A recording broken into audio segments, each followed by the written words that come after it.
Hello, gamers.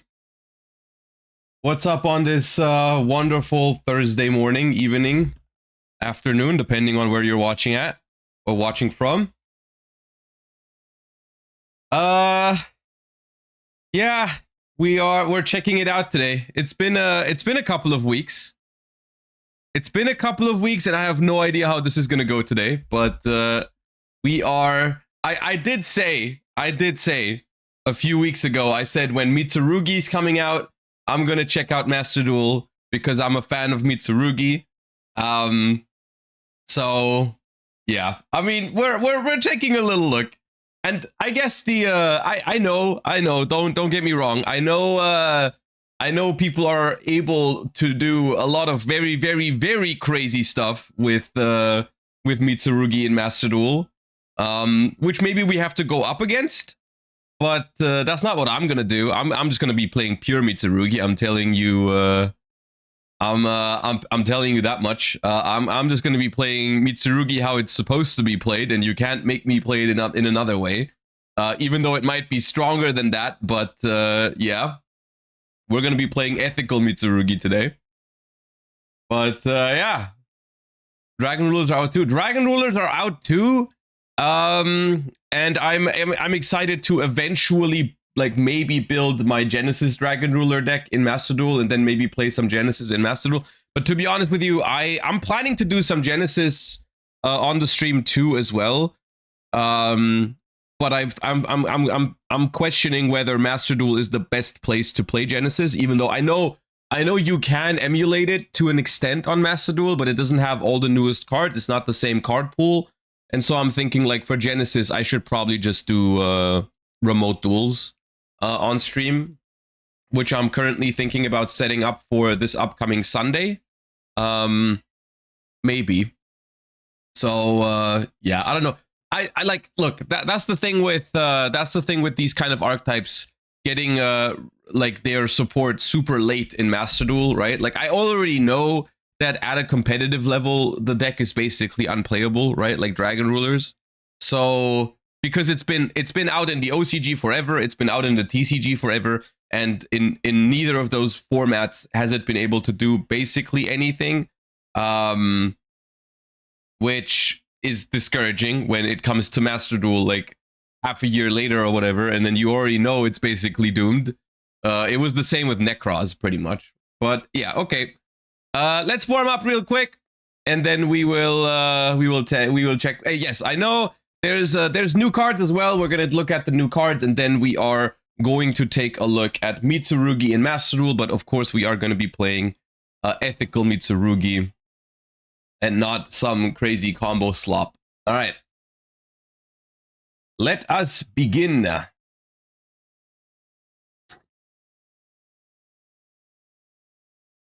I feel like I've seen this card. Is that Magical Undertaker? It is not. Okay. Caster? Caster what? Double casted caster?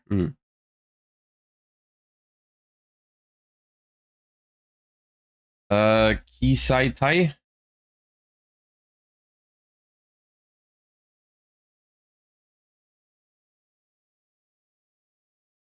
Who are you? I do not know. Grid Rod. Ooh, this feels familiar.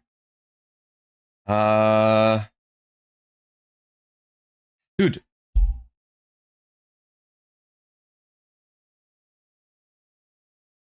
Venomous Snake? Venom Snake? Yeah. Yeah. I was searching for the word venom in my head. I was like, it's not poisonous. Chaos. No, it's not Chaos Space. It's something Chaos though, isn't it? Chaos Shell? Shell of Chaos? Ah. Okay, it's not that. Awesome. What is it? Core! Ah.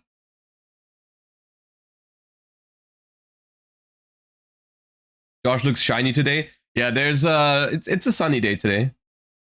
That is a fortune fairy, but I have no idea what these are called. They all got like, yeah, chi.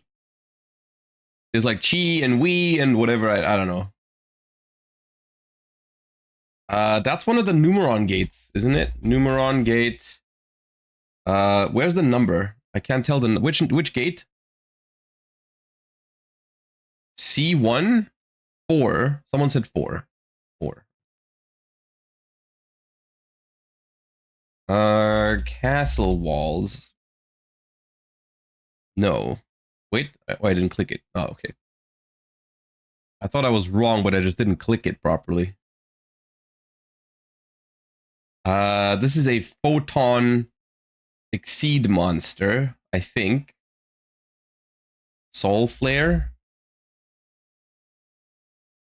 A link monster, yeah. Virtual world. Is that the spell? Kinlong? Kinlong? Yeah.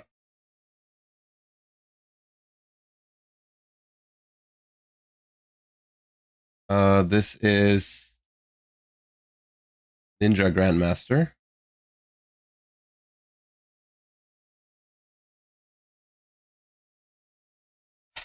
White Rose Cloister. Please, come on. Yeah. This is something Blaze Accelerator related, but I'm not entirely sure which card yet. Oh, that's Volcanic Rocket.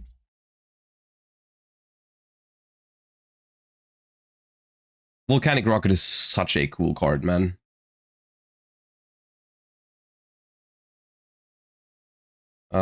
Six Samurai related, but it's not. It's one of the newer ones. I have no idea. Sacred Six Samurai, Rihan.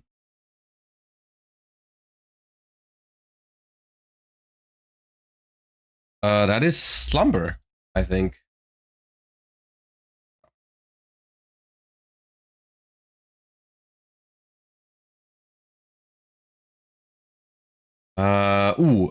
Cherubi, no. Dude, Charubin? Charubin.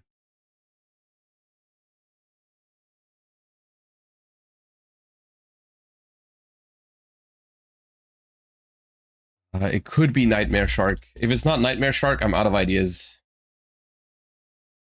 Nice. That is an Exodia piece. Which one is it? That should be the left leg.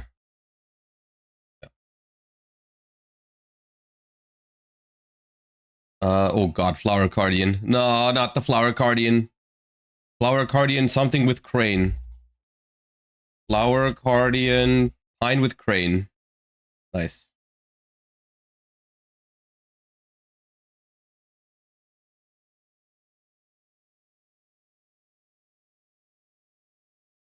I don't know what this is.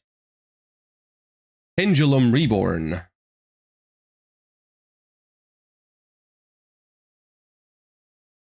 I feel like I remember this card now. Because I remember thinking it was weird that they made a Reborn for Pendulums. Because I think it only revived from Grave, but they almost never went to Grave. But maybe I'm just misremembering the effect.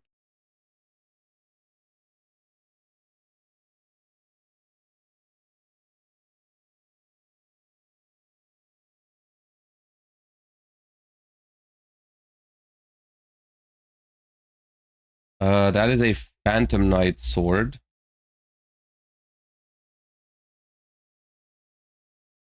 I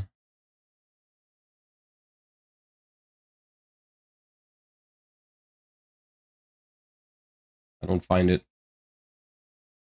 It is the sword. Oh, dude, this.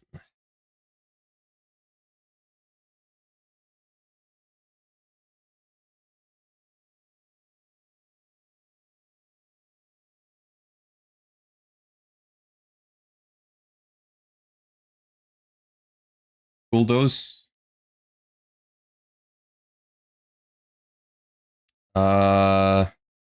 This is something Smith. Shiranui Smith? Yeah.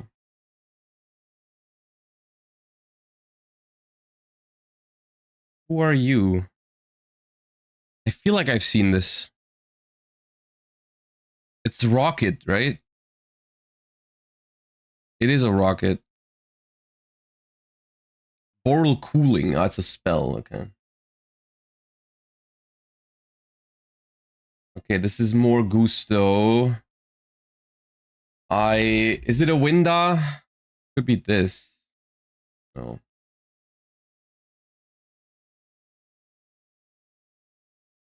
Blessings for gusto. Not even a monster. I had no chance.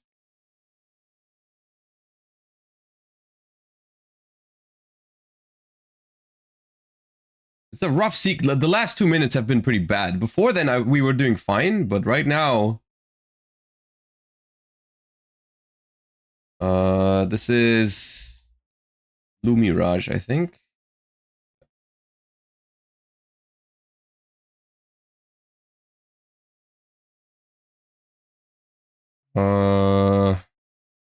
Dude, what? Flash Charge Dragon.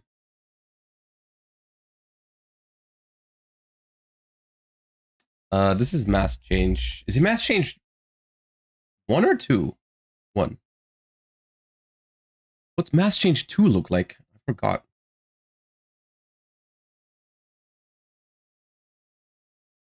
No idea what that is. Umbral Horror Ghost.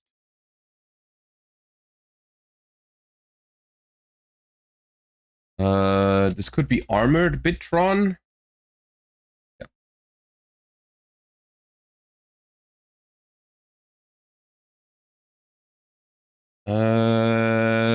This is dude. Something Descend. Nope. I've seen it. It's a trap card. Oh, I misspelled Descend. Oh my god.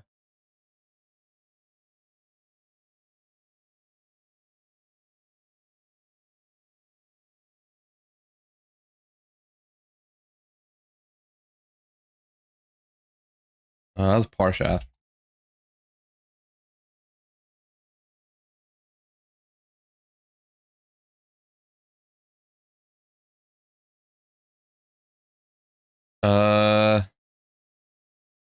Well, I know it's an evil. Who is this? Terry. Evil Sore. Arias. Okay.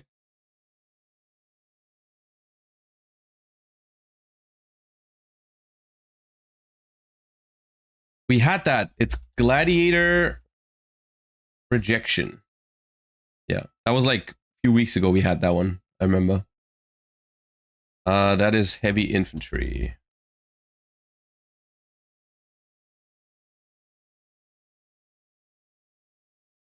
That is a monarch. It might be Caius the Mega Monarch.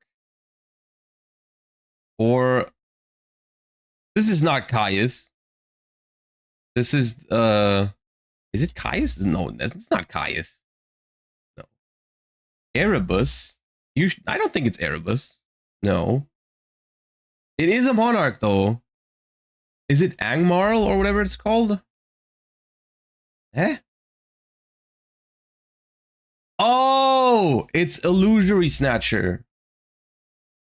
Damn it. That's basically a monarch. That counts. That's the Gizmek frog. Gizmek.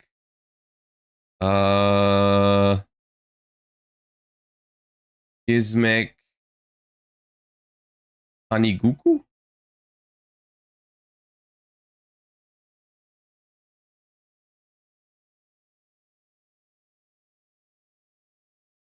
Oh, Fire King Island.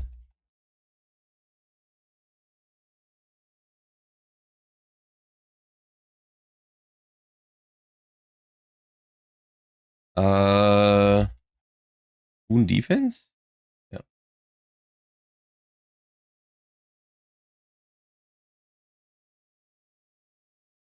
Nessie.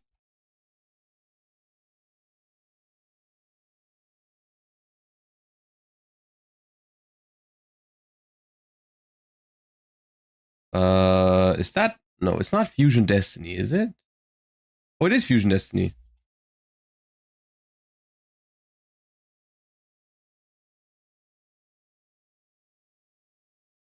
That is a desk bot. Which is the desk bot with the sword? 6. Nope. Desk bot 1. 1. Okay.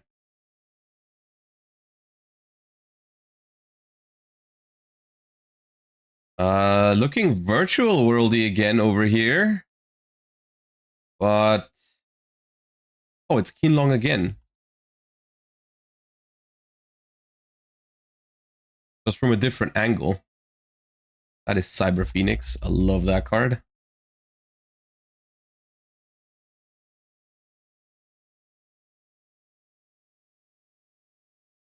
This one I don't know the name of.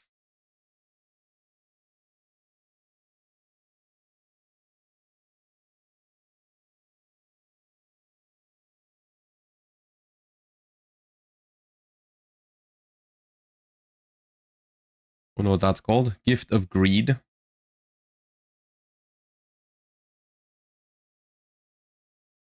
Patriarch. Heraldry Patriarch.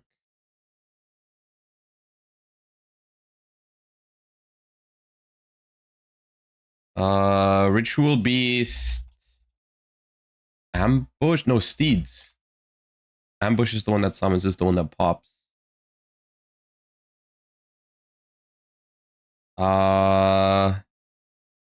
Gates of Dark World.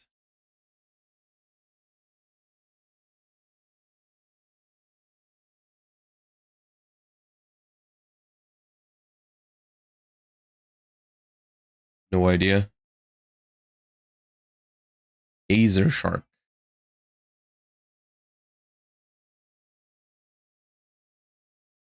Galaxy. Not Galaxy Queen, Galaxy Wizard.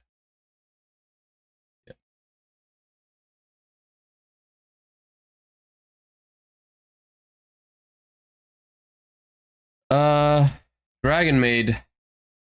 Not Laundry. It's Nurse, right? Nurse Dragon Maid.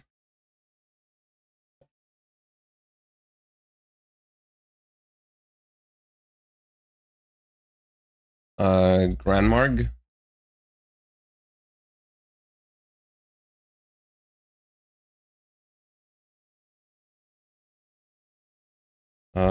Bouncer, Hammer Bouncer.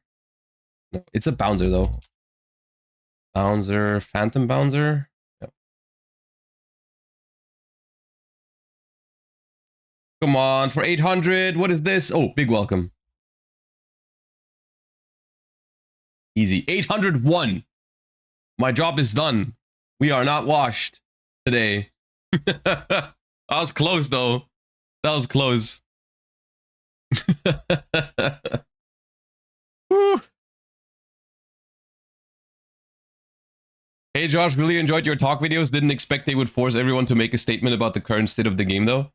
I mean, I no one is forced to do that, I feel like, but I think it's good that we are having a discourse about it.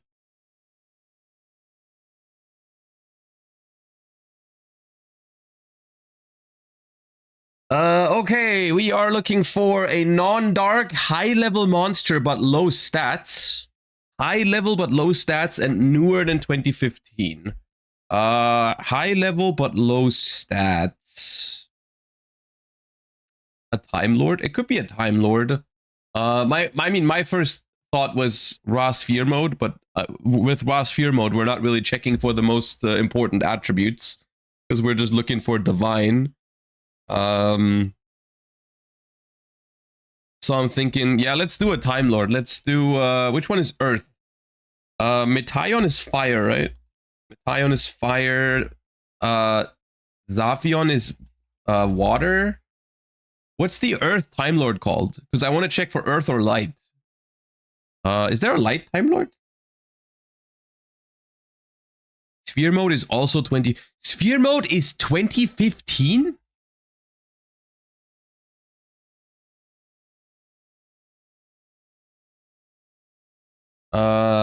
God. Sandayon is light. Oh, that's 4,000 though. Okay, that's not what I'm looking for. Dude, what's the Earth Time Lord called? Does no one know? I'm just gonna put Time Lord. Hylon. Okay. Well, it's not Earth anyways, and it's also not 0-0. It's not a fairy, and it's even newer than 2018. So in the last 6 years, between level 5 and 9. What's a high level monster with like medium, like low stats but not 0-0?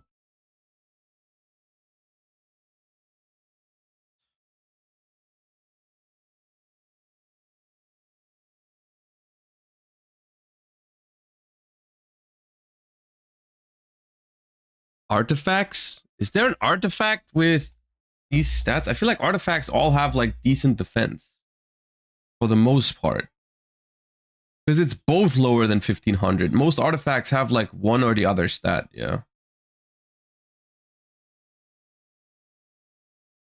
Lurie? Y'all, it's level 5 or higher. UQ Enneagon? Could have been, actually. Okay, it's before 2024.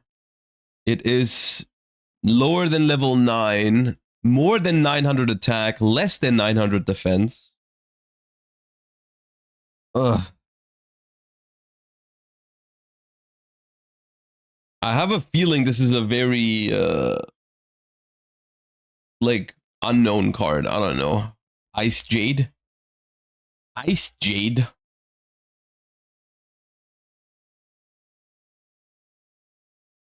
No.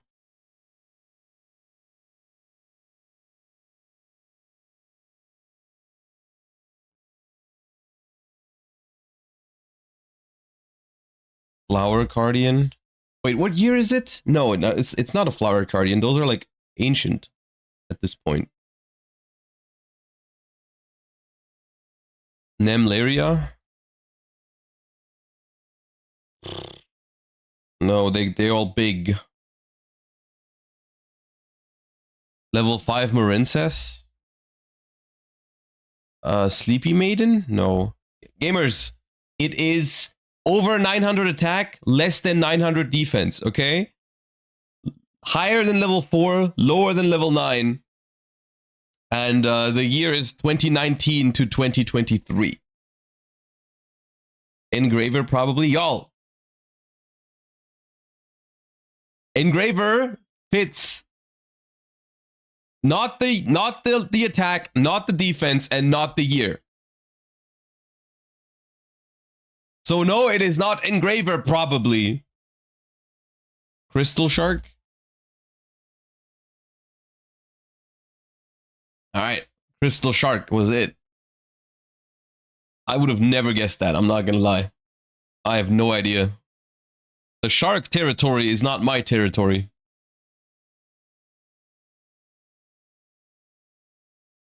Alright. Gamers, welcome to the stream. Warm-up is now done. We're gonna hop into the content for today. We're gonna take a look at some new cards first, and then we are going to give Master Duel a little bit of a look. It's been a few weeks since I've played Master Duel. I've been off Master Duel for a decent chunk of time. Haven't participated in the Duelist Cup basically at all. Well, okay, it's not entirely true. I did make I did play the first stage just for some gems, but I didn't actually participate in the Duelist Cup. And from what I've heard, okay, throwing Habakiri as a card that is basically, you know, we've seen in the TCG how much combo potential Habakiri has because they didn't put proper locks on the Mitsurugi archetype. Throwing that card into Master Duel right now has resulted in people doing some crazy shit with it. However, that's not what we're going to do today because I'm trying to enjoy myself and as much as possible in Master Duel, I guess. And that means we're going to be playing ethical Mitsurugi, which is the one that I enjoy. Like, I'm not going to be tryharding. I'm not going to be trying to build the craziest combo piles with Mitsurugi possible. We're going to be playing pure Mitsurugi, which is a deck that I enjoy. And so we'll see how much fun it can be. Before we do that, however, we've got some new cards we have to go over that have been revealed in the last couple of days. And we are going to start with a trio of Justice Hunters support cards. That is right. In Burst Protocol, Yummy, K9, and Dracotail are each going to receive one support card. And we are going to take a look at which of these are going to be actually good. Of course, before I even read these, because I haven't yet, these cards are they have a lot of potential to be good because the archetypes are already good, but they're also kind of dangerous because some of those archetypes are already pretty meta. So with this, you always have the danger of what's it called, of making the archetype maybe a little bit too powerful. Personally, I'm hoping for a good Dracotail card here. Wouldn't mind a decent Yummy card, even though Yummy is arguably already the strongest out of these archetypes. You know, K9 is more being used as like a splash engine. For K9 is the one I'm the most scared of because K9 is my least favorite out of these archetypes personally. Unless it's a card that really promotes playing pure K9. Once again, I've said this before, but pure K9 is a deck that I think is fine. I don't like when K9 is being used in like other decks. So like I wouldn't mind a strong K9 card that actually has like a lock to K9 or a lock to Exceed on it, therefore incentivizing people to play more pure K9 builds. But who knows? We'll see. No need to speculate. The cards are right here. We start with a fusion monster, which is Dracotail Shaurus, a level 6 light dragon fusion effect monster. 2400 attack, 1500 defense, materials, a Dracotail monster, and a monster in your hand. You can only use the first and second effect of this card's name once per turn. You can target 2 Dracotail cards in your graveyard and 1 face-up card on the field of the same type as either of them, monster, spell, or trap. Shuffle all 3 into the deck. If 2 or more monsters are sent to the grave at the same time, special summons this card bench with... Okay. Now, I will say, if it's just 1 card for each archetype, which I think is what it is, that, yeah, a trio of support cards,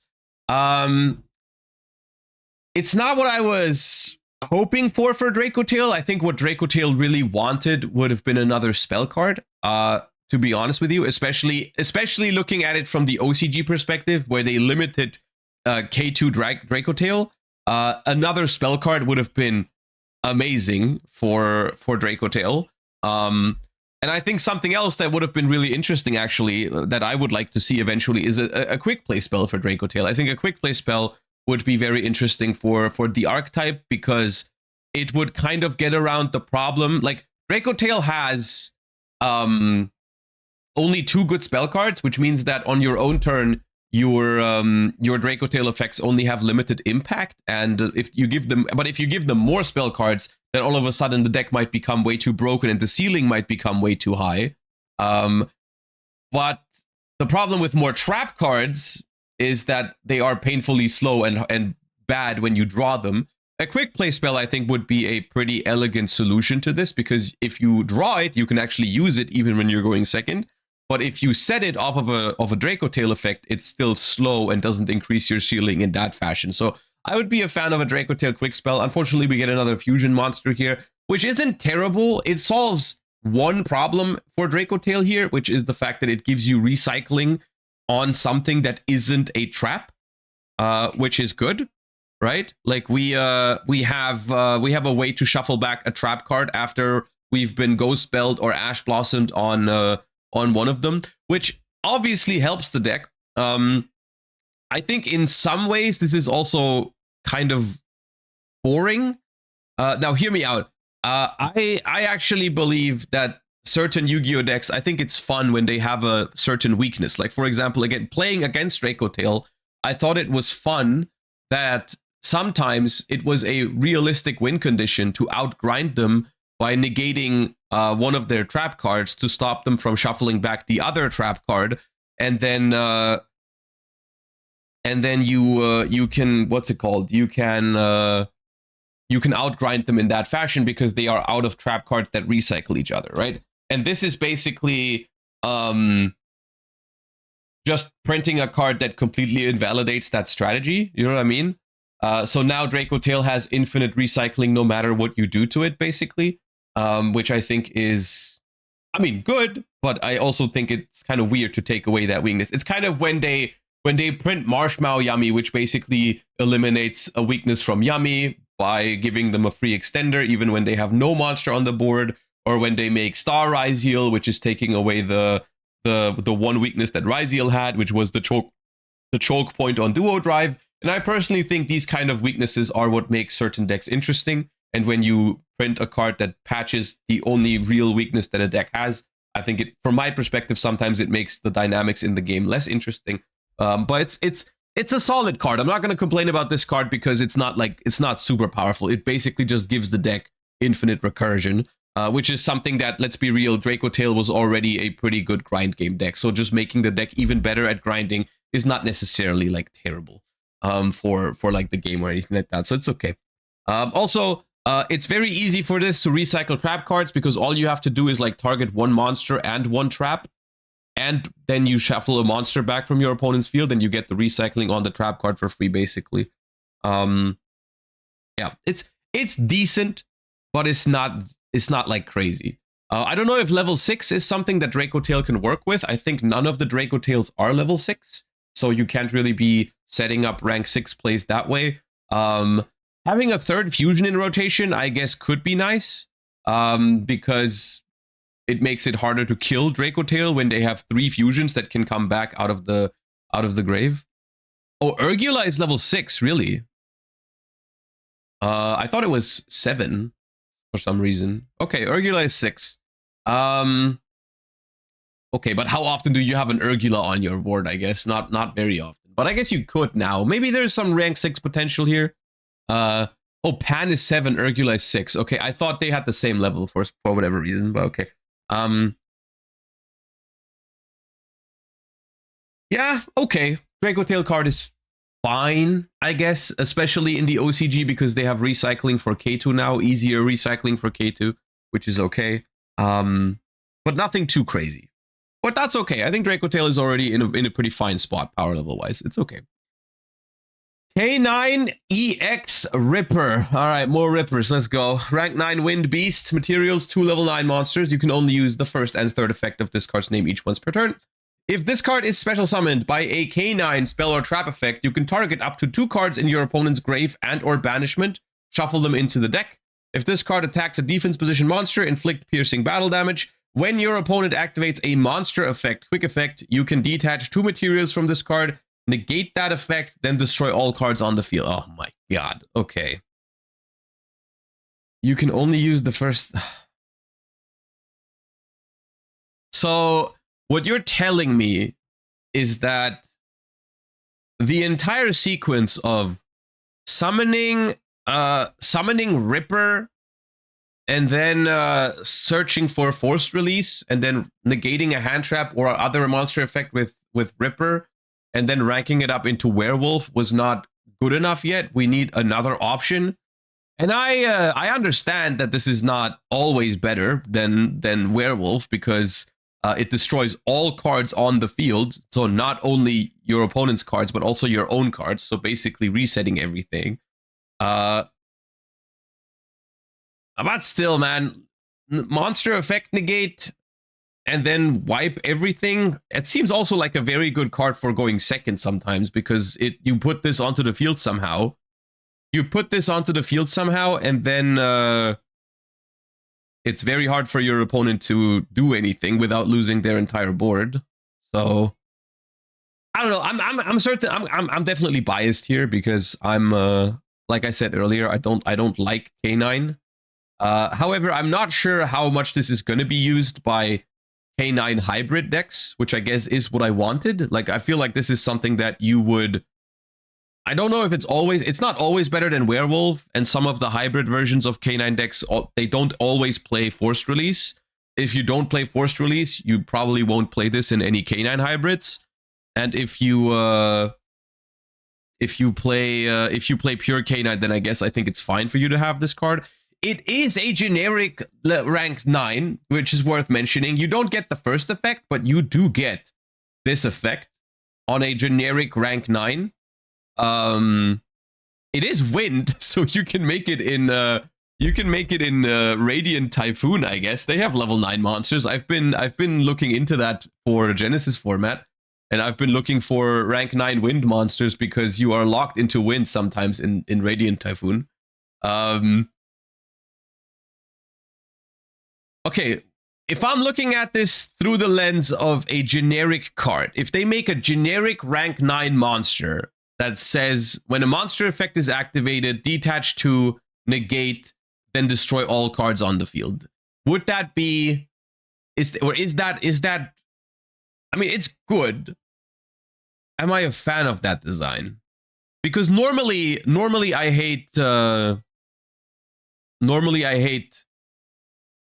what's it called? I hate hand trap negates because this can just negate hand traps, but then you destroy your own board if you are going first.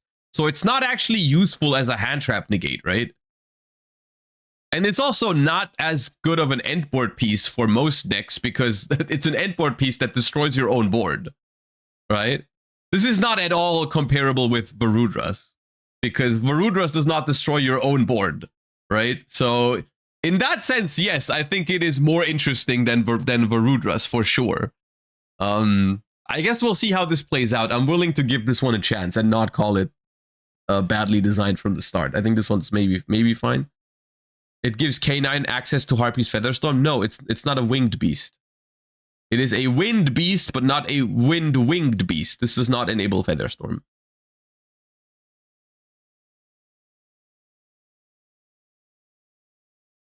Okay. And then we have a continuous trap card for Yami that's called Assist Yami. You can only use you can only use one of the second and third effect per turn, and only once that turn. Once per turn, during the standby phase, you can gain 100 life points, then your opponent pays 100 life points. Okay, random ass effect. During the main phase or your opponent's battle phase, you can send 2 face-up Yami cards you control to the grave, including this card. Return 1 card from the field or graveyard to the hand. Any card? You can banish this card from your grave, send a Yami card from your deck to the grave, except assist Yami. I feel like this one is purposely bad. I don't think there's too much to interpret into this. I feel like with the history of the OCG, I think this card makes a lot of sense recently because Yami has already been by far the most it's by far the most represented deck. So I feel like they don't want to give it any crazy support, which I just don't think. I mean, yeah, I understand you. There's ways like to get the continuous trap cards for free in Yami with Marshmallow, but realistically, like, it's just not worth the brick. It's not worth the brick, and I think they know that when they make these cards, people are not going to play them, even though in theory you can find applications for those cards. It's similar to the, what's the other card called in Doom of Dimensions that isn't Marshmallow? Yum Yum Yummies. Like Yum Yum Yummies is like, if you get it for free, it's fine, but it's not worth putting into your deck because, you know. So, all right. Okay, TLDR Draco Tail card is okay. Not exactly what I wanted, but okay. K9 card is pretty strong, I feel like, but not necessarily in K9 hybrids, but more so in pure K9 decks or as a generic card, which I think is more interesting than if they made a support card for K9 hybrid stuff. But it is good regardless. And I feel like the Yami trap is kind of whatever.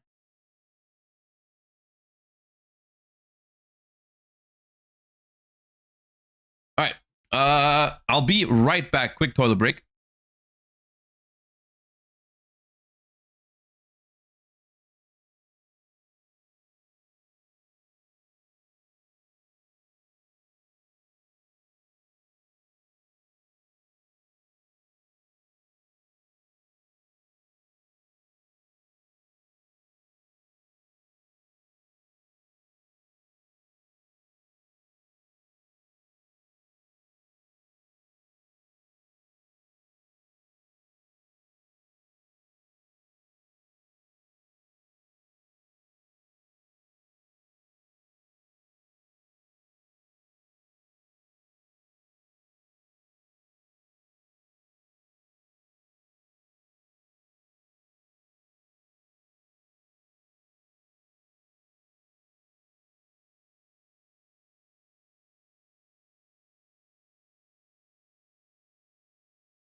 What's the chance Josh gets max seed first game after coming back to Master Duel? Ah, dude.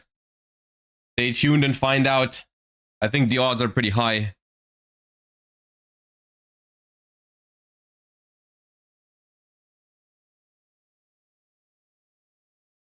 I know when Josh said he would come back for Mitsurugi, he didn't expect Mitsurugi to come out the next week. Yeah. Well, I mean, I think... it was gonna happen eventually. What else were they gonna release to have any impact? I think it makes some sense to release Mitsurugi almost as simultaneously in OCG and Master Duel. So yeah. All right. We have more to look at though. We have a batch of new cards from Burst Protocol, multiple different archetypes getting support here. And this one is not even support. This one is an entirely new archetype. I think, at least I've never heard of it. Elvennotes Burst Protocol is a new archetype. They're mentioning Medius here, so is this the new lore archetype? Ah, okay. Ooh, so this is the third one in the gang, basically between Archmage, Doomsy, and now we got Elvennotes. I didn't know it was the new lore archetype. That makes it more exciting, I guess. Elvennotes Lucina, level 6 fire spellcaster, 2500 attack. You can only special summon with the first effect of this card's name once per turn. You can only use the second and third effect of this card's name each once per turn. You can special summon this card from your hand to your center main monster zone. Okay. A free level 6 extender for everything, and but you have to have a free center main monster zone. So I guess that's where from now on the Nibiru token goes. This is where the Nibiru token goes now, I guess, is the center, in case your opponent plays this. If it becomes meta relevant, of course. During your main phase, you can add one Elvennotes monster from your deck to your hand, except Lucina. Okay. Good start. Alright. Good start. Immediate special summon and add. During your opponent's turn, quick effect, you can switch the locations of this card you control and the monster in your center main monster zone. Then you can return a level 6 or lower monster your opponent controls to the hand. Okay, what is this archetype up to? What is this archetype up to? They're dancing, I guess. they're schmoving. So I can summon it to the center zone, but then during my opponent's turn, I don't actually want it to be in the center zone, which I guess could be an interesting way to build an archetype. Is if you have others that summon somewhere else and then they switch positions and then do stuff. It's, you know, okay, sure. Let's see. We have Elvennotes Diana, level 6 water spellcaster. You can only special summon with the first effect once per turn, second and third effect once per turn each. You can special summon this card from your hand to your center main monster zone. During your main phase, you can place an Elvennotes continuous spell from your deck on your field. During your opponent's turn, quick effect, you can switch locations. Then you can banish a random card from your opponent's hand face up until the end phase. Jesus Christ, this is powerful stuff. Like, if this concept ends up working out, these are good cards. It's too early to say because immediately I'm identifying one problem, which is that we have a bunch of level 6 monsters that all, or presumably all, want to be specialed into the center main monster zone, which once you've summoned one of them, you cannot summon the other. But individually, these two are very, very powerful cards. Because we have a free extender, we have a +1 on summon that probably leads to more pluses in both cases, and we have a disruption effect on it as well. So, okay. We have Elvennotes Fortuna. You can special summon this card from your hand to your center main monster zone. During your main phase, you can place an Elvennotes continuous trap from your hand or deck face up to the field. During your opponent's turn, switch locations of this card you control and the monster in your center main monster zone. Then you can return a face up spell trap on the field to the hand. This is not even during the main phase. Like, if I pass my turn with this on the field, I can go draw phase, switch, and hand rip, right? It's not even main phase. You don't even give your opponent the chance to like activate Dark Ruler or whatever. You just immediately do the thing where you switch and then you banish. It's a random card. You don't get to look at their hand or anything like that, but still. This one is not as powerful as an interruption, but it can be. You know, it basically invalidates like a once per turn field spell or something like that. You know, like you activate a field spell that searches on activation, and they go like, nope, I'll bounce that. Okay. Elvennotes Power Patron. Ooh, that's a pretty looking card. Level 1 Fire Fiend Tune. Oh, it's a synchro deck. I guess that makes sense. Archmage was fusion. Doomsday Exceed. So this one is synchro. Okay, how are we gonna bring synchros into the mix here? Level 1 Fire Fiend Tuner. Level 1 Fire, by the way. Not that it matters. You can only use the second and third effect once per turn each. You cannot special from the extra except synchros. During the main phase, quick effect, you can target the monster in your center main monster zone. Increase its level by 3 until the end of this turn. Then, immediately after this effect resolves, you can synchro summon an Elvennotes monster or Junora, the Power Patron of Tuning. If this card is sent to the grave as synchro material, you can add an Elvennotes card from your deck to your hand. Okay, so this card is very similar to the other Power Patrons, of course. The design, I kind of like the approach to this this season's lore archetype. I will say I kind of like how we are making cards that are like not like Doomsday, Archmage, and Elvennotes. To me, it feels like they are clearly meant to be played as separate decks. They don't all go into the same deck like the Bellstar Slop for the most part, like Azamina, Snake Eye, and so on. I mean, okay, White Forest was its own deck, but you know what I mean. Like these decks are all, they work kind of similar, but very different at the same time. You know, like they all have like the centerpiece of the Medius and then the Power Patron, which all locks you into the respective summoning mechanic. And then when they go to grave, they search you a card. What all the Power Patrons do. But okay. So if you start Medius, Medius becomes a level 5 synchro with this, right? Or a level 8 synchro, because you could go summon Medius in the center column, or this one can also target itself, right? Target the monster in your center. Yeah, you can summon Medius anywhere and then put this into the center, and then this can increase its own level by 3. It becomes a level 4 tuner. You can make a level 8 synchro as well. So I guess we'll see. Or with any of these, it makes a level 10 synchro or level 7, right? So a lot of different levels we can access here. Let's see what synchros we have. We have the Power Patron of Tuning, level 10. So this one you are supposed to make, I guess. Oh no, it needs 2 non-tuners. 1 tuner plus 2 non-tuner monsters. Okay, for this card synchro summon, you can treat... no, wait. You can treat a monster in your center main monster zone as a tuner. You can only use the second effect once per turn. If this card is synchro summoned, you can negate the effects of all face-up cards your opponent currently controls. Quick effect, you can make all opponent's monsters in the same columns as your Elvennotes monsters unable to be used for fusion, synchro, exceed, or link summon until the end of this turn. It's generic? Yeah, but like 1 tuner and 2 non-tuners. But you could make this in every deck as long as the monster in your... It's kind of like a... It is kind of like a... It's kind of like a Chaos Angel in that regard, where you could make it in every deck. It is a level 10 generic Dark Ruler aware. Okay, y'all, calm down. This card is not even close to Dark Ruler in power level, because you're gonna...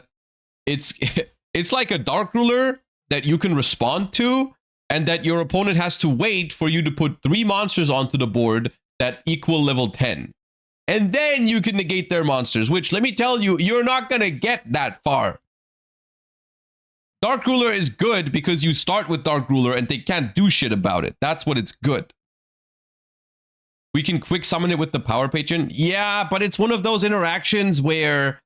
It's just one of those interactions where you're most likely going to be like one chain too late with these, right?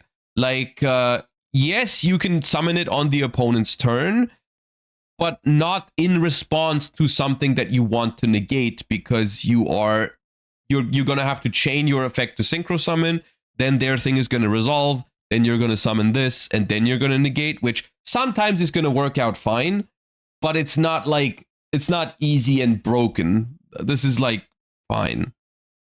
And also the quick effect here is obviously powerful, but it's something that you can play around, and it's good though. This part, I think it's less powerful than the power patron for Archmage, for example. Like the power patron for Archmage, I think is like simpler and easier to use and more impactful, where it just like destroys the entire board, you know?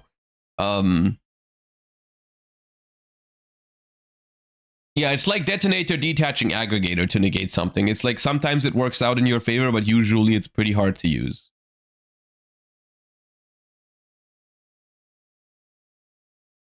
It's not once per turn. Yeah, but how often am I going to be able to synchro summon a level 10 monster that needs 2 non-tuners? Like, this is not trivial to summon. The difference is aggregator was free. Yeah, exactly. Like, this is a level 10 synchro that needs 3 monsters. I would honestly hesitate to call this a good card. Like, I see that they want you to use it, but I don't know. It's not that strong. Like, it's fine. Okay. Elvennotes Seraphim Stilitia. Level 7 fire plant synchro monster. Generic. You can only use the second effect of this card's name once per turn. This card's original attack becomes 3000 while it's in the center main monster zone. During the main phase quick effect, you can special summon a level 6 or lower Elvennotes monster from your hand or grave. Then you can decrease the level of all level 4 or higher monsters currently on the field by 3 until the end of this turn. Also, you can't special from the extra deck for the rest of this turn except synchros.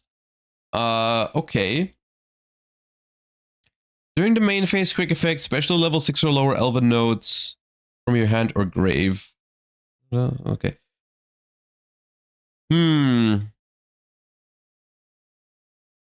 So it's level 7, brings back a level 6, it becomes level 4, that becomes level 3, so 766 becomes 433. Okay, so this is how you're supposed to quote-unquote cheat out your power patron, which is a lot of work, however. That's a lot of work for this, and I currently don't see the payoff for this card. Because the coolest thing I feel like you can do with this is put it into the center main monster zone, and then in the opponent's turn bring back an Elvennote monster just so it can switch positions with it. That part I think is interesting, but other than that, it doesn't feel that good to me. All right, Elvennotes Homecoming Parallelism. Continuous spell. You can only use the second effect once per turn. A monster in your center main monster zone cannot be destroyed by card effects. You can send a monster from your hand or field to the grave. Special summon an Elvennotes monster with a different original attribute from your deck in defense position. Also, you cannot special for the rest of this turn except synchros. Special summon. Send a monster from hand or field. Special summon an Elvennotes monster with a different original attribute from your deck in defense position. Okay, so I assume they all have different attributes. Yep.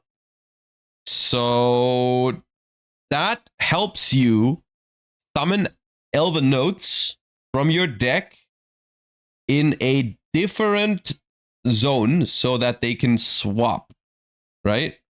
Like you wanna summon these to not the center so you can then switch positions. Okay. It's not bad, but for modern standards, for like a consistency / extender card, it's like fine, right? Having to discard a card to summon one from deck is powerful, but not insane. Especially since it locks you to synchros. No. Okay. Elvennotes Reunion. Continuous spell. Your opponent cannot target a monster in the center monster zone with card effects. This card gains these effects based on the attributes of the monster in your center main monster zone. If it's fire or earth, if your synchro attacks, piercing battle damage, water or wind, other face-off spells cannot be destroyed by card effects. Light or dark, you take no battle damage. This card is unplayable.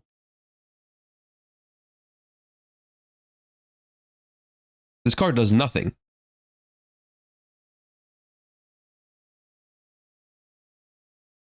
What were they thinking? Okay. Elvennotes Oracle. Continuous trap card. You can only use the second effect of this card's name once per turn. You cannot activate the first and second effect of this card's name in the same chain. Once per turn, you can target a face-up monster you control, move that monster to another zone.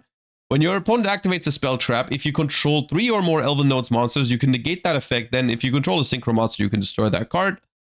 And Elvennotes Rhapsodia. Maddening Rhapsodia. Continuous trap. Your opponent's monsters cannot attack while you have a monster in your center main monster zone. Send a monster from your hand or field to the grave. Target an Elvennote in your grave with a different original attribute.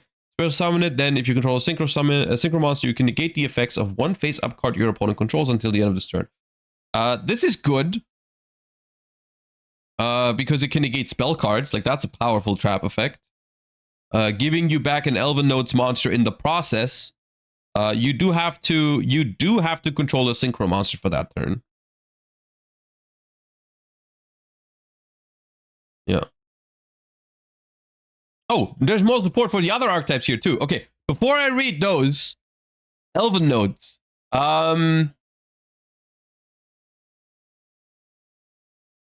This feels very unfinished, I would say. Like, I like the concept. The concept seems kind of fun to me. Like revolving around the center monster zone and then like summoning monsters and then switching around. You know, I get it. They're dancing.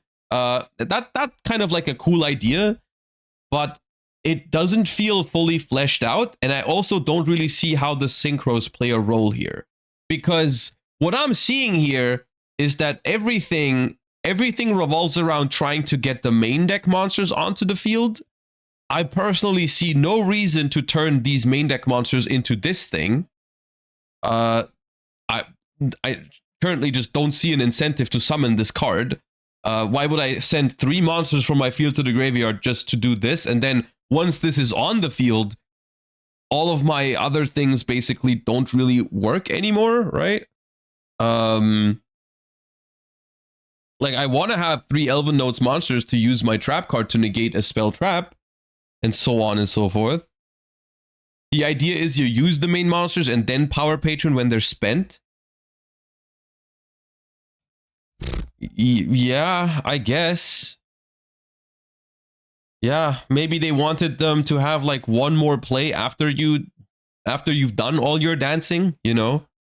Like, after you've done all your switching around and all your once per turns have been used, you want another way to summon like the thing. At the same time, I don't really see like how you even get to all 3 of these. Like, you go Lucina. Lucina adds you an Elvennotes monster from your deck to your hand, and then you're stuck because Lucina is in the center main monster zone. You don't have a way to get it out of there unless you also, like, basically you're gonna have to 2-card combo at that point with Lucina, right? You're gonna have to like summon a tuner, make this one, and then oh, you search the level 1. Is that an Elvennotes? Yeah, okay, it's Elvennote. My bad. Okay, you don't search one of these 2. You summon Lucina. You search the level 1. You summon the level 1. You make the level 7 in not in the center or not in the not in the center.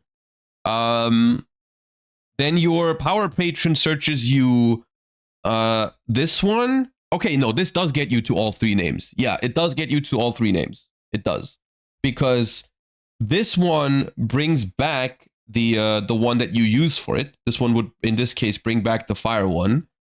You have the water one in hand that you can now put into the center, and the water one gets you to the light one because you can search for the spell card, right? And the spell card gets you the light. So that works, right? That combo does work. Yeah, okay. I have my doubts that it's good enough in advanced constructed, but I could certainly see trying this in Genesis maybe. Which is kind of like the same power level as the other two archetypes, to be fair, right? That's not necessarily worse than Doomsy or Archmage, because that's basically what the other two are at the moment, right? It's like not good enough in advanced constructed, but could see playing them in Genesis, which is fine. I mean, I'm fine with that. Doomsy Changer, normal spell card. You can only use the first and second effect of this card's name each once per turn. Destroy one Doomsy card in your hand, deck, or face up field except Doomsy Changer. Okay, don't they all have effects when they're destroyed? Isn't this card nice? That card seems nice, because they got hella effects when they get destroyed. It's a searcher for everything, yeah, because everything floats, and you can search this card. Okay. If this card is destroyed by card effect, you can add a Doomsy card from your grave to your hand except Changer, then special a Doomsy from your hand. Yeah. No, this is what I'm talking about. That's an amazing Doomsy card, I think. Yeah. I wish it was an equip. Okay, y'all. I mean, it could have been even better, but come on, this card is good. Theo Realize Liberation, quick play spell card. You can only use the first and second effect of this card's name each once per turn. If you control Medius the Pure, add to your hand or special summon a monster from your deck with 300 attack, 200 defense. Okay, let me guess. The patrons have that, yeah. Not the patron. Yeah, the power patrons have that effect. That stat line. Okay. Banish this card from your grave. Target a monster you control is treated as a tuner this turn. Okay, so this card I think is meant to help you play through like Imperm on your Medius, because I think in most of the it's like if they negate your Medius, you can do this to still get your patron anyways. Sure. Is there other interesting targets? You guys are saying Kuribo. I don't think we're going to be adding Kuribo with this. Is Skull Servant? Okay. Rex for hire? Wait.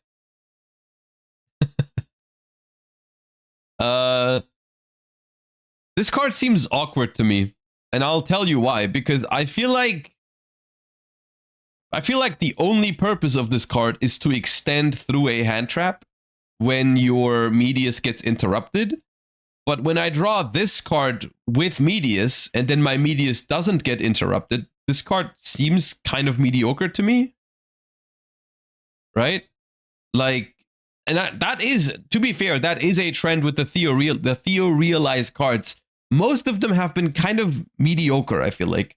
Like, because aren't the Theo Realize cards are the ones that are like independent of the archetype, right? Like there's Doomsy cards, there's Archmage cards, there is Elvennotes cards now, then there's Medius, and then there's the Theo Realize cards that kind of like could be played with all of the archetypes because all they really need is Medius, right? But as a result, I feel like all of the Theo Realize cards have been kind of kept lower to the ground, which is maybe fair enough, because if one of them ends up being too good, it makes all decks way more powerful that are involved in the archetype, in the lore. But yeah. Okay. TLDR. Elvennotes, interesting concept. Have my doubts that it's going to be strong enough right from the get-go. But interesting. Not a fan of all of the cards, though. There's some in here that I think are definitely mediocre. I'm not a fan of the Power Patron Synchro, personally. I also don't... This spell card is absurdly bad. And really good Doomsy spell here. That's honestly maybe the biggest news in this entire batch is the new Doomsy card is kind of cracked. I don't know if that's the problem for Doomsy, like consistency and so on, but I've heard some people say like, yeah, Doomsy is kind of bricky. So maybe this is at least one of the things that was needed. Great card for sure. Okay. No, we have not done assault mode yet. That's what we are doing now. Assault mode evolves even further. Burst protocol. Assault mode support, which is another wave of I know that assault mode has gotten a theme around it already, but from what I remember, the assault mode cards have never actually been used to summon assault mode monsters. It was like, what was the card that they used? It was like the psychic thingy that, like, it was like a junk speeder tool at some point. But they never actually summoned assault mode stuff. Psy Reflector, yeah. It's pretty hard to make a concept like assault mode work. Let me be honest with you. That is a pretty bad concept, even for the time when it came out. Like, assault mode was always pretty bad. They're gonna have to basically cheat the entire system on how that works for people to use assault mode. So let's see if that's what they've done. Junk Warrior Assault Mode. Level 7 Dark Warrior. Cannot be normal summon or set. Must be special summoned with Assault Mode activate. Gains 1000 attack for each Assault Mode monster you control. If this card battles a monster, any battle damage is doubled. Unaffected by activated monster effects. If this card is destroyed, target a Junk Warrior in your extra deck, return it to the extra deck, then you can special summon it. This is treated as a synchro summon.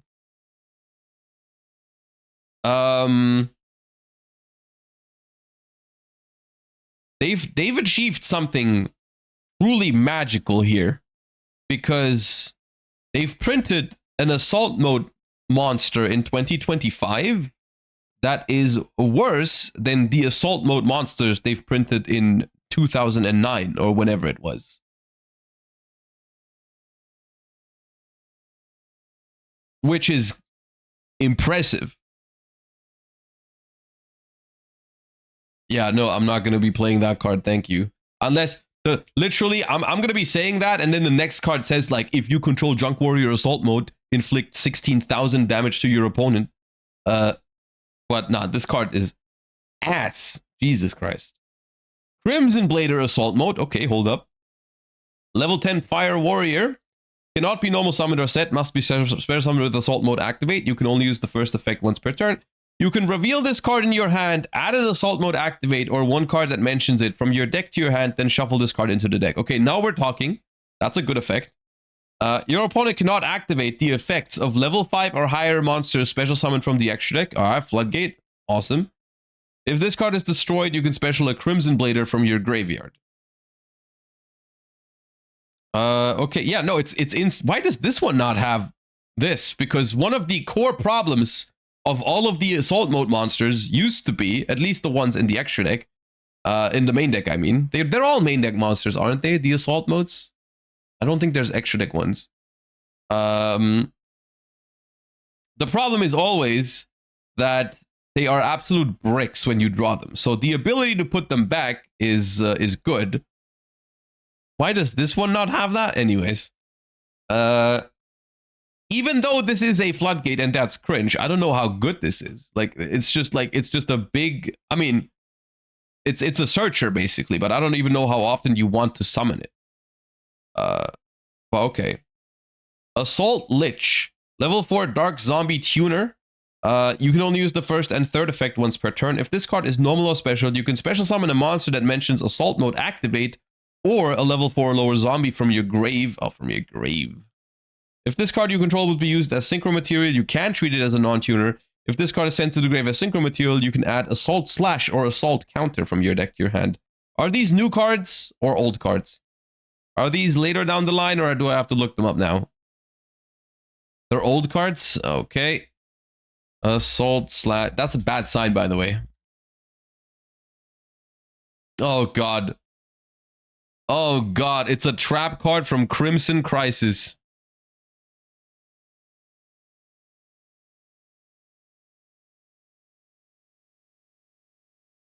Activate only while you control an assault mode monster. Destroy all face-up monsters on the field.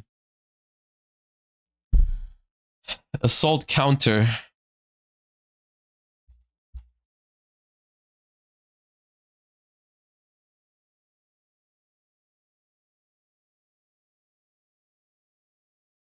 Activate only while you control an assault mode monster. Negate the activation of a spell trap or monster effect to destroy it. Okay, sure. Omni negate counter trap. How interesting.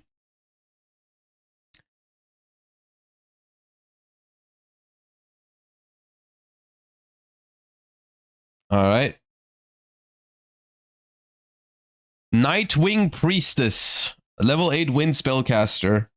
A tuner and a non-tuner. You can only use the first and second effect of this card's name once per turn. If this card is special summoned, you can set Assault Mode activate from your hand, deck, or grave. It can be activated this turn. You can discard one card, add to your hand, or special summon a monster from your deck that mentions Assault Mode activate. Also, you cannot special from the extra deck for the rest of this turn except Synchro monsters. Alright. Now we're talking, I guess, a functional Yu-Gi-Oh card.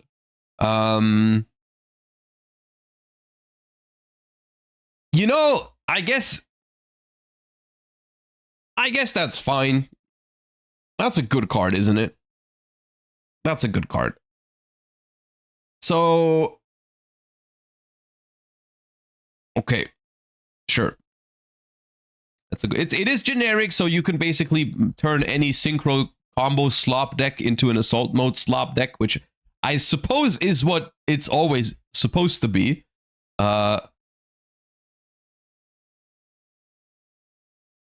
Dual Evolution Assault Zone. Field spell card. You can only activate one card with this card's name per turn. You can only use the third effect once per turn. When this card resolves, you can add a monster from your deck or grave to your hand that mentions Assault Mode activate. Okay, awesome. Assault Mode monsters cannot be destroyed by battle or your opponent's effects the turn they are specialed. You can pay 2,000 life points. Once this turn, you can activate Assault Mode activate by tributing a synchro monster in the extra deck. Okay, when I said they need a way to cheat the system to make this playable, I guess here we are. This is the one. This is the one that that is gonna cheat the system so hard that you could see people playing it. And this is also the last card. Okay, so we're gonna access Assault Mode activate super easily from this. This is also searchable because it mentions Assault Mode activate, so you know we can search it. And then we can flip the Assault Mode activate that we get for free and summon any Assault Mode monster from the deck. If you tribute from extra, they all don't float anymore. Oh no, don't get me wrong, this is still ass, I think. Because realistically, what's the best Assault Mode monster you can summon? Like, it's not going to be Junk Warrior, all right?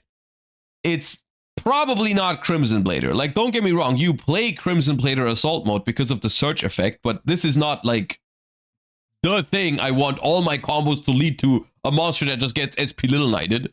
I can look, the thing is, like, you guys are saying Stardust Dragon Assault Mode, and I was very, very afraid that that was going to be the answer.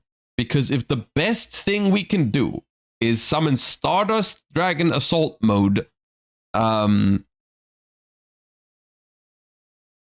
not going to be playing an Assault Mode activate synchro deck for that.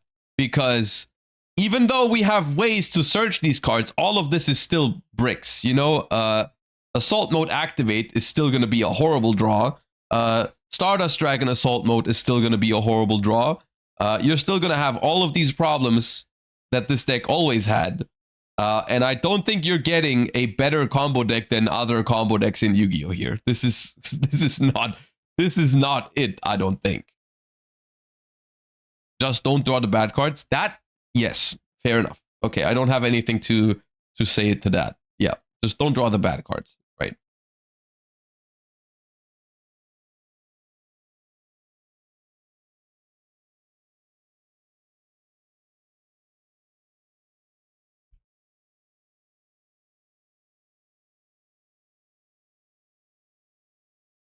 One ogre and your deck doesn't work anymore. That is also true. The field spell is a massive choke point, right? With the strategy, like Because I don't know if the deck is going to be capable of summoning these assault mode monsters the normal way, right? But yeah, this it's synchro slop. It's like another just, I guess it's more like a deck from back in the day becoming slightly more viable with some modern cards, but not actually good, I think. We have other cards from Burst Protocol that I just decided to throw in together with this. Wake Up Earl, another Wake Up card, which is flip support. The first two haven't been that great, so I'm not expecting amazing things from this card. I'm not sure why every set we're making a mediocre flip Wake Up card. You can only use the first, second, and third effect once per turn. If this card's in your hand, discard one other flip, and if you do, special summon this card in attack or face down defense.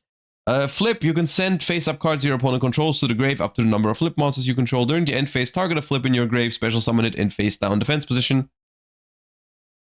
Card would go pretty hard in Edison format. I'm not gonna lie. In Edison format, pretty sick. That's about it. And then we have Magnet Warrior Omega Plus. That's an Omega, right? Level 4 Earth Warrior, Earth Rock Monster. This is a V-Jump promo. This is not Burst Protocol. 800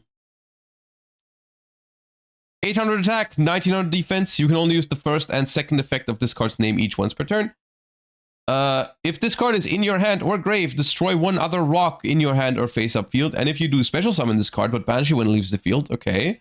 When an Earth monster on the field activates its effect, quick effect, tribute this card, target a face-up monster on the field, change it to face-down defense position.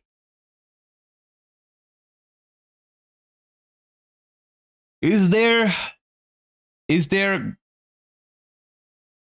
If this was a dinosaur card, I would see the point. With rocks, I'm currently not familiar with any strategy where destroying your own rock monsters would be crazy.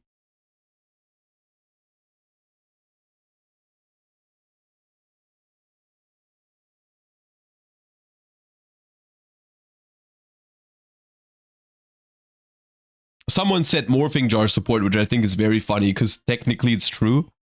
Like, you go flip Morphing Jar in empty jar, you flip Morphing Jar, chain this, and then you reset your Morphing Jar, which is very funny. But there's no way it's meant to be empty jar support, right? I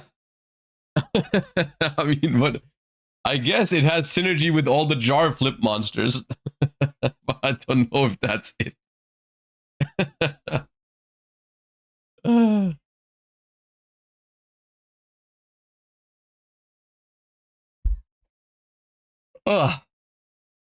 Yeah, okay. These two are kind of whatever.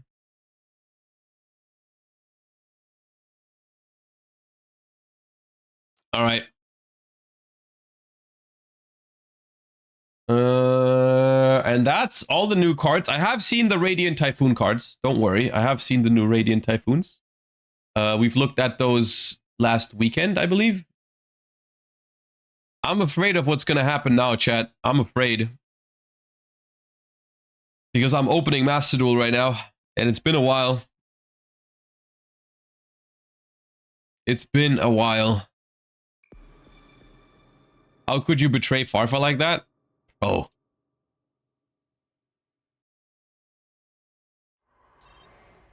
I went on one video with Nesh. Nesh asked me to join one discussion. I'm not doing a new podcast.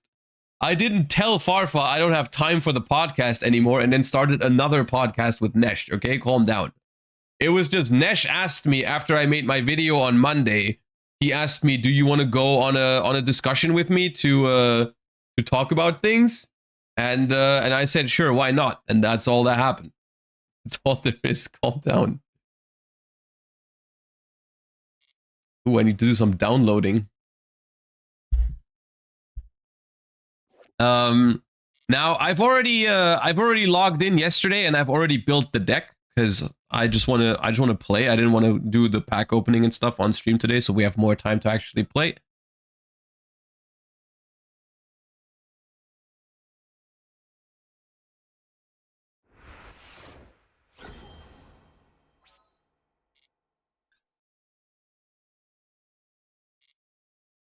All right. So, there's a new pack in Master Duel, and it's been a few weeks since I've played, but I did say once we get Mitsurugi in Master Duel, I'm gonna try and see what has changed. Of course, the new Forbidden and Limited list is also in effect now, the one that banned Baguska and limited some of the Malice starters, so hopefully it can be a little bit healthier of an environment. The new pack is bringing some other stuff, but I'm gonna be honest with you, as much as I love Dragon Rulers, now that Genesis format has given me a place to actually play these decks, I feel way less excited to play them in an environment where I know they're not good. So why would I spend my gems and my time playing them in Master Duel when I can play them in Genesis format, to be honest with you? Like, I'm just gonna get cooked by all the good decks, and it's not gonna be fun. So that is that. But I do think this is overall a pretty solid pack, I suppose, for what it's worth, even though I haven't played in a while, so I'm not super familiar with what's going on at the moment. But Mitsurugi is a good deck. Orcust is a good deck. I like Dragon Rulers, but it's probably not that good. But Orcust and Mitsu, pretty relevant stuff. Mitsurugi hitting you with a solid 1, 2, 3, 4 ultras. I guess it could be worse, I suppose. Since you don't need 3 Murakumo and not every list needs 3 Aramasa, so it could be worse, I suppose. I've built a Mitsurugi deck. And look, you're going to look at this deck and you're going to say, Josh, there's no way this is the best way to play Mitsurugi in Master Duel. And to that I say, probably not, but it's the way I want to play it, because that's the way I've enjoyed Mitsurugi. I've enjoyed pure Mitsurugi before, and that is what I'm going to do. I know you can do crazy Habakiri combos in basically every deck in the game right now. I know Habakiri can do one card Appaloosa and so on and so forth, but it's not what I want to do. I just want to play pure Mitsurugi and have a good time with it. See if that's possible, at least. So this list is basically pretty close to what I've been playing in the TCG a while ago, with the adjustment of we only have one pot of extravagance. So the deck is going to be slightly less consistent, which I'm a little worried about. But other than that, you know, I've just adjusted the list slightly to accommodate for the Maxi minigame, of course, and Master Duel. You know, like, the deck didn't really play cross out in the TCG. You don't really have to. But in Master Duel, I guess we will. So let's just see if we can have a good time. I don't even know which rank I am. Oh, what is this? Silver 5? Oh, what is this? Flat 5. Okay. Season 46 has officially begun, y'all. I haven't clicked this button in weeks.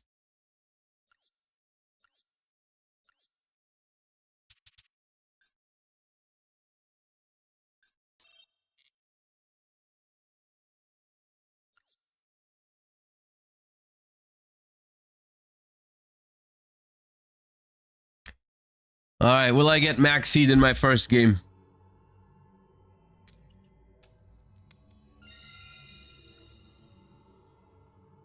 Have you dismantled Malice yet? Of course. Of course. Who do you think you're talking to?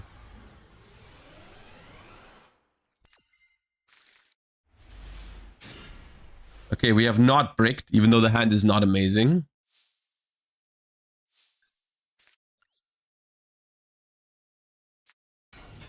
It's actually, it's a fine hand.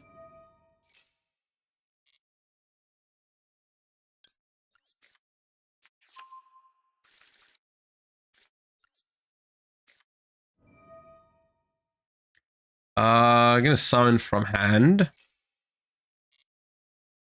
Gonna summon this. Gonna have to tribute the Kusanagi from my hand here, unfortunately.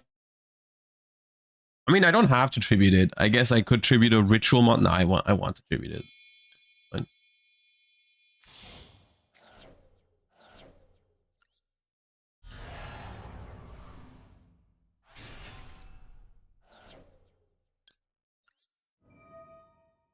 Gonna make Kusanagi Chainlink 1 to play around Ghost Bell.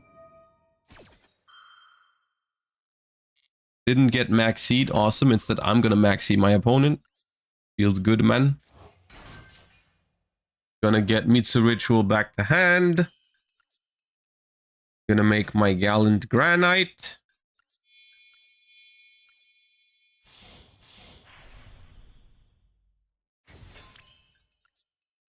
On summon number 4, that's gonna add Nibiru. And my Platinum 5 opponent has seen enough. Alright, cool.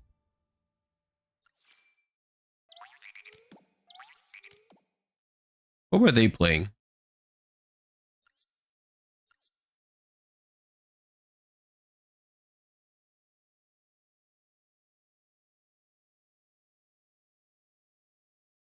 Ah, I see why I didn't get max seed. They didn't play it. Otherwise, they would have had it.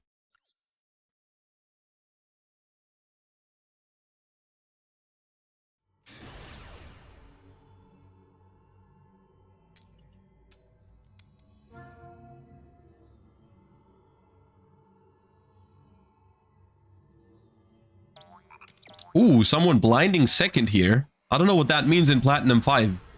It could be, this could be Tenpai, it could be Gem Knights, but it could also very well be Invoked Mech Knight or something.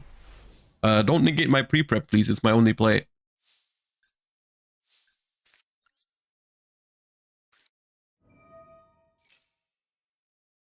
Thank you.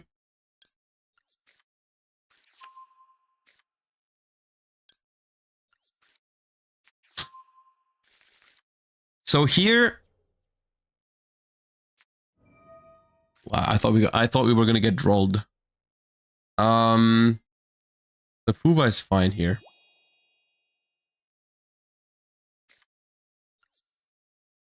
Then we're not gonna activate the Habakiri. Summon from hand. Special Haba. Tribute. Utsu.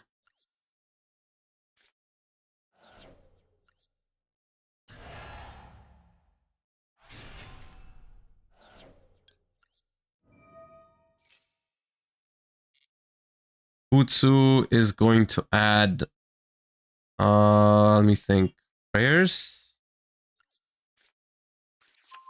I'm thinking we can definitely, we could give 0 draws to the Fuva. We could also give 1.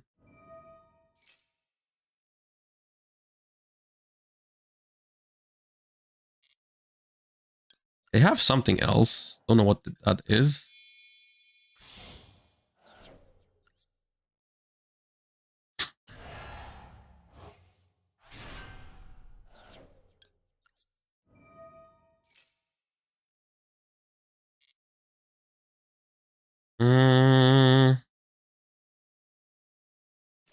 If I give 0, I don't have Murakumo now.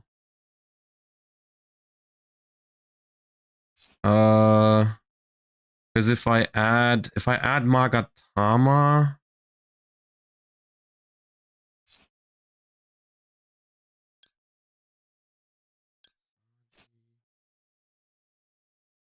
I'm not playing Purification, no. Saji, Search Ritual, Summon. It's probably worth. I probably should have tributed differently for the Summon from hand.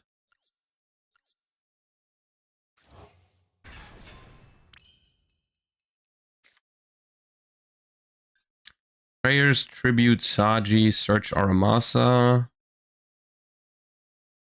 Special both.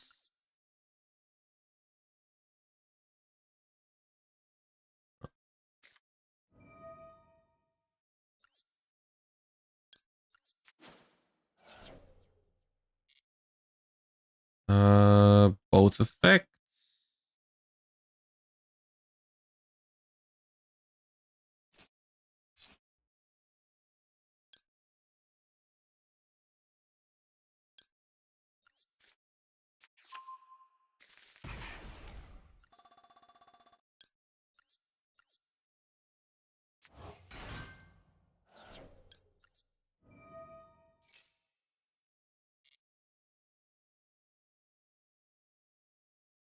So here, I could go Magatama. Yeah, let's go Magatama.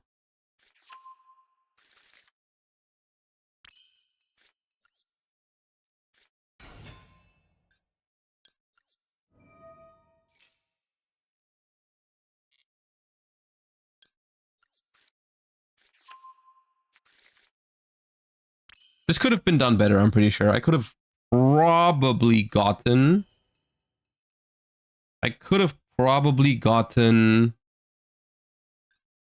a prayers somewhere here as well. I should have summoned one from deck. I think the first one should have been from deck. I should have given one draw. That's okay.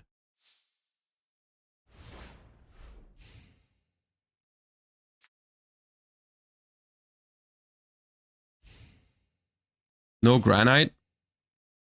They're playing a blind second deck, so I don't know how many cards I want to give them really. Where the trap at? I don't like main decking the trap in best of one, personally. I can understand why you're doing it though. Like maybe it's correct. Maybe I'll change my mind on it. I built it more like a TCG list, to be fair.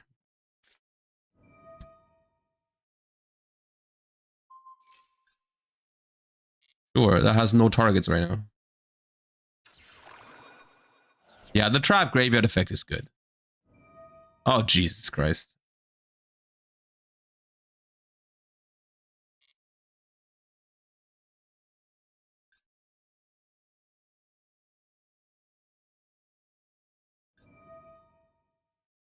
I have a question.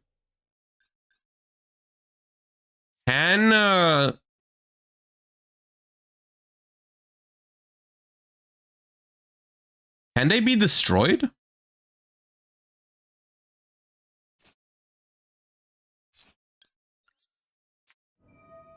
I think I'll pop it. I could have also ritual summoned Murakumo here,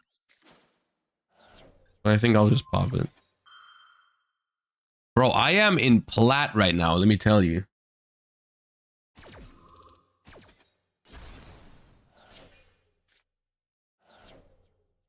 Yeah, droplet is too big of a problem if I rely on Murakumo.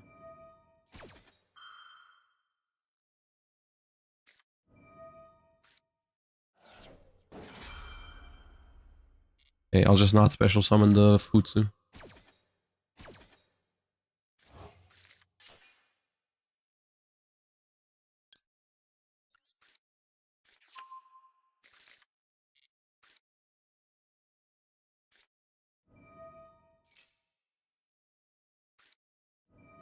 Do I die? I think I die. Oh my god, dude. What the fuck?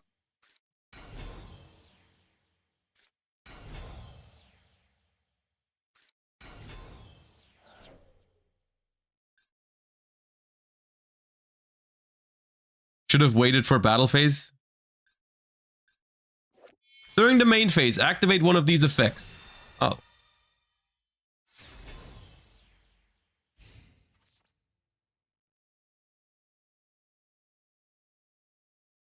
Okay, so is it just... it doesn't add up because of the Habakiri, right? The Habakiri doubling them just wouldn't be that much, right?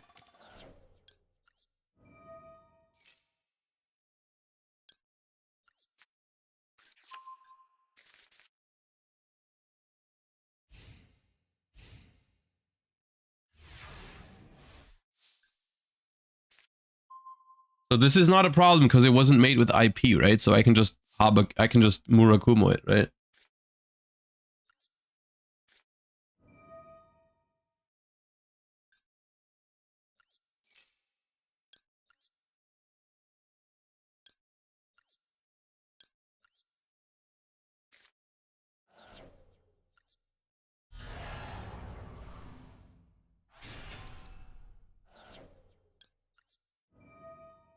Alright, we're not gonna overcomplicate things. Probably shouldn't even search with this Aramasa, but whatever.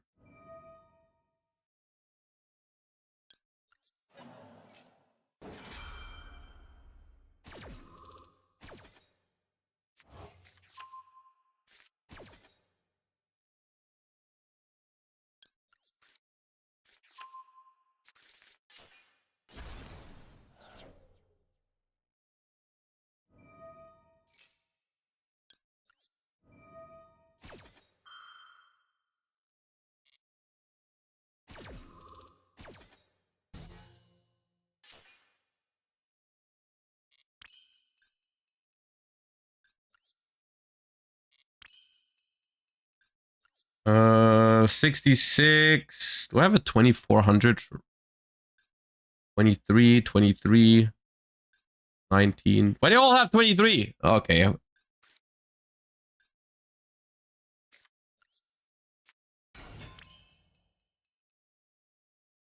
So this is 7800.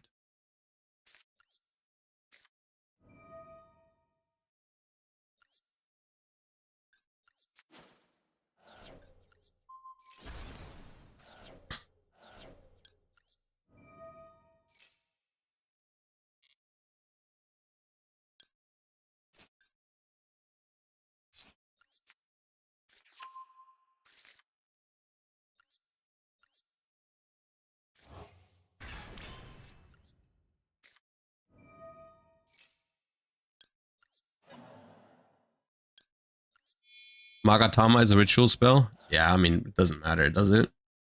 Are we really well actualing the plays that are all leading to a guaranteed win?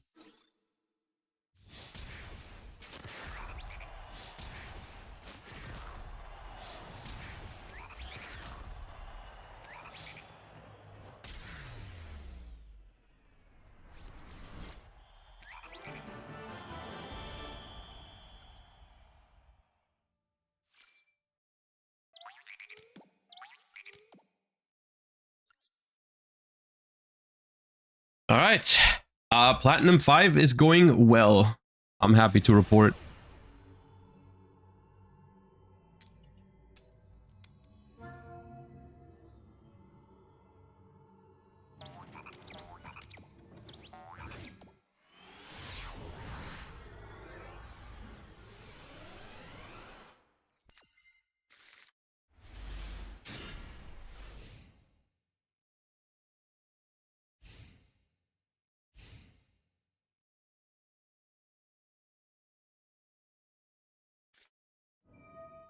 Oh.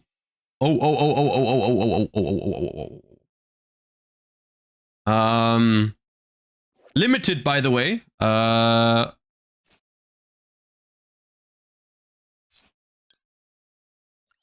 think I chain max C here, and if they have an out for it, then I'll impulse the banished thingy. Okay, they don't have an out for it, then I'm fine. I guess this opens it up for them to just go March here pass, but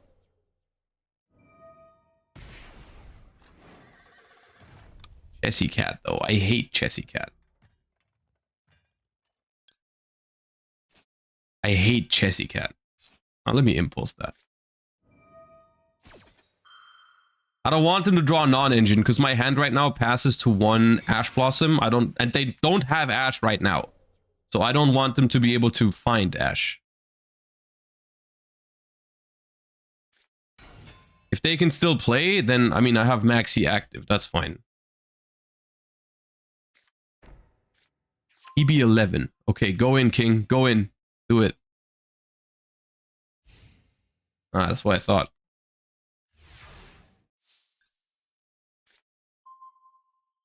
Kusanagi, awesome. It's not a Josh hand without Kusanagi. Since I don't expect him to have Ash, I think I should be fine here. Go for Mirror. Go for Haba. Alright. See, you don't need fancy combos in Mitsu if people always leave when you activate Habakiri. There's no point. Like, it doesn't matter what you're gonna do with the Habakiri if they all leave.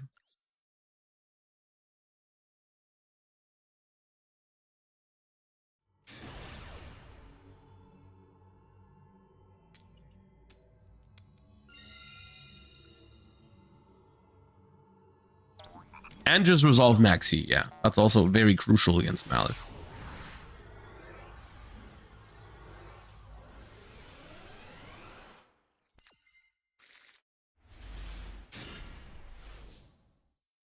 Dude, this is almost a brick.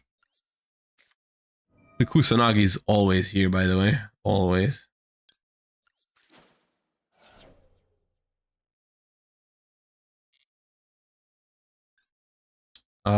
Do I actually go for both effects? I think so, yeah. I go for I go for Aramasa. And I special summon the Aramasa. Then I go chain block my Futsu.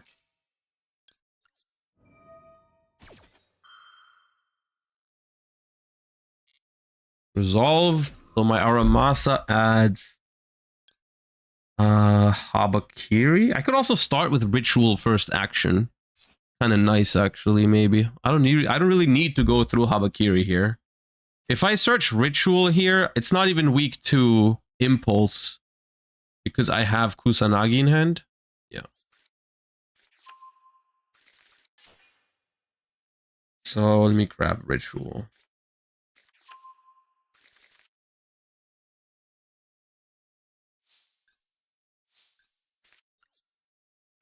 This way we can start Ritual from hand. Special this.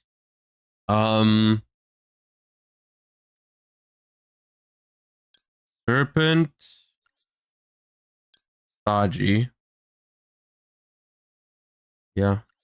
Serpent Saji.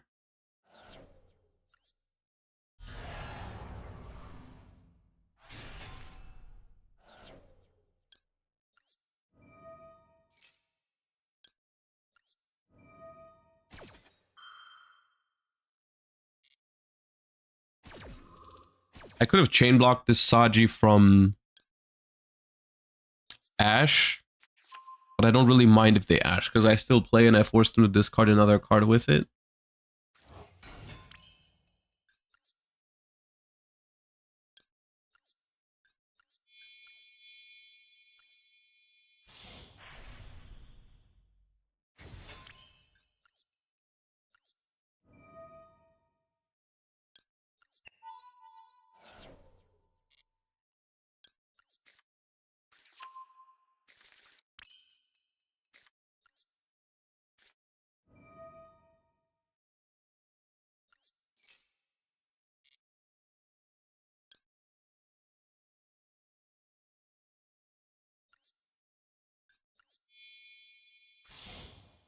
No Pachi? Y'all, no Pachi, no.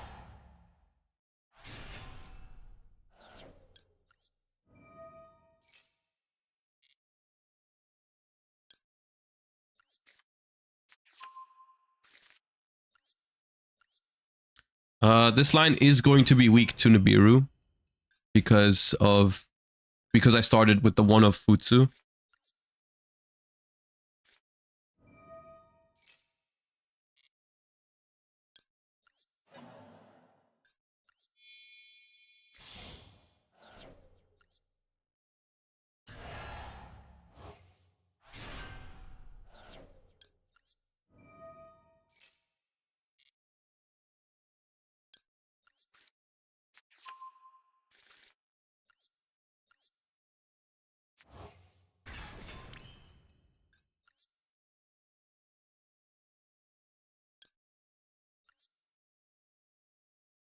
I kind of want Kusanagi in grave.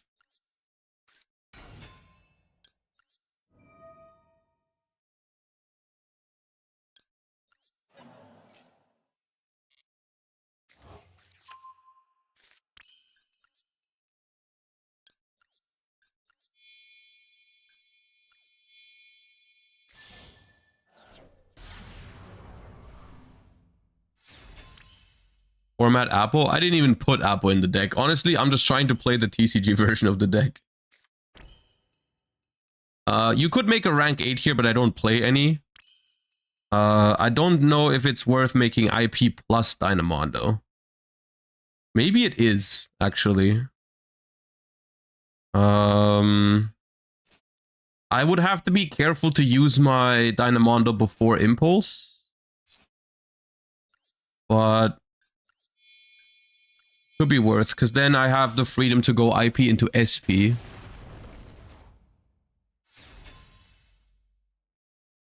No. I could set it, but I don't feel like it in case of Lightning Storm. I mean, maybe it's worth because I have Nib. They're not gonna have Lightning Storm.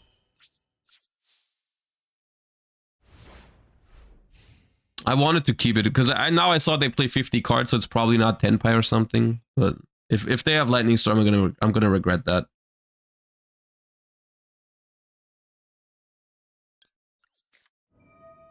Throw the cringe maxi behind board. Awesome.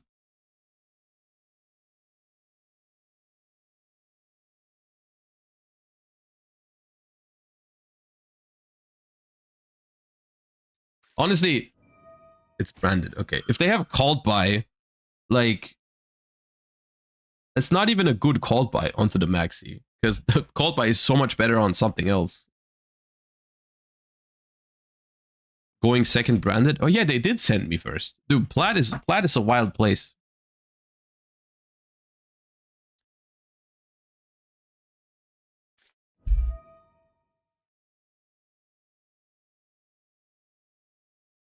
Chain Serenir.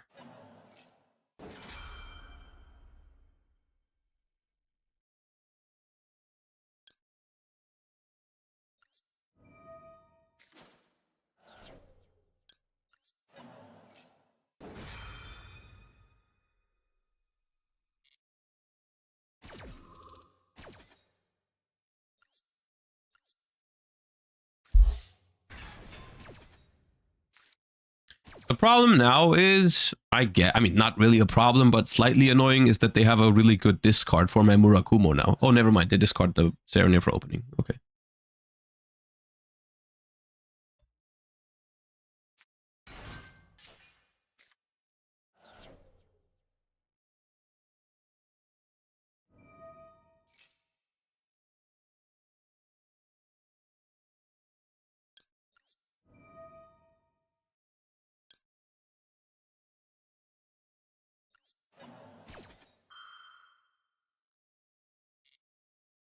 Not going to use Murakumo wipe yet.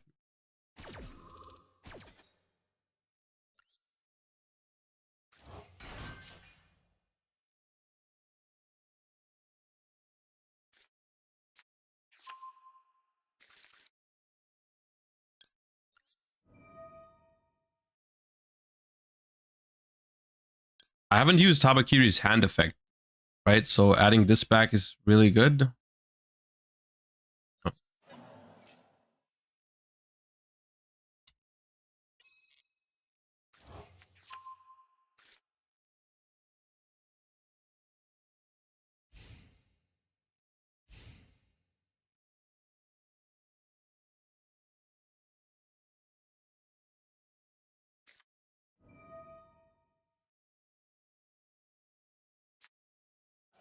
Okay.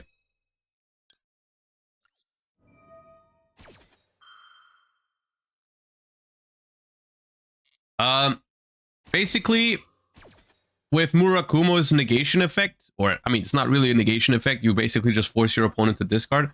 There's a few ways you can use it. Oh, I was about to say you want to use it when your opponent basically has to discard a card to make sure they don't really have a choice, but I guess you can just go -2.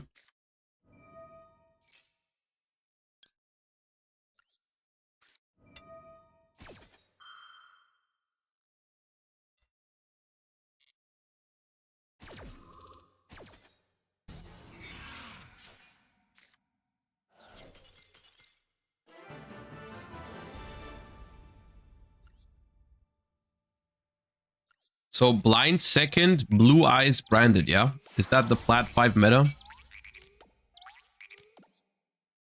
Interesting.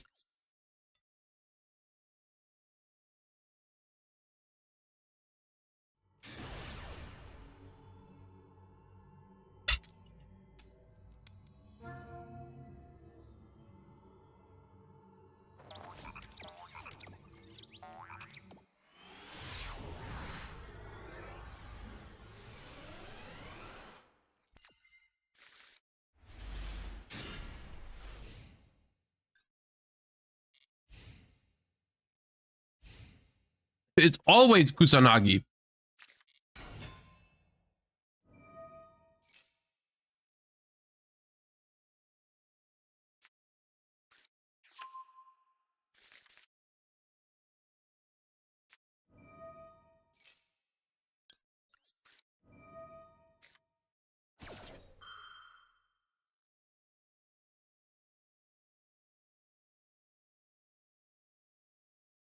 52 cards. No, please. Let me have it. I need it. My hand doesn't play.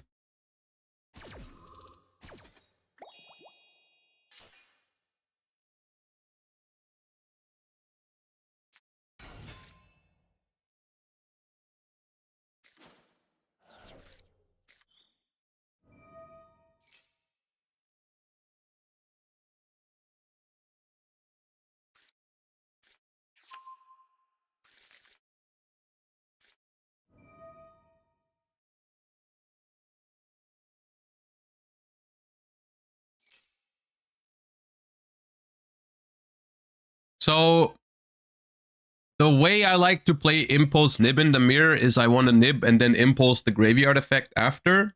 Because otherwise, if I Impulse now and they can still play, my Nibiru is dead. Which is a little bit risky here because we're under Fuva and there's a chance they don't summon 5 times. But realistically, I think they are going to summon 5 times. And if not, then I'm probably okay. Like, if they just stop here, then they haven't really accomplished anything. They also didn't tribute Kusanagi. They just tributed another Aramasa, so... Here I could consider using Nib and then Impulse the graveyard effect of Habakiri. Which should get me... Yeah, no, that's fine.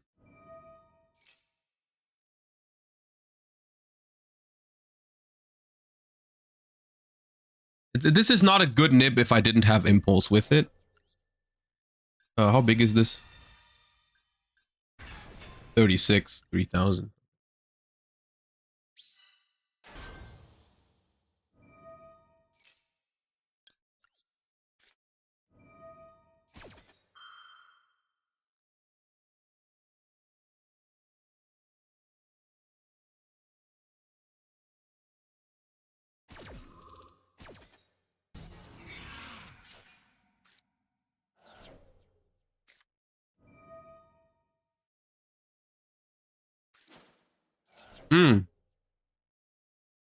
They drew the Kusanagi, that's why.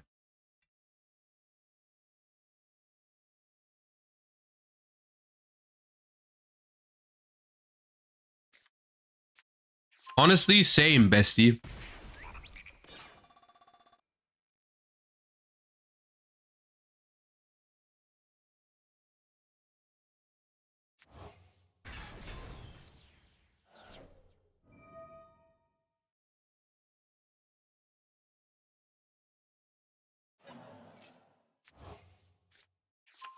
They can still ritual from deck, but we draw a card for that, so that's okay.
Can I use Habakiri again if it got Ash last turn? No.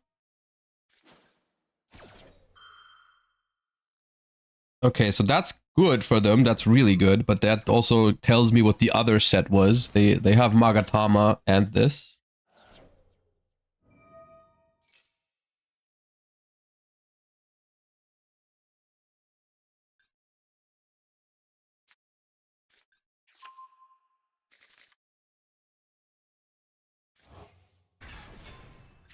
Added a ritual.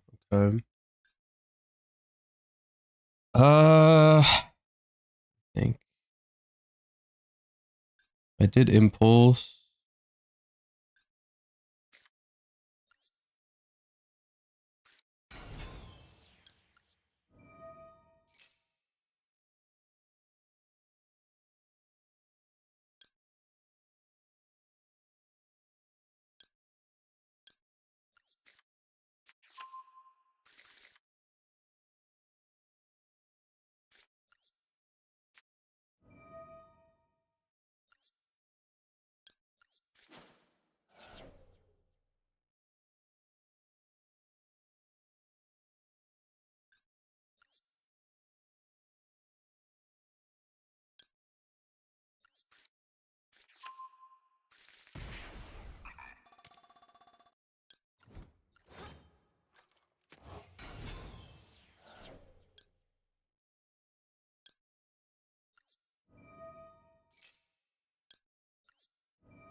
I summoned from hand, so I can still summon from deck. I got summoned from grave.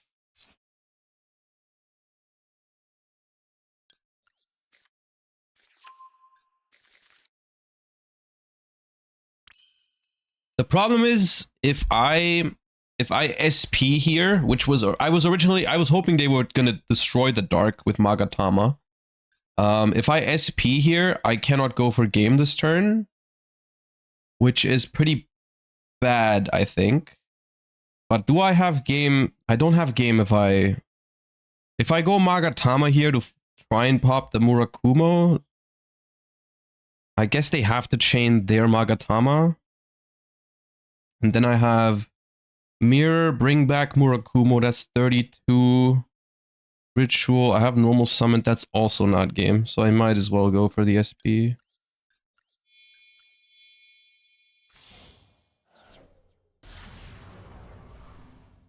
It's gonna be annoying next turn though.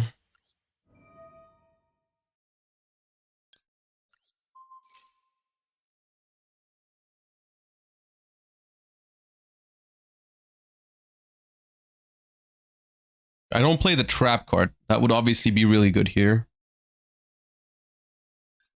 And the trap card is also going to be a crazy follow-up for them next turn.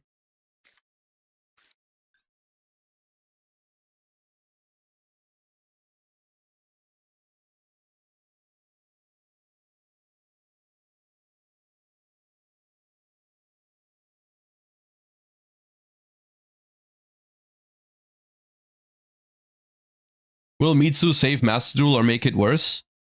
For me personally, it's gonna make it better because I'm gonna refuse to play the crazy combo builds. On a competitive scale, it's probably gonna be pretty tough. Like it's a little bit of both, essentially. Like this right now, I mean, I'm in plat, but I would probably be enjoying myself even in like masters, at least more than before. But I think like there are some decks that are certainly going to be very problematic with Mitsu involved, for sure. Okay.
Is it worth making Dynamondo?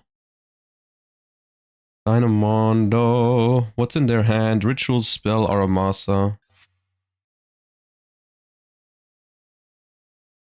Probably not. Can't attack directly.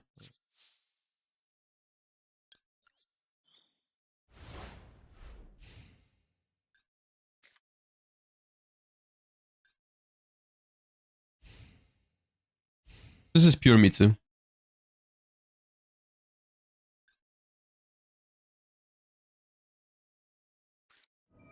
Ah!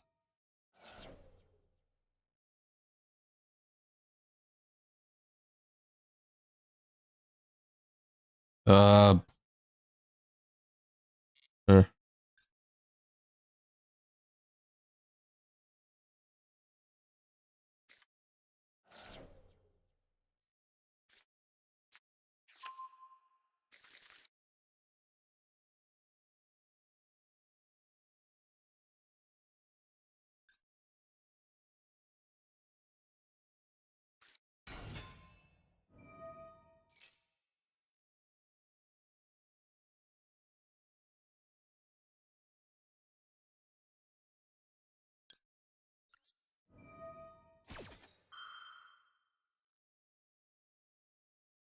Probably just gonna discard the Skull Guardian for this, right? How does this card interact if you don't have another monster? If I SP this Aramasa right now, does it still summon? It says and if you do, I'd have to look it up right now. It still summons?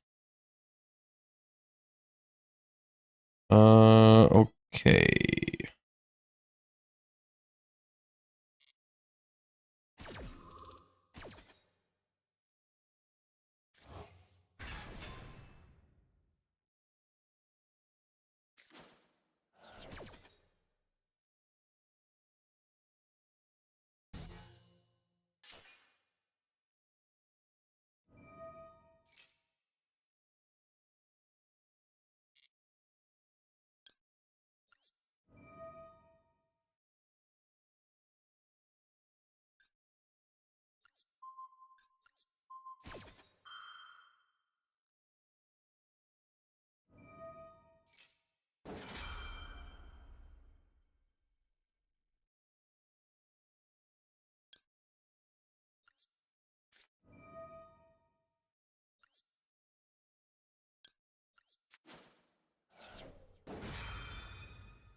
I'm very low on time is a problem right now. Gonna have to focus.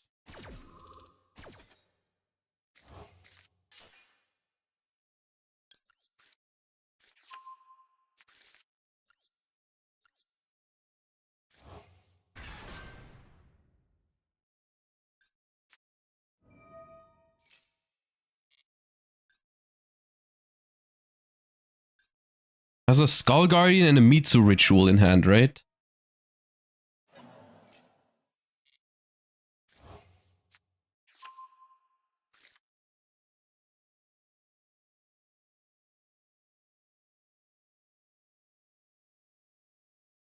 Unless I'm missing something.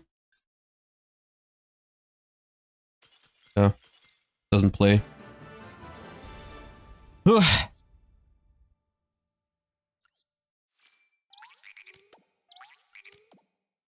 Can we see the deck list? Sure. It's very close to what I played in the TCG back in the day. Like, I mean, a few months ago. I'm gonna be honest with you, I don't know if this is the optimal list for Master Duel. I realize, I know you can do a lot crazier things with Mitsu than play pure Mitsu. I'm just playing this because I like the deck this way. There might be better and more broken ways to abuse the Mitsurugi cards. The only card that I'm thinking about adding at the moment is Purification. It gives you some crazy grind games. Maybe I'll add this over like Talents. Yeah, that sounds good, I think. I think that sounds good. In the extra deck, you can probably make Appaloosa. But I don't like Appaloosa.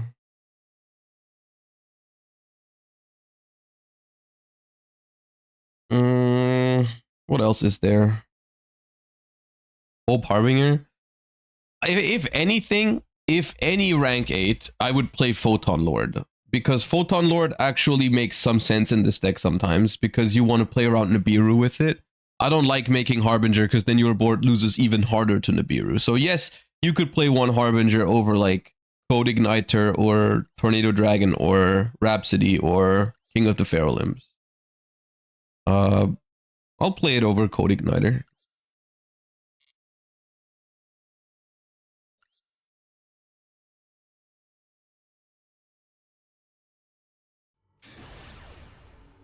What about Evil Swarm Nightmare? I tried that in the TCG and it was just never good for me. I guess it's good against Malice though.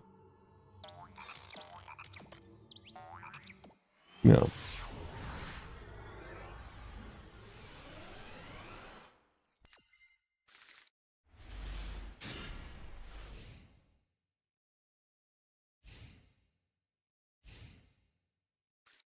Have you played this with Fiendsmith? In the TCG a little bit, not in Master Duel. You definitely can though. Makes sense.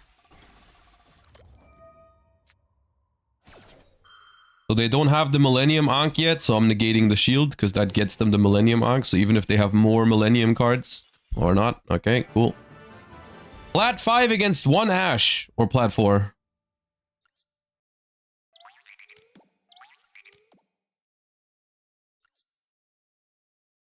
How'd you like it in the TCG? I think it's good, but it was just weaker into Fuva. Which was enough of a reason for me to not play it. And I think the same logic probably applies in Master Duel. Like I don't think if this deck plays, it needs the extra ceiling from Fiendsmith personally.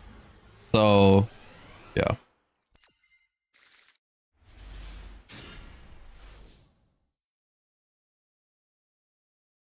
So do I play around Droll here with prayers in the draw phase? No, I already beat Droll.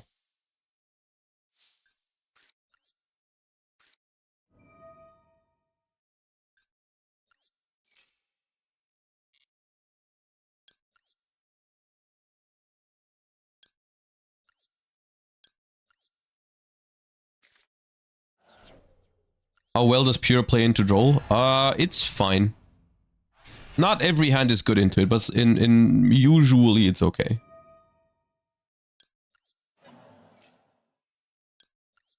This hand doesn't care about Droll.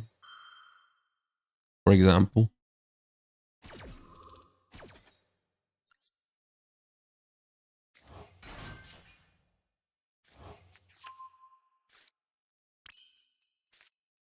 Like, this is now, after this Aramasa search, is going to be the first time they can droll me. And if they want to droll me, they have to basically discard 2 cards from their hand, because I have Murakumo on the board already, and I already have setup. Like, if they have droll here, it's not good. I'm not even gonna... I don't think I'll call by it, to be honest with you. I could, to make it simpler, but I could also just hold the call by to showcase why the droll isn't really a problem here. Yeah, I think I'll just force them to discard. Okay.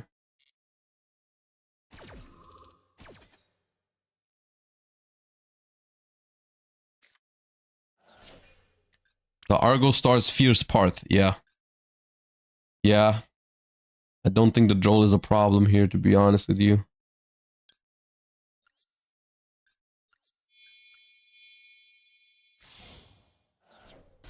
So here, I guess if you are under droll, you're gonna have to make the decision, do I play around Nibiru or not? I think Nibiru is one of the only loose cons we have here, so I think I'll just do this.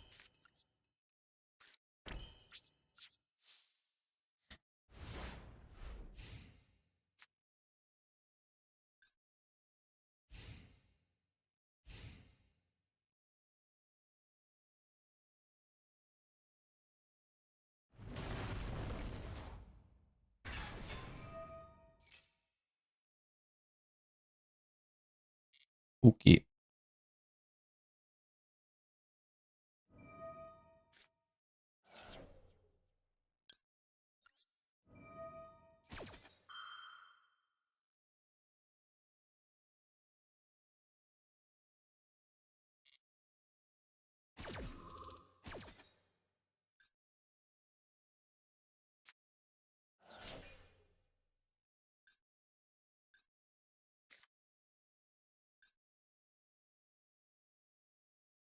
Now I just gotta make sure I'm not throwing this game because I don't remember my Argo Stars interactions. This one is discard 1, special itself, and then search. This one is just special and gain 500, and they can always just go back into the spell trap zone. I'll go for home stadium.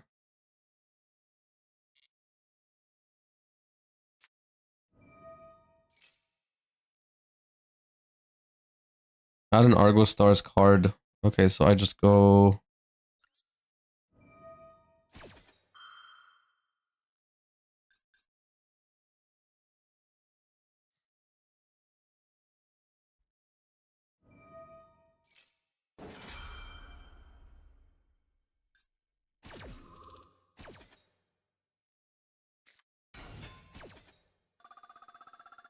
I'll go SP here. I'm not going Dynamondo because I don't want to shuffle away my... I don't want to shuffle away my only Murakumo. Get rid of the field spell.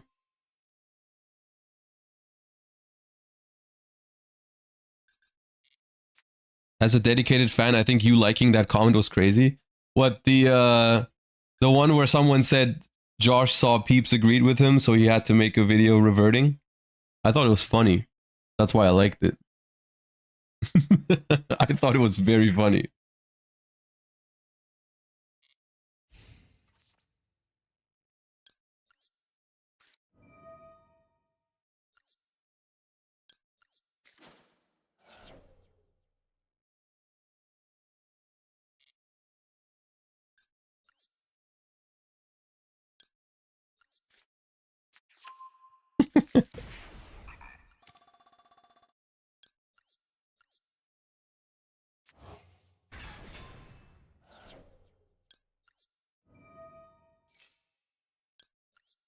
So what, they run away into the spell trap zone now?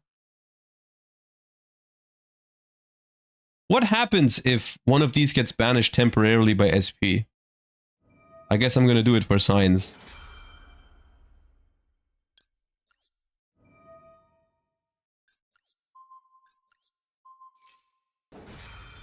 They go grave? Ooh. Free real estate.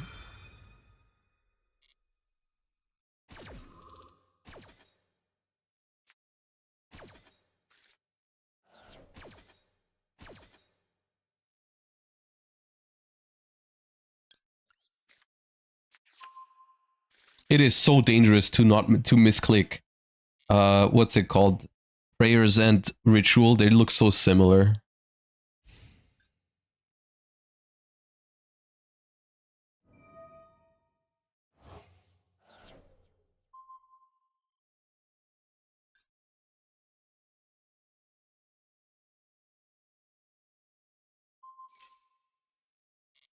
What are we doing here, Argo Stars Duelist?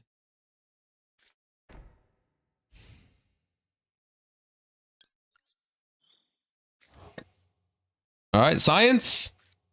Alright, goes to grave. Nice. Oh, that made all the difference, dude. If I only had that lightning 2-do on the board, Jesus, it was not over. I was in there. I was in there.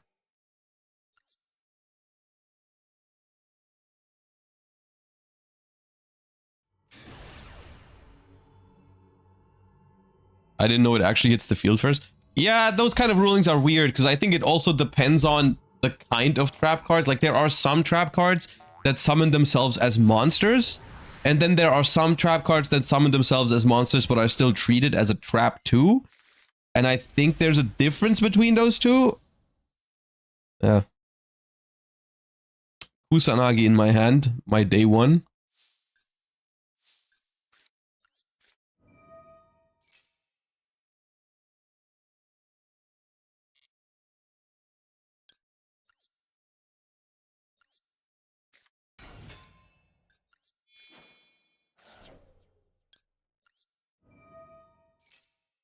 Do not Ash. Okay. So. Against Impulse, I have Ritual from hand. Then they Impulse, I normal summon Kusanagi, I go Ritual from deck. I'm gonna be fine. Yeah.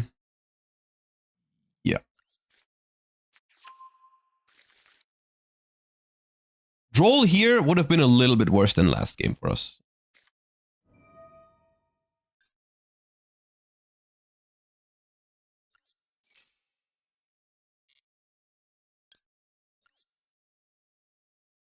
So, these two maybe? I mean, I kind of want Kusanagi. But I can just normal summon Kusanagi can just be my normal summon. So Serpent and Aramasa, I guess. Oh.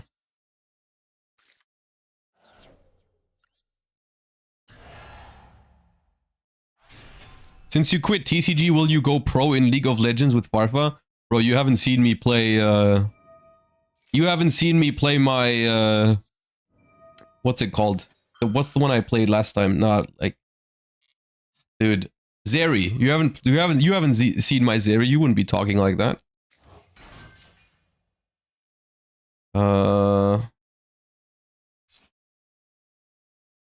Summon from deck.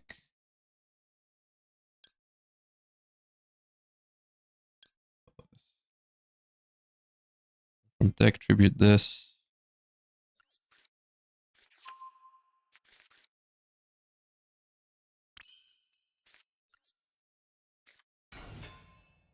If they have Imperm here, this is where Code Igniter comes up. And I didn't play around that. I could have played around that.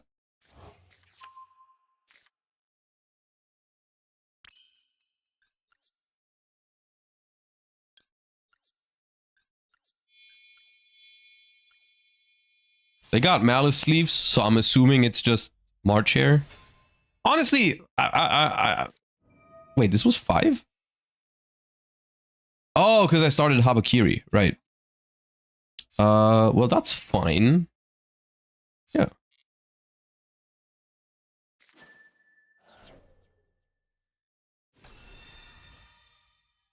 Not even, I mean, yeah, I lose the Nibiru in hand, I guess, but I get the Habakiri search here, so it's fine.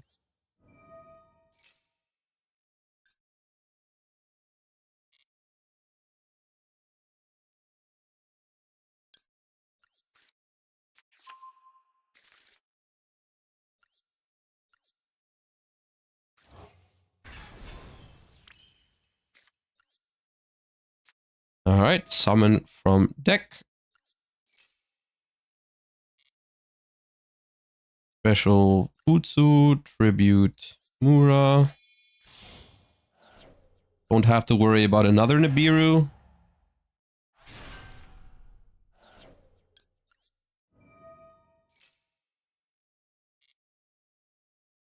So I can just search Mir.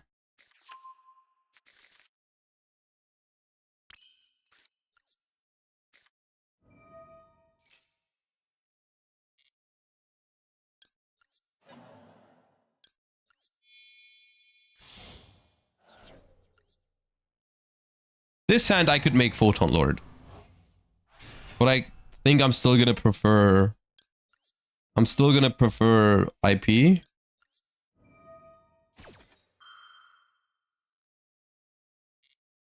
Yeah.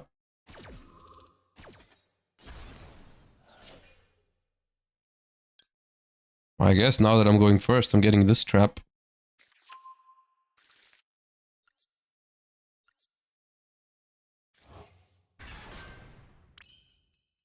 So I guess here the question is it better? I mean, I'm definitely using the token, but is it better to have Murakumo on the board immediately? Or would I like to have it in the graveyard so I can bring it back whenever? Because when it's on the board, I kind of have to tribute it for prayers. But I do like forcing a discard early on something important. I'm not sure. It depends on the format, to be honest with you, I think. But the thing with the Murakumo discard is you're going to get it eventually. And let's try putting it in the graveyard. Why not? Do some science. Let's not yap about it for too long.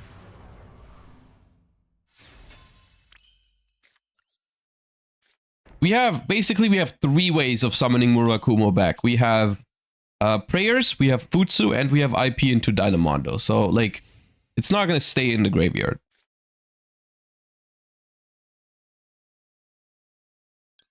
Hello.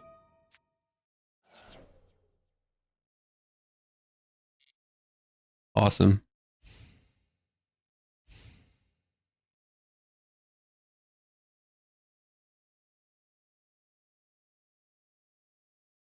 Why doesn't High King Caesar negate the Mitsu trap in grave? Oh, one of Dormouse.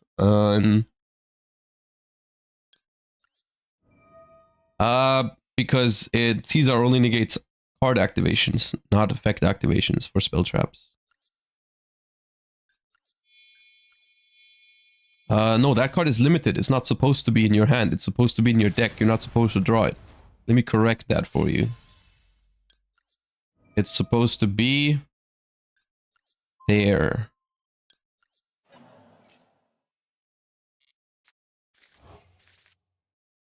There's where it's supposed to be. That is also not supposed to be in your hand, y'all.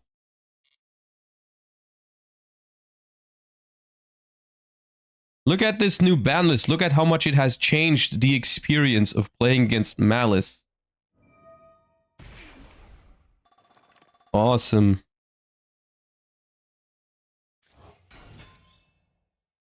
Alright, do this.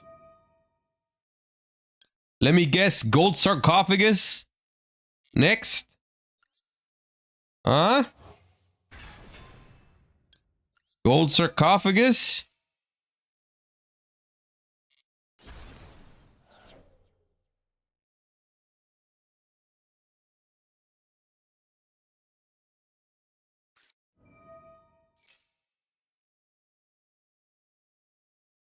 Or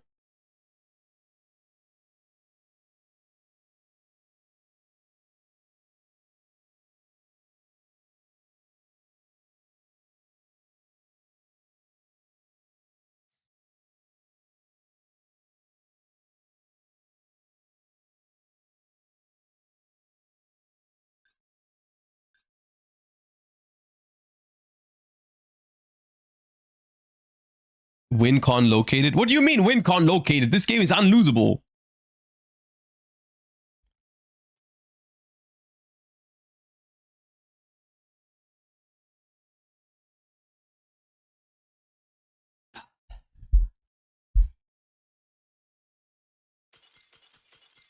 Oh, thank God they disconnected. They would have cooked me for sure. What are Malice players doing now with all the consistency hits? Let me get... Okay, let me guess. It's still gonna look like a completely functional 40 card deck. Yeah, dude, we don't even have to max out on Allure of Darkness. Or Chessy Cat. They don't even max out on the cards. 2 Impulse, 2... How does it still have, like, space issues? How does it still have issues fitting all the good cards?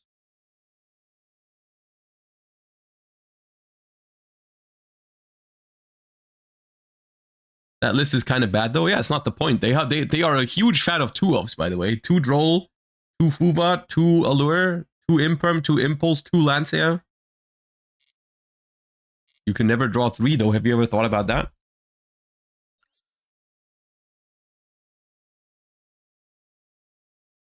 Hearthstone ass deck list.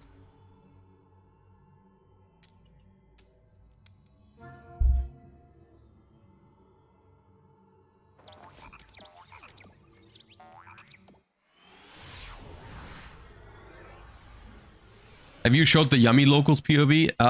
Not yet. We might do it tomorrow. This hand slaps. Hand's good.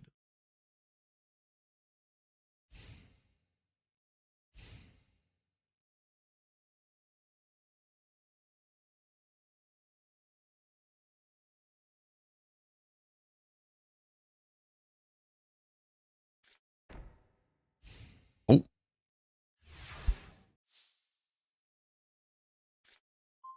Yeah, this is death. This is death, I'm not gonna lie.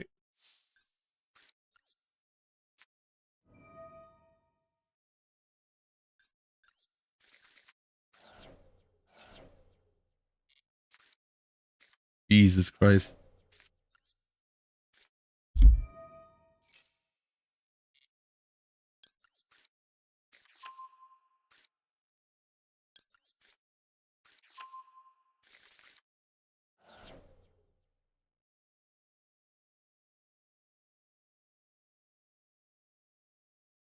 Can I kill in 4 summons? Probably. Actually, Impulse on Nib is live too.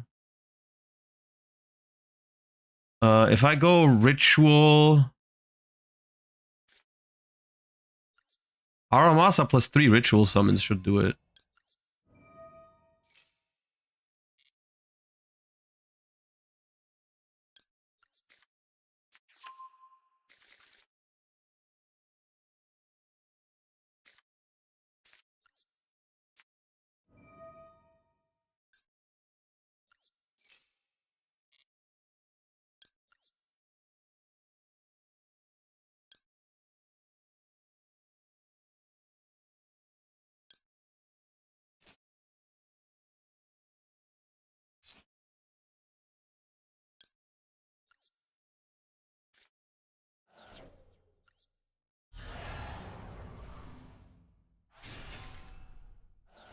Just pure Mitsu, yeah.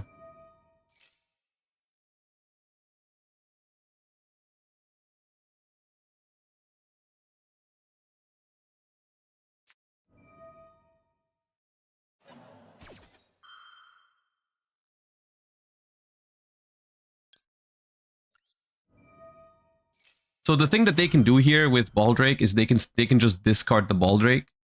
But that's fine with me because I don't want to deal with the Baldrake on the board.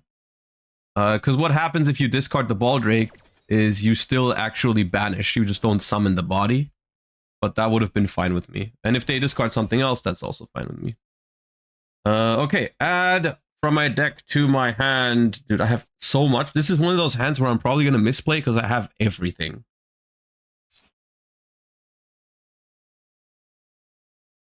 I can still summon from deck.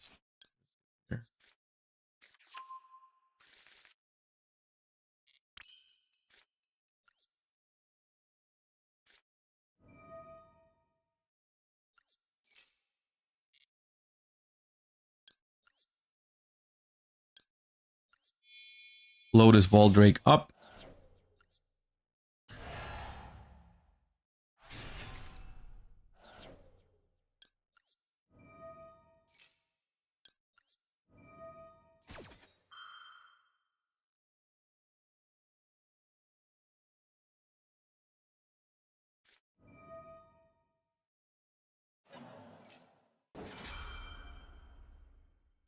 Doesn't matter. Wait, is March Hare plus Baldrake nothing? I guess it's nothing without another Malice card.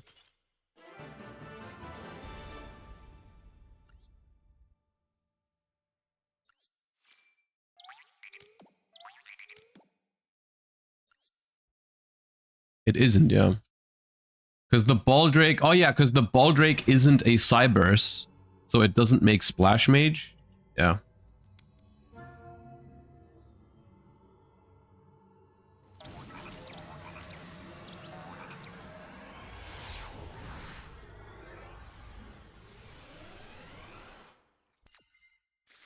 Yeah, 2 here is combo. Oh, God, we have no hand trap, but we have... I mean, it's a solid hand.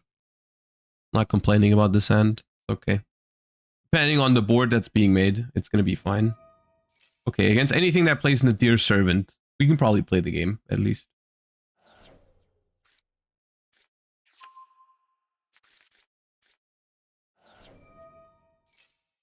Play the Kaiju? Nah. Regenesis Dogmatica. Okay. Okay. I have nothing that's good against the extra extend, unfortunately, but maybe they'll go for punishment, I guess. Regenesis Birth is send one from deck and then book.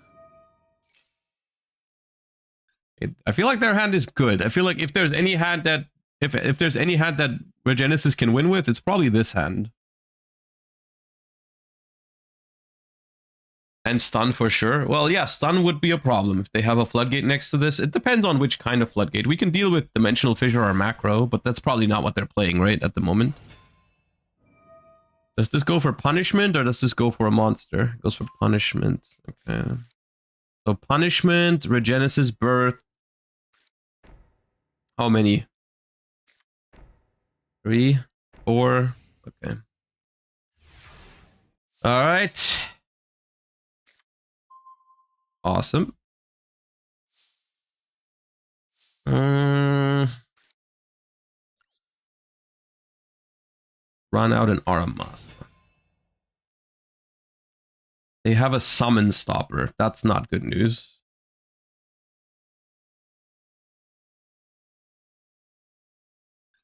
Warning or judgment. That's not good.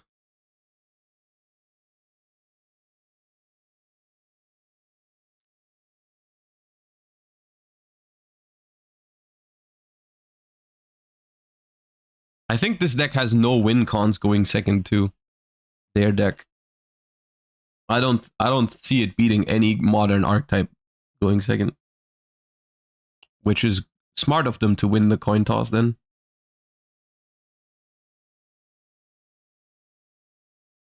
But I mean, we technically have 3 plays, but only if we can get to a ritual monster. If we can't get to a ritual monster, like if they negate Aramasa and pre-prep, we actually don't have a play.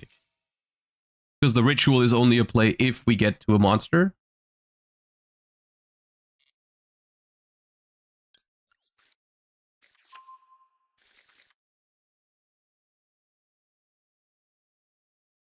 If I go Habakiri now and they use Solemn Warning on it, it goes to the graveyard, which is not good for me. I can... No, let me try to pre-prep, see if that works.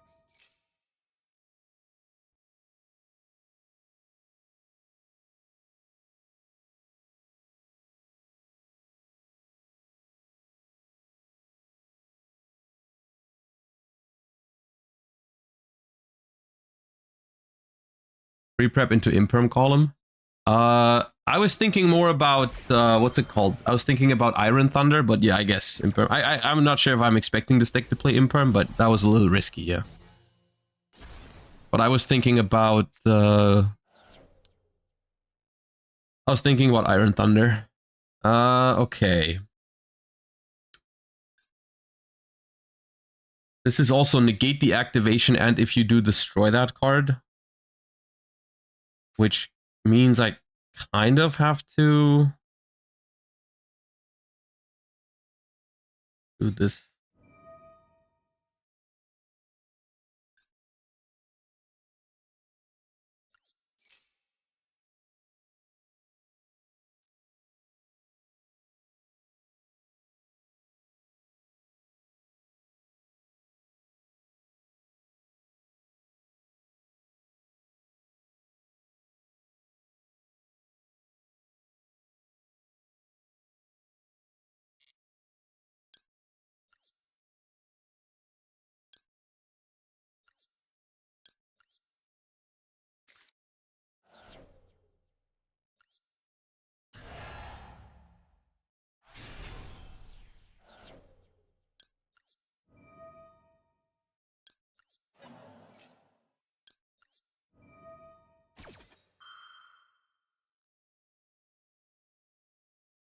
This could have maybe it should have been Kusanagi plus Saji. Yeah, it probably should have been Kusanagi plus Saji.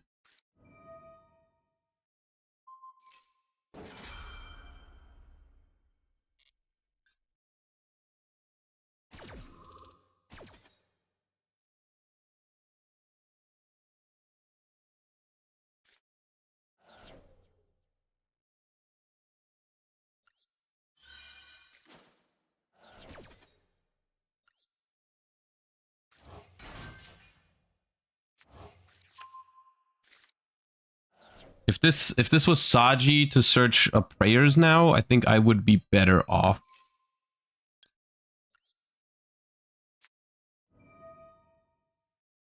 Yeah.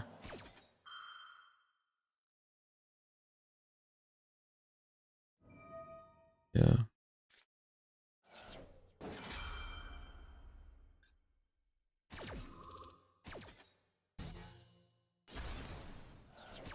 Because if I now had a prayers in hand, I could still play. Oh, I can still play. Hold up. I mean, it's not much here. I don't have much. I have Murakumo to wipe the board, but the problem is Murakumo to wipe the board doesn't really do much.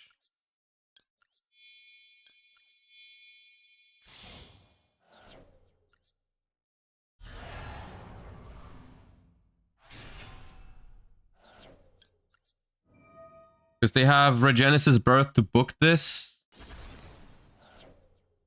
And yeah.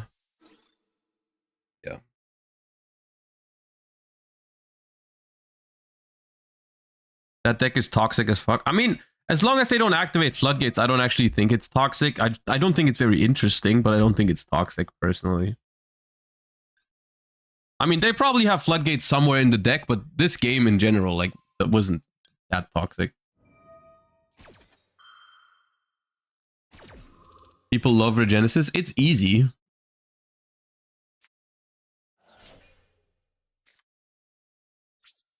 Yeah, and now end phase. Yeah, we just lose. They get everything back, right?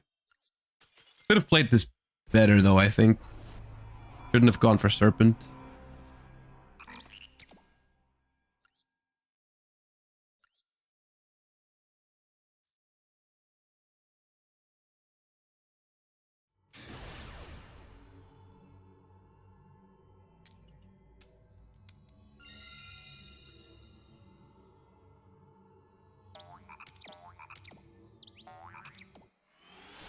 Are you gonna try Dragon Rulers on another stream? Not in Master Duel. I'll play it in Genesis. We're probably doing Genesis remote duels on Sunday.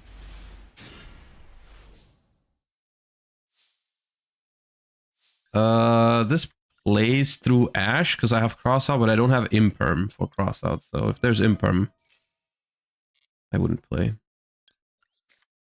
Also doesn't play through Droll because I don't have Droll for crossout.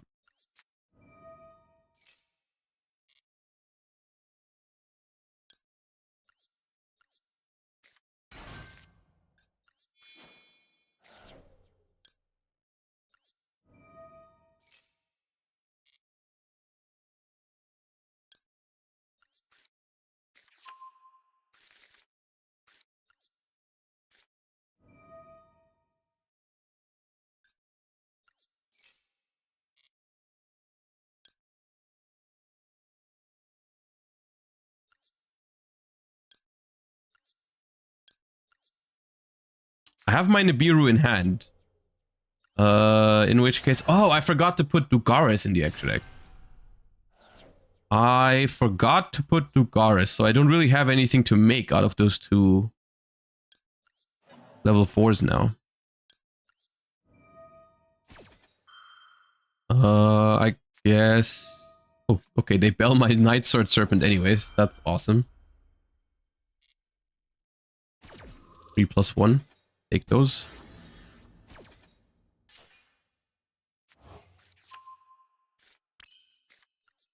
That would have been a very good ghost spell, literally next step. When I'm gonna tribute my Futsu to summon Murakumo.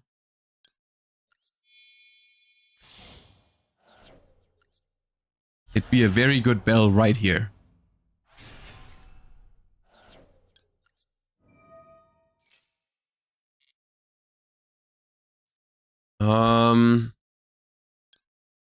Definitely want prayers in rotation.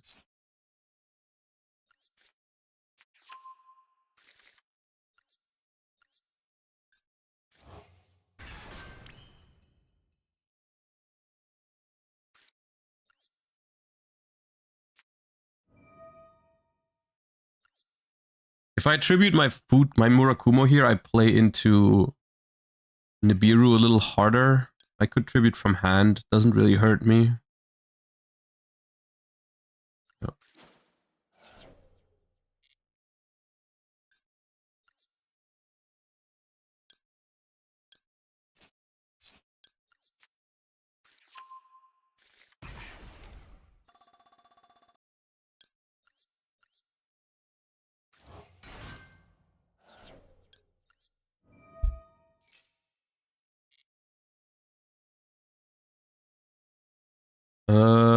What do I go for if I only search one of the spells or traps? Do I just go prayers or trap? Against a 48 card deck? Maybe trap. If I go trap, however, I have to put my Murakumo into the graveyard.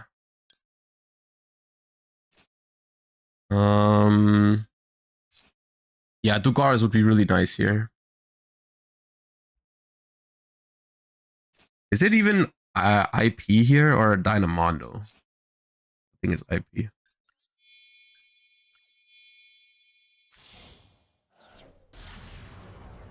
Oh, now I played into Nib. Because I linked off my Murakumo.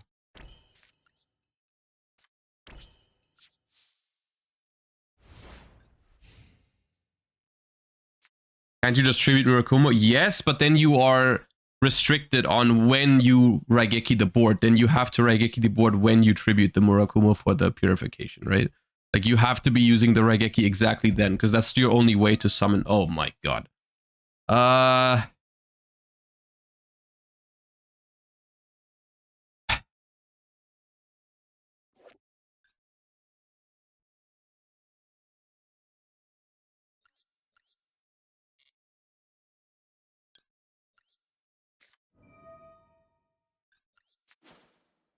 think that card is too annoying.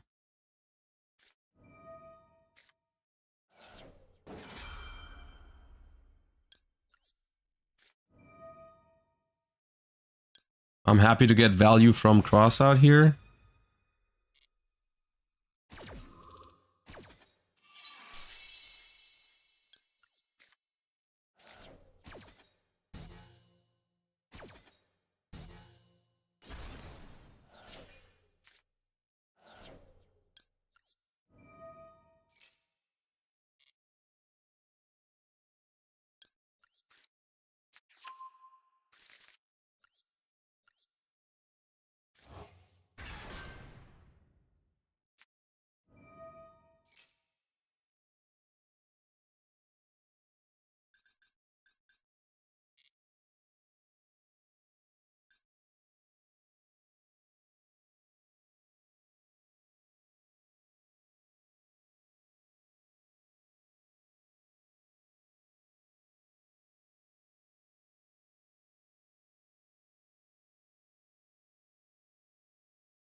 We have to go for either SP or Dynamondo on that, yeah. I think it's SP though, not Dynamondo. Because Dynamondo, like both SP and Dynamondo are 2 disruptions in this deck. Error baby.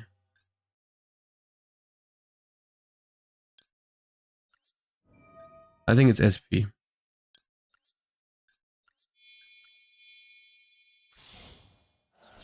Because Dynamondo is 2 disruptions by shuffling 1 back. And then also reviving Murakumo, but I already have the Murakumo effect. Oh, Jesus Christ.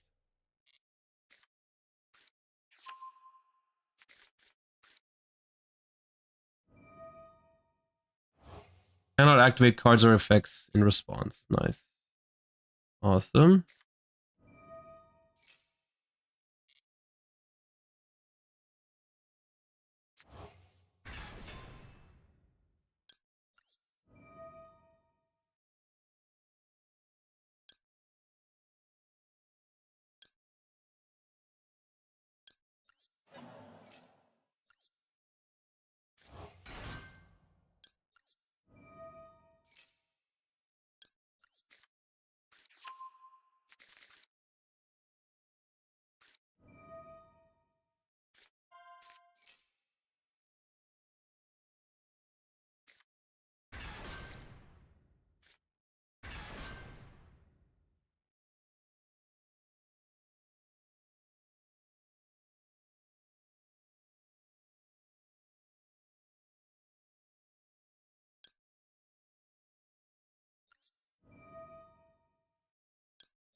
Come back, Murakumo, I miss you.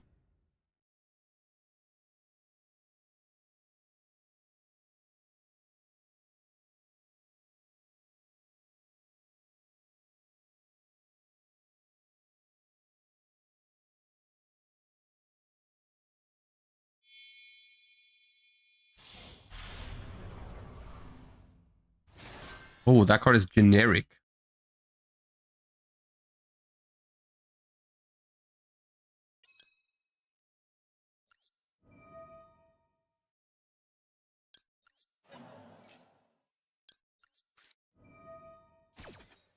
Nee.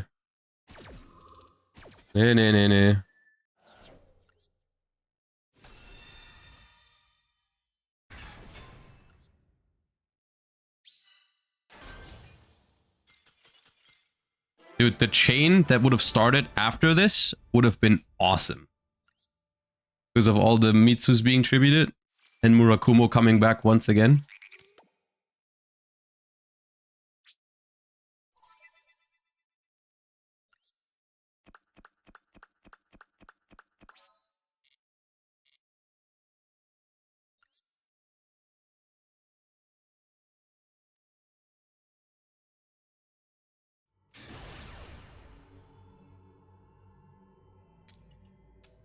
How many times can Futsu revive? Yes.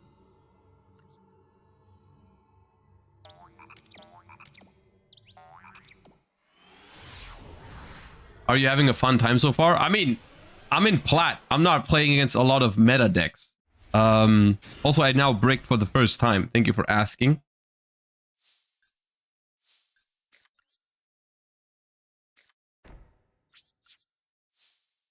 But yes, no, it's been fine.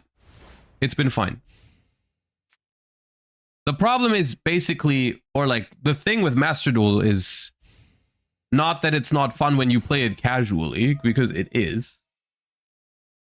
But The problem is what happens when... The problem is what happens when you try to take it seriously. At the highest level. And I don't know if that's fixed now, but with pure Mitsu in the game, there certainly is a deck that can compete. And I like. But this is more like gameplay that would happen at the highest level. But at least my max C resolve, so nothing too bad is gonna happen this turn. Taking away Mirror, so I have more top decks. That's nice. I can top deck pre-prep now, unless they have Ash for that. Alright. That technically plays, but I doubt it will. This falls to every interruption in the game. Imperm called by Veiler, Ash. Droplet is one of the weaker ones, to be fair. Yeah, if they have a level 4 next turn, it's cool. Not like the Mitsurugi mirror would have changed much about that. The talents didn't really do anything there.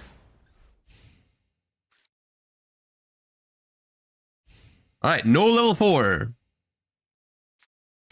Level 4.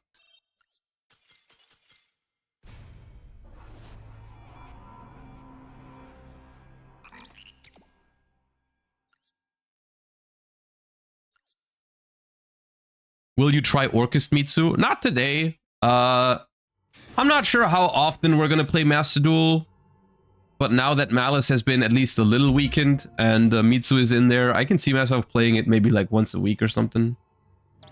I don't know. We'll see. Maybe I'll get tired of it too, though. But Orchest Mitsu sounds like something I'd want to try out eventually.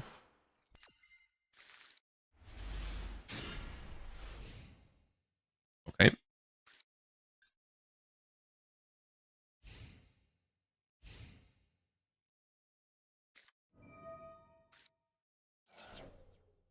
Nib couldn't stop him? No, it was Ryziel.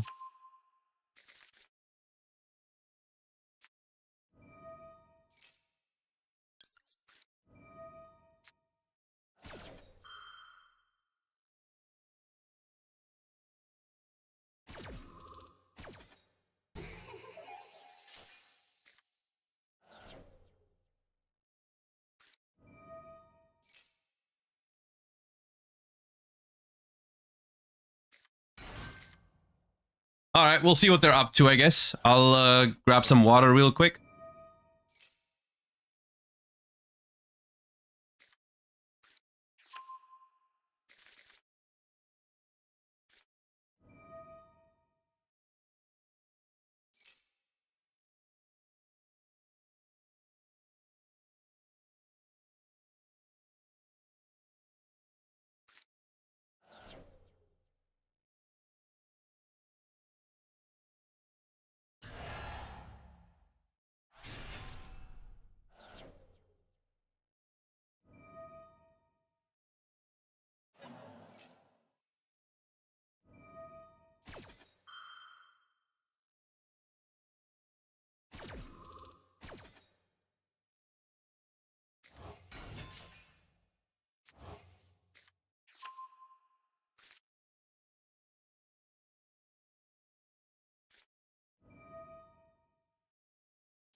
Is 2 Murakumo too much for pure Mitsurugi? No, 2 is perfect, I think. I think it's 3 Haba, 2 Mura, 1 Futsu. Basically always.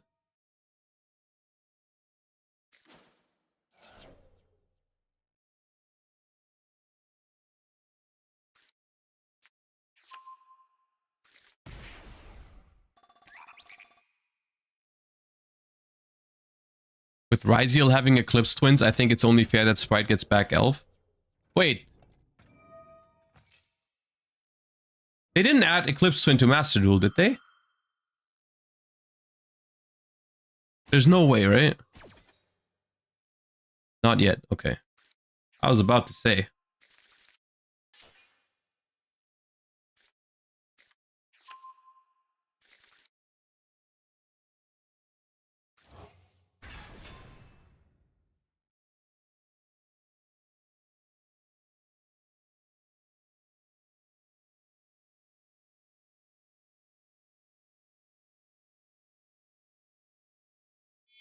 So, like, while I'm getting Fiendsmith Mitsurugi comboed, that might lead to an Orcus along the way because they have Orcus sleeves.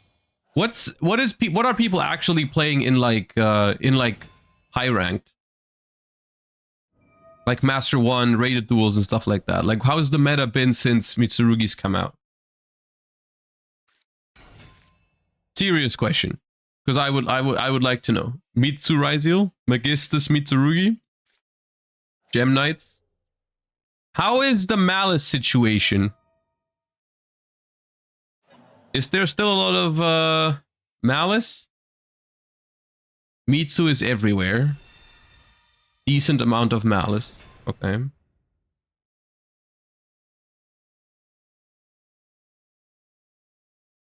Malice is dead. Okay. I don't know about that.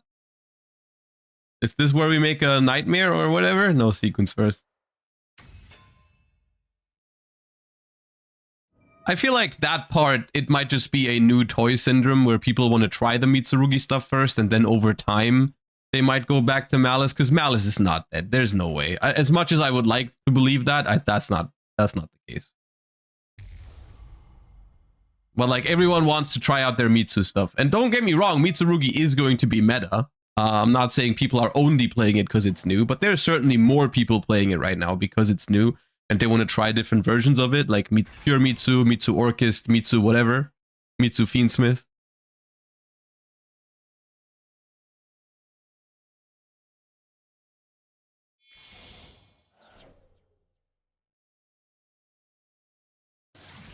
Now this is a problem. The fact that even this deck now gets Appaloosa is crazy.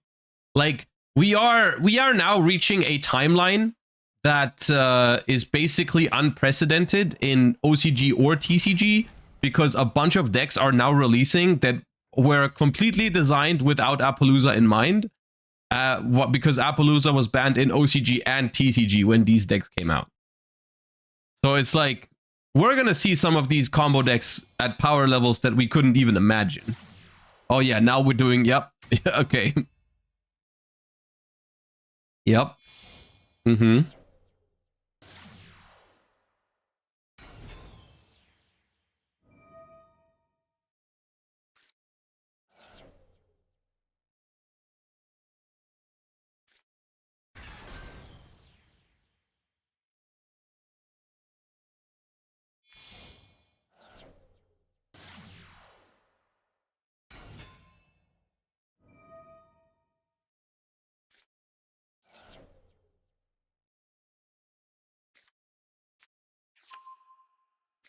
You think Runic is so back in TCG? Nah. Maybe you can play Runic Radiant Typhoon, but the Runic cards just trade poorly at the moment is the problem. And also a lot of archetypes have better removal against Runic.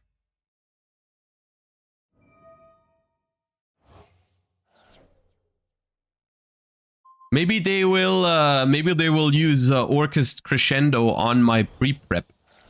And then I can activate another one because it's activate one per turn. So if they negate the activation, I can do another one.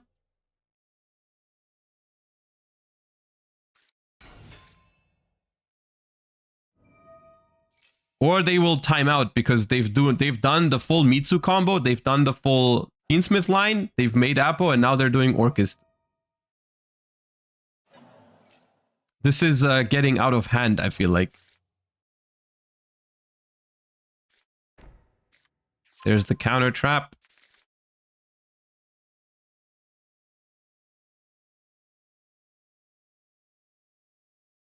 Top deck mirror, that would be insane. I've drawn pre-prep plus mirror before, but I've never drawn 3 pre-prep plus mirror.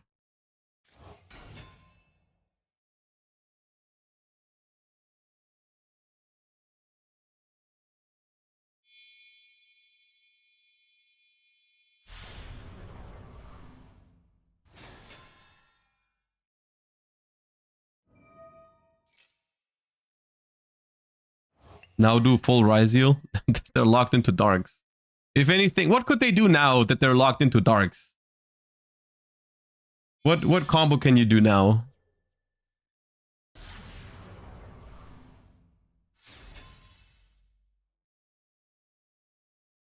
Malice? Oh yeah. Right. Normal summon Dormouse. Have they not normal summoned? They haven't normal summoned. Yeah, no, dude. Please normal summon Dormouse. It'll make a banger YouTube video. Normal summon Dormouse and then I top deck mirror for a turn. I'm down. That gets views.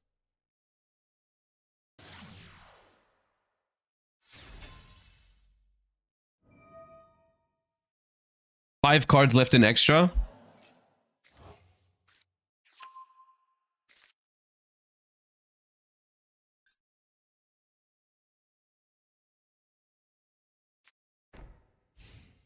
Unfortunate. Okay.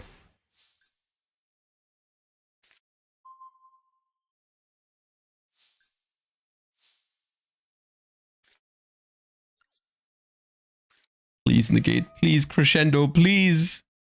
Please crescendo. No, that doesn't negate act. And then I lose to the non-engine. Man.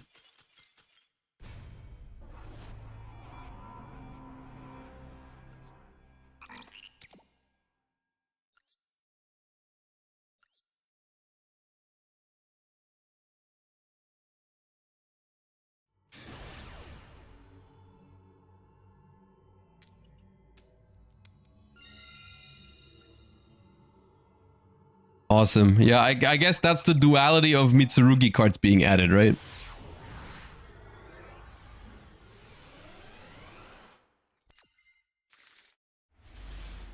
Jesus Christ.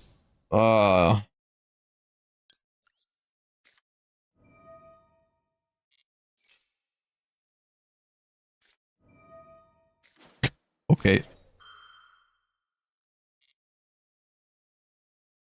If you insist.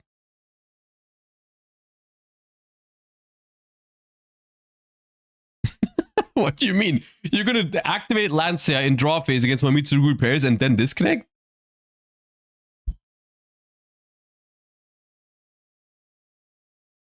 What kind of power move is that? Awesome.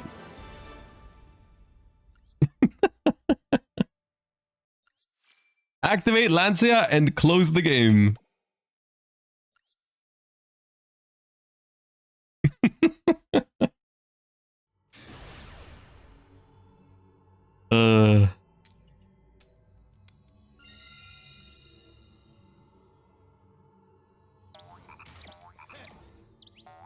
Don't act like you didn't miss this.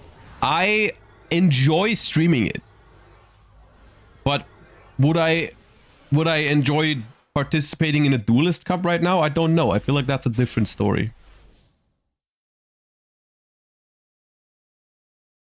But as long as there's a deck in Master Duel that I enjoy playing that can somewhat compete, like pure Mitsurugi, I'm down to stream it every once in a while. It's going to be less often, though, than it used to. But we can do like a Master Duel day every week or something.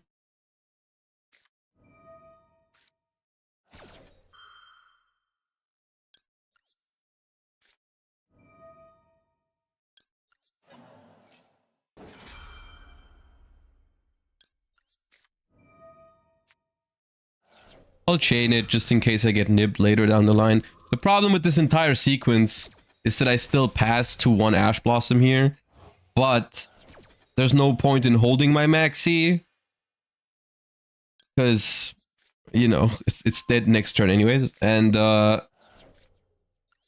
I can't really let the maxi resolve either because my hand is just way too bad in it. With other hands, I can let it go through, but not with this hand.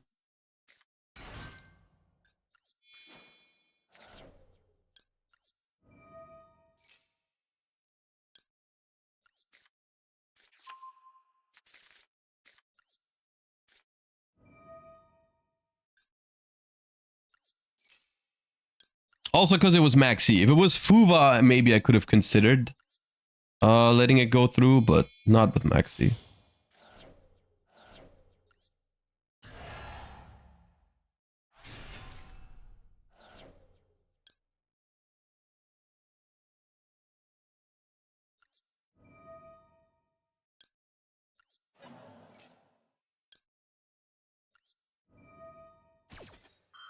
What does a board under maxi look like and how many draws do you give them?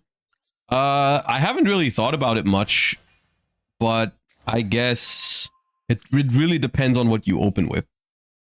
It really depends on what you draw.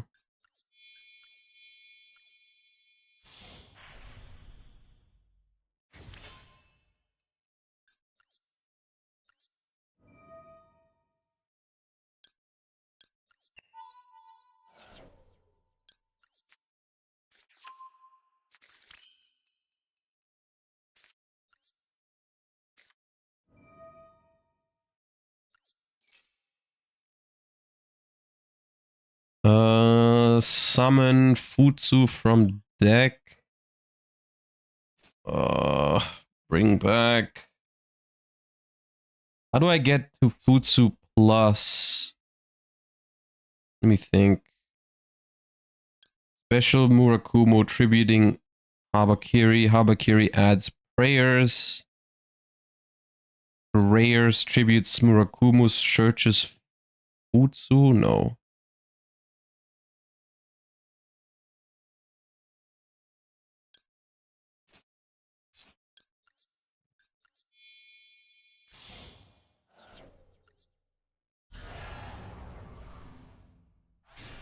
Search mirror?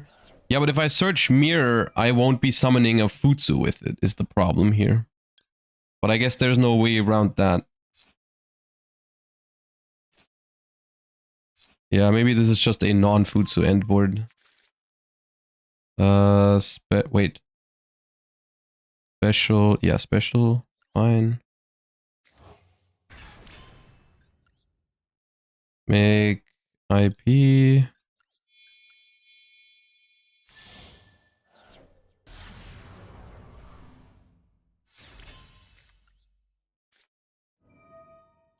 Mirror for a Haba. It's been a while since I've played this deck. So some of the one card combo lines, or the ones where I have awkward hands, I'm not as good with anymore, but it's okay here. This time around, I think we want prayers. And not the trap.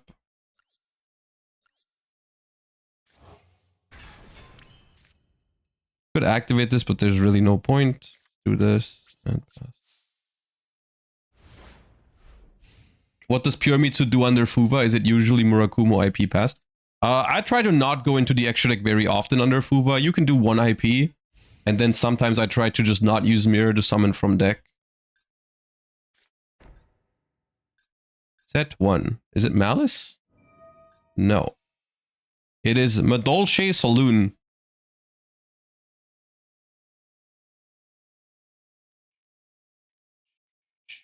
Okay. If you have no monsters in your grave, special summon this card from your hand. Sounds like something they really want to do, so let me negate. This card is special summoned. You can special a Madolche from your hand or deck. So they lose Ash here. Ash is a good card. I don't know.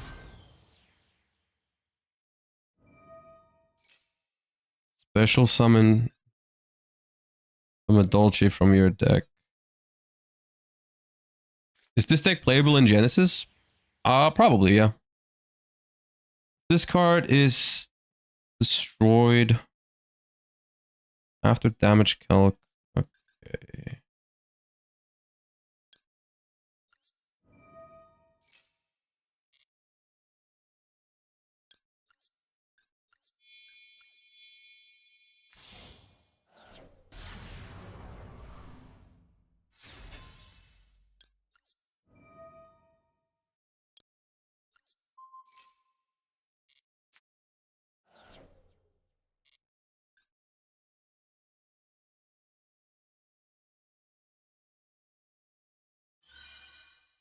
extra normal Angeli.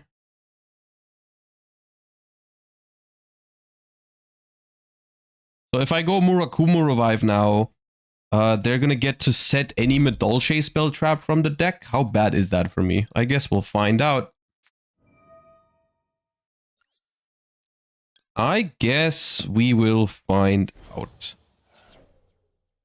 how bad that is. So I'm gonna add from my deck to my hand.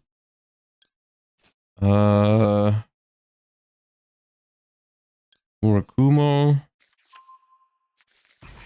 I will special summon the Murakumo from my grave.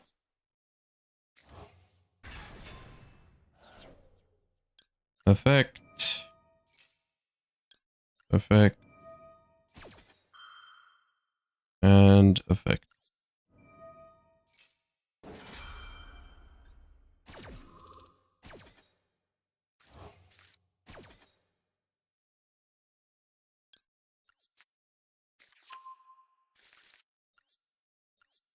And now I still have SP to banish, worst case, if they can keep playing. And then if they can even play through that, I have Nib tribute my own Murakumo, and that also still comes back. Because I haven't activated that before.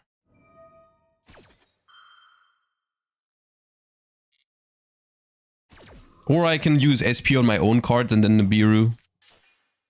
So that my stuff comes back, depending on... Set a Medolce spell trap from your deck. Okay, what does that do? Medolce ticket. I'm pretty sure that does nothing on its own.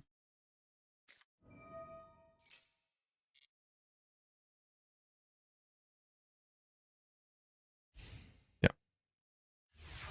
Okay.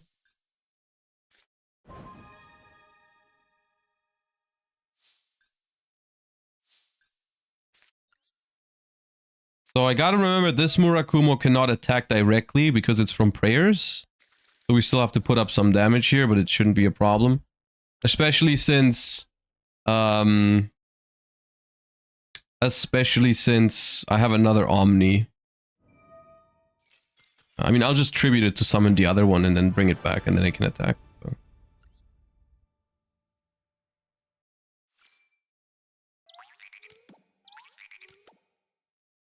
They should really give Medolce better spell traps, I feel like, that actually do something on their own. Because it feels like every...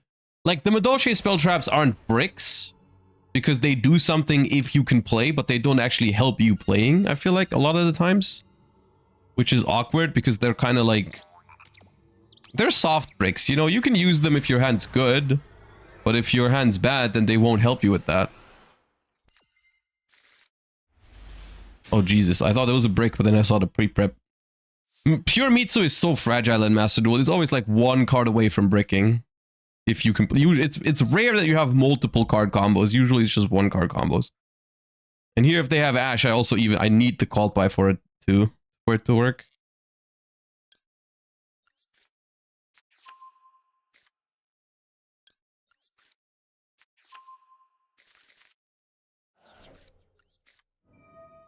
But if this hand plays, it's obviously insane.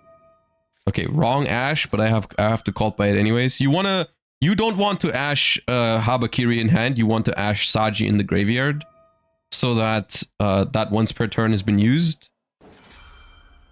But I do have to Cult Buy this no matter what, because it's my only play.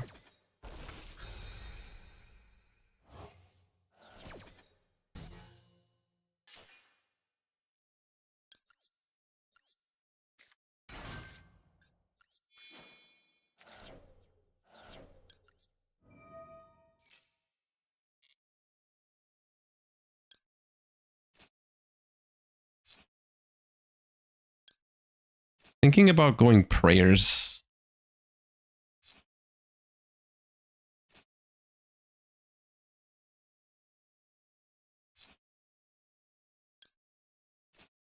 Ritual, summon Haba from hand.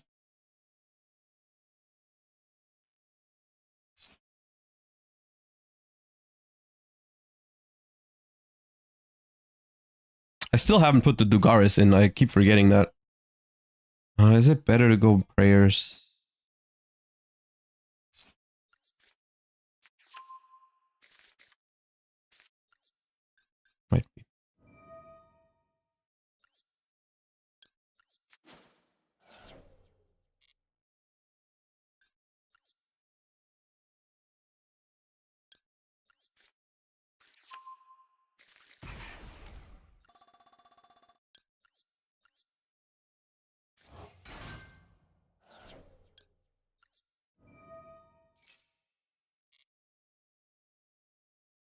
This is better into Impulse, which is why I'm doing it this way around. Because if I now get Impulsed on Ritual, I can still use Mirror.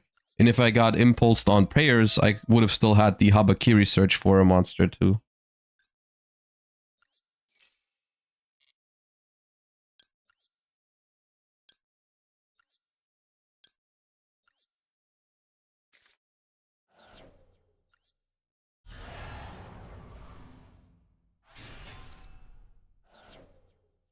Is Mitsu Ragnar Raika any good?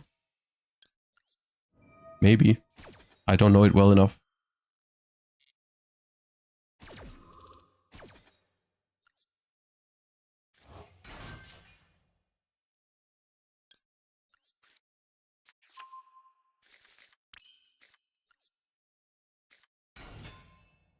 So once again, this is going to be awkward because I forgot to add Dugaris.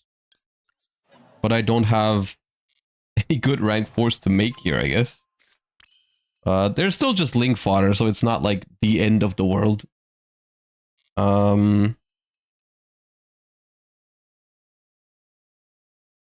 Yeah.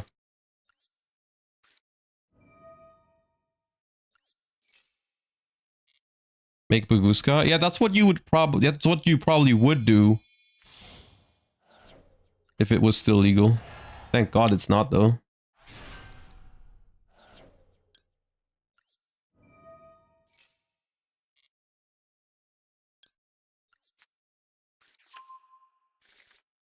Ragnar Zero with Habakiri. That is kind of pog, yeah. I'm not playing that right now, but it would be funny. It would be very funny if I would do that.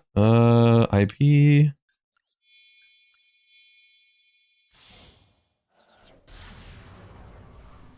I feel like inting into Nibiru right now.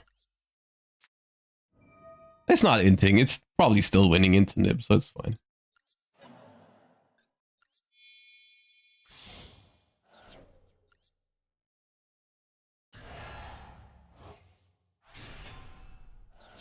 Is not playing Apple a moral decision? I guess you could call it that. I just didn't really think about it because I just wanted to build this deck like in the TCG. But I guess in the optimal version of this deck, you probably would. Yeah. Instead, we're gonna make Photon Lord.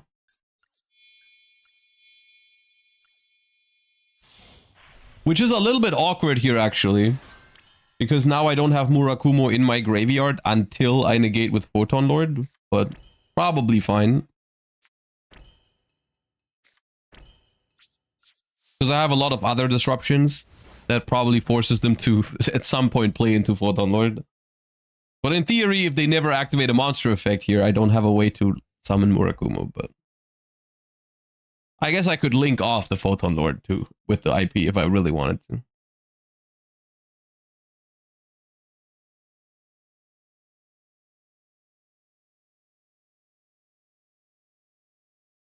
In before evenly. I guess if they call Battle Phase here, I would have had to make SP, but it would have been fine. Okay, I'll negate that. Yep. Get Mura in the grave. I'm negating this one because I don't want them to have a Kabakiri in hand to make like the ritual spell live and stuff. Alright, anyways.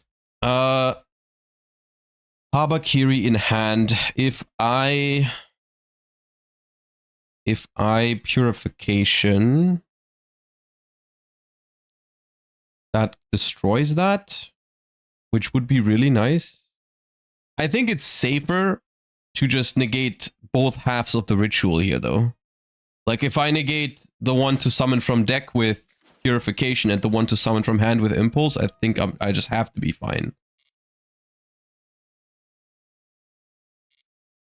Oh, I could have activated Saji, but I don't want to... I mean, yeah. Futsu, I mean. I should have activated Futsu. But for these game states, you probably want Appaloosa, right? Because you can just summon back a couple of monsters with Futsu and then make a huge Appo. Which is kind of busted.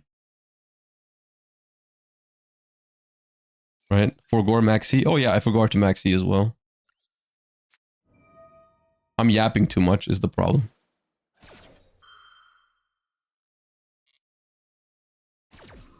But the Max C is gonna hurt even more now because they're like, oh nice, my opponent does not have Max C. They would have used it by now. They don't know I'm yapping.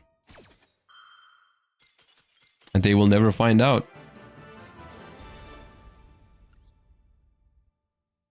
Let me add Thugaris.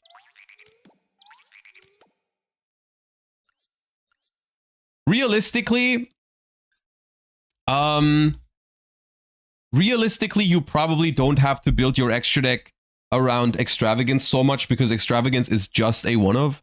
And after all, because this deck has Dynamondo, IP, and SP, it's like, if one of those gets banished, you can just make the other ones. Like, for example, if you lose both of your IP Masqueranas, or if you just play one and you lose that one IP Masquerana, you can just make the Dynamondo instantly, or you make SP, which is not that bad. So I think I can cut one IP, and in an ideal list, you would probably also play Appaloosa over a Granite, for example. I think you can take the risk of losing the Granite to your one of extra.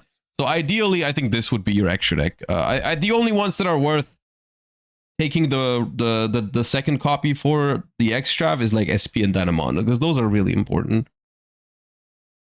Yeah, it's probably correct to play Apple. Hachi's not gonna make it? Nah. Pachi's not gonna make it. I'm pretty sure Pachi is not optimal in this deck. I think you can play Pachi, but I'm not only not playing Pachi because I don't like it, because it's unethical or something. I also don't think it's better.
Did someone draw Lancia again? Because they have something, but they haven't used it yet.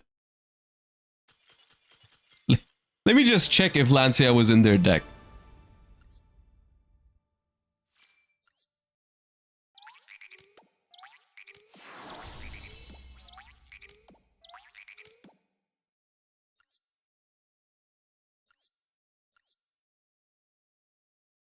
No. What was it then? If they had a... Did they have the toggle in the main phase already? Maybe it was just March here. I mean, so far, I can't say much about the Malice matchup because I think we've played against 3 Malice. We've gone first twice and destroyed it. And then we've gone second once and they bricked. So... But still, we are playing against Malice. Even in Plat 3 or whatever we were, this was like the 3rd or 4th Malice.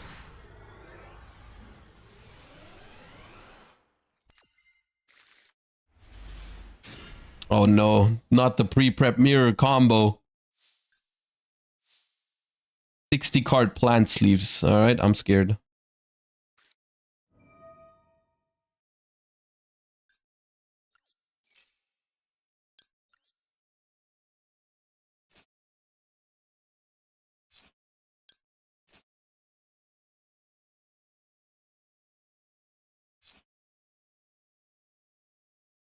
Do I put a ritual engrave to then activate mirror with?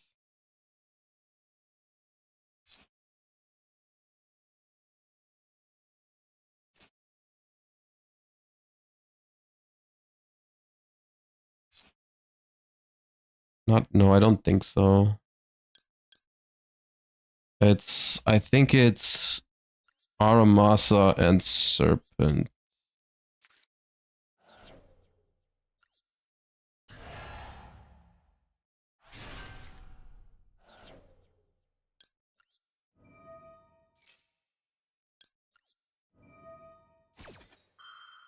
Like this.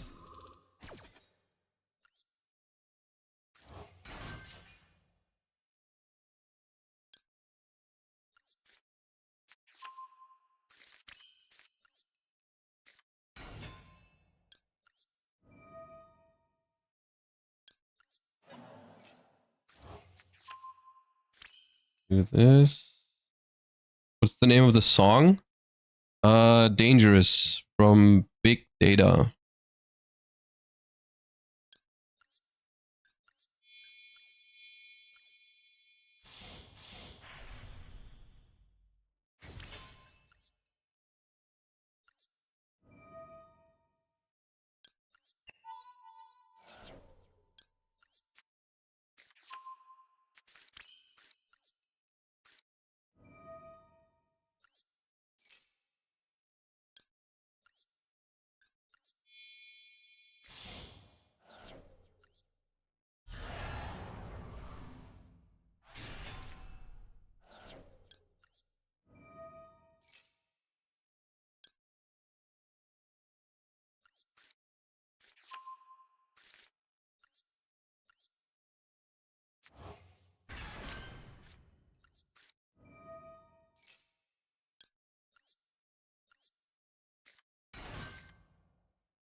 I haven't used Habakiri's effect yet, so this.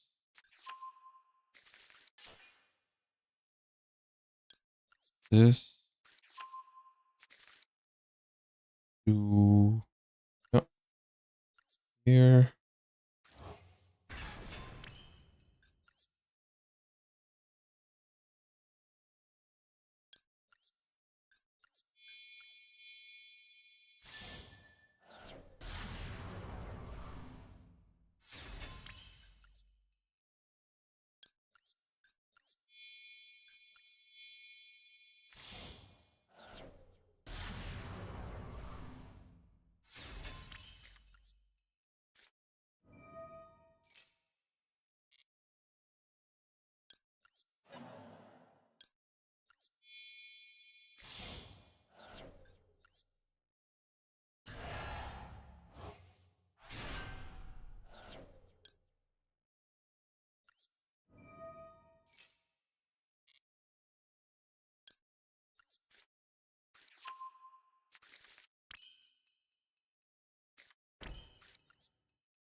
All right, 60 card deck. Show me what we got. Super Poly would be pretty scary,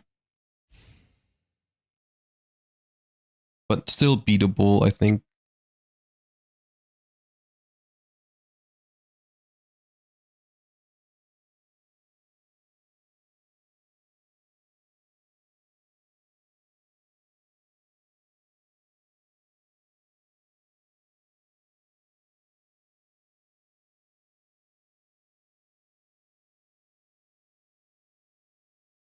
Bestial control is good in this format. So Bestials are good against Mitsurugi. The problem with Bestials, or not a problem, but like the downside with Bestials is that all of the Mitsurugi monsters, dude, I'm not gonna lie, I don't know if I care. Yeah, go. The Bestial, like the Mitsurugi effects in the graveyard still activate. Or activate and still search. So like if I go Futsu in the grave to search and revive, and then you go what's it called? You go Bestial, you banish the name, but I still search the card.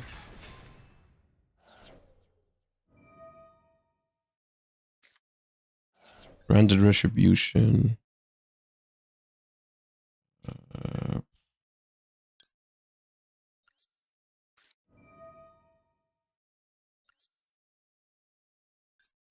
You can't use priors to arrive. Oh yeah, right. I forget about that all the time. Dude, we talked about that like during the Anaheim stream as well. Oh, I always forget that.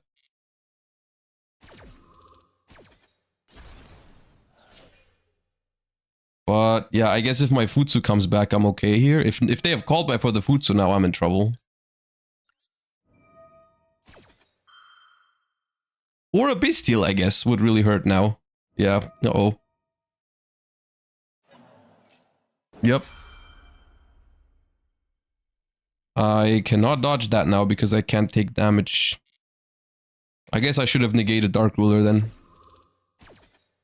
Because now my trap is negated anyways. Or not negated, but like I can't use it. And I know they have Branded Fusion in hand because they always do. Oh, not yet maybe? Discard hand. Let's go. Nope.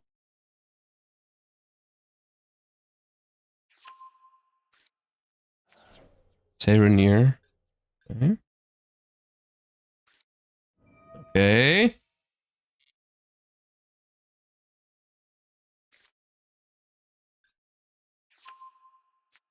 Another Serenir.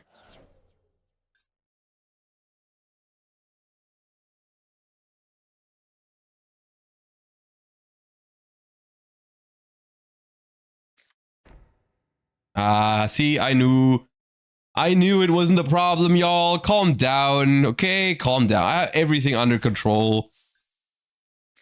Not a problem for me.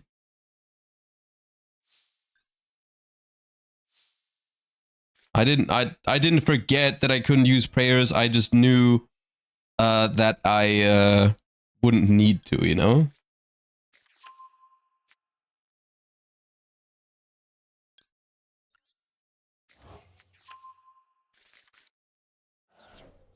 Yeah. Yeah.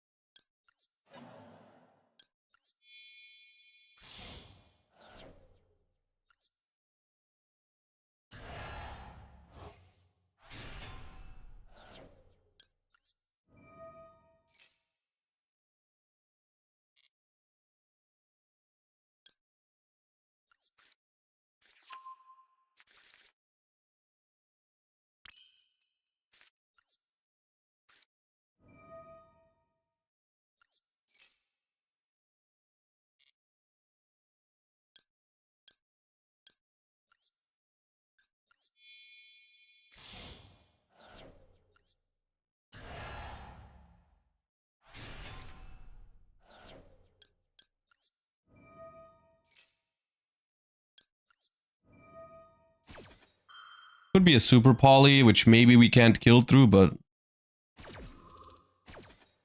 everything else.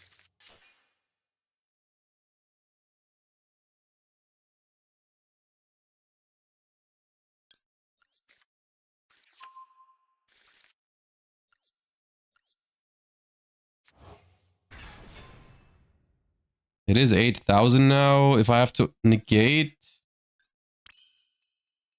then it's not game, I guess. But come on, it doesn't matter. They can't top deck out of this anymore, I don't think.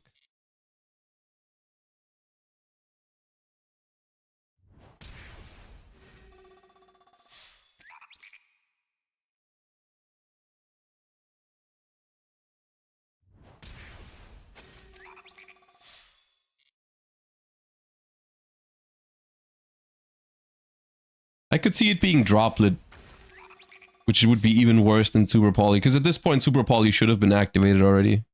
Yeah, it's droplet. Send a trap so I can't stop it. Sure. You shall survive. Not that it matters. This has already used its graveyard effect, so if I prayers, I can't bring it back. Okay, well, whatever. Whatever, man.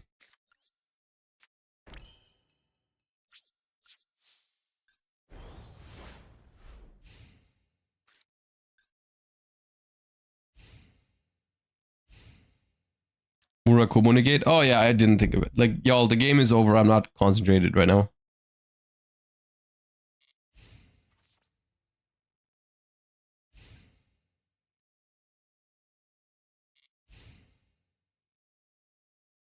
Yeah, I forgot Murakumo could negate it. I was so focused on negating with the trap that I didn't think about Mura.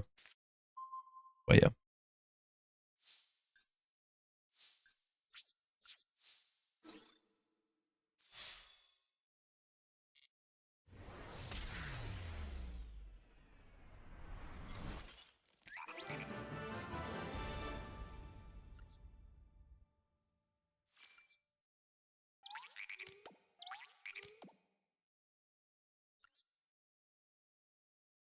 Malice 2.0 with Omni negates? Yeah, you seem to know what you're talking about.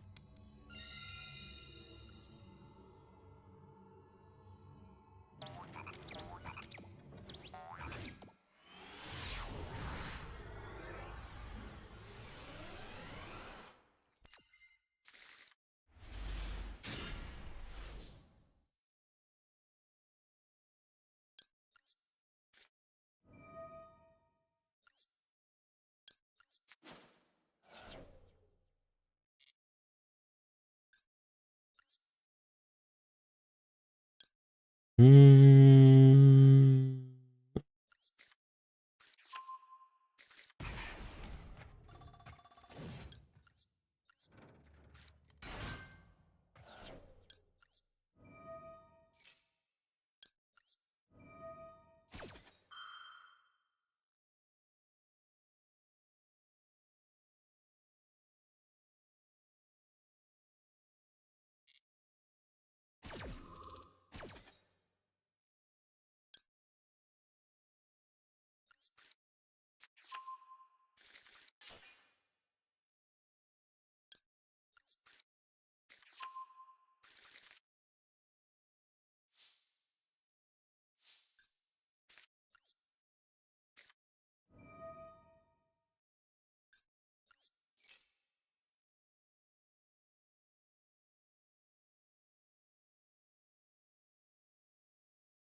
This was weird because I felt like they probably didn't have Maxi,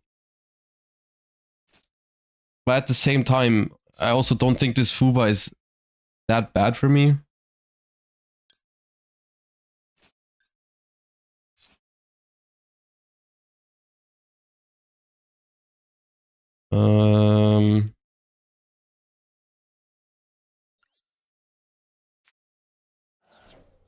I think I'm gonna give it 0 draws.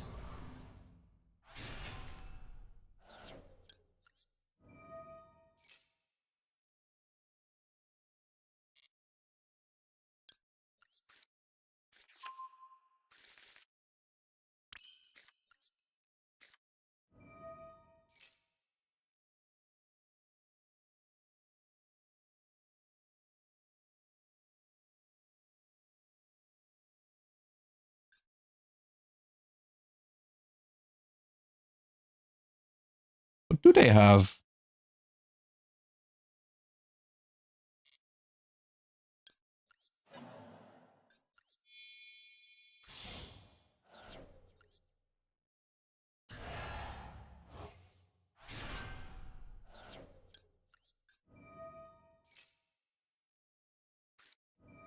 Hmm.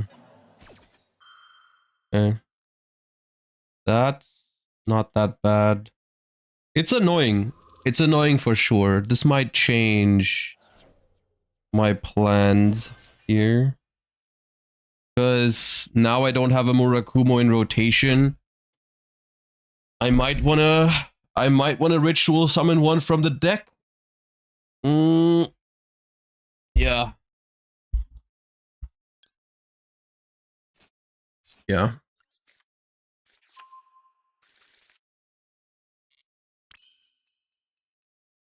Oh wait, but then this I've already activated this. So if I go, it's a little annoying.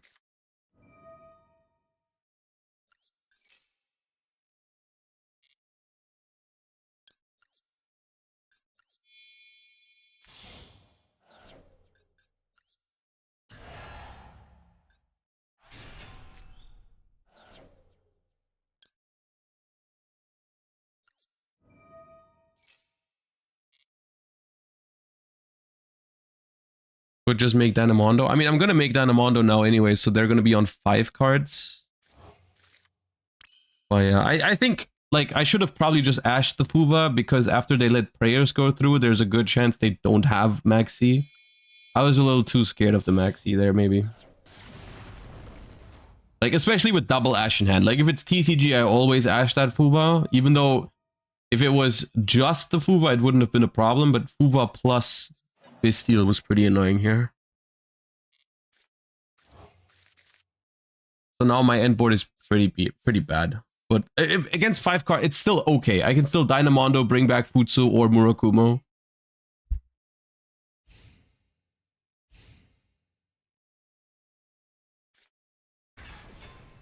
Dude, the one shitty card that shotgunning Maxi against, I guess, extra ideal too. I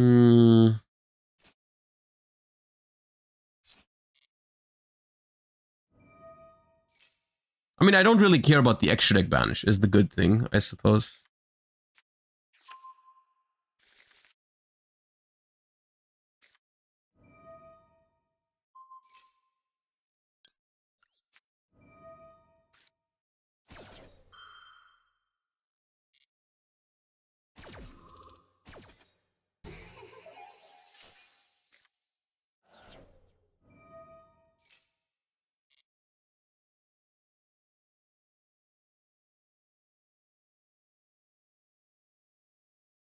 And we add Orm. Okay, sure, there you go. There's Orm.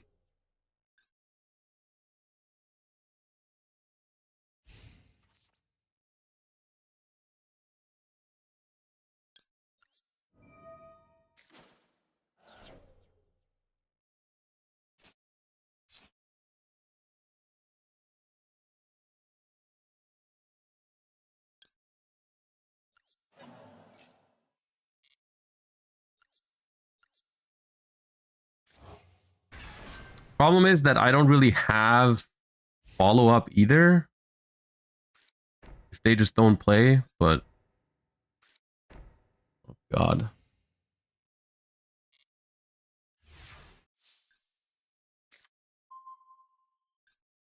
Did I use Habakiri's hand effect turn 1? I don't think I did.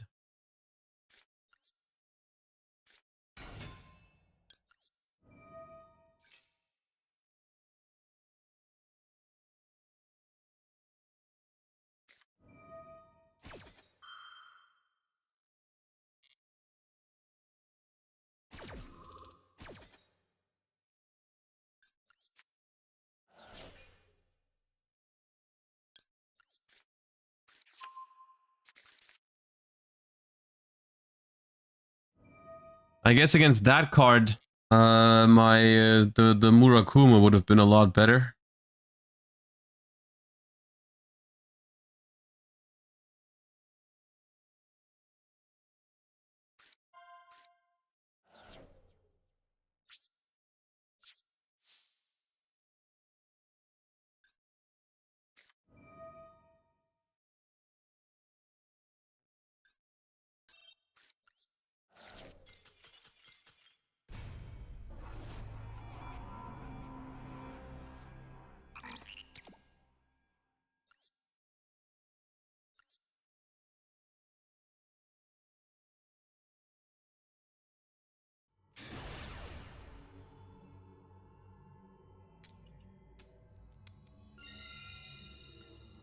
I can't really complain about that. I mean, I can complain about there can be only one, but I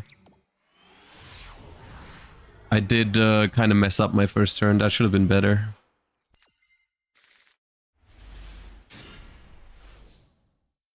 Okay, this hand does not play through one Ash Blossom, even though it's got 4 engine cards, is the annoying part.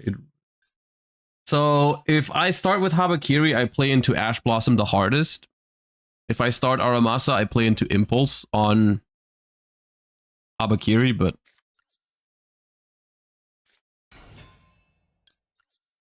starting with Habakiri is better into Impulse, but this baits maybe an Ash Blossom if they don't know the broke points well enough.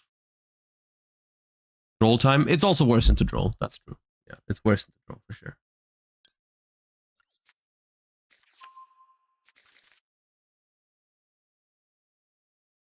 Nice. I guess I asked for that. I guess I deserve that.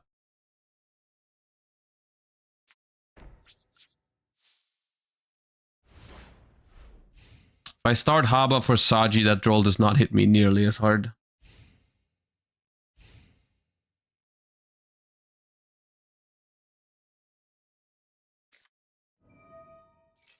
Oh no, a Malice deck. Okay, March here is not yet combo.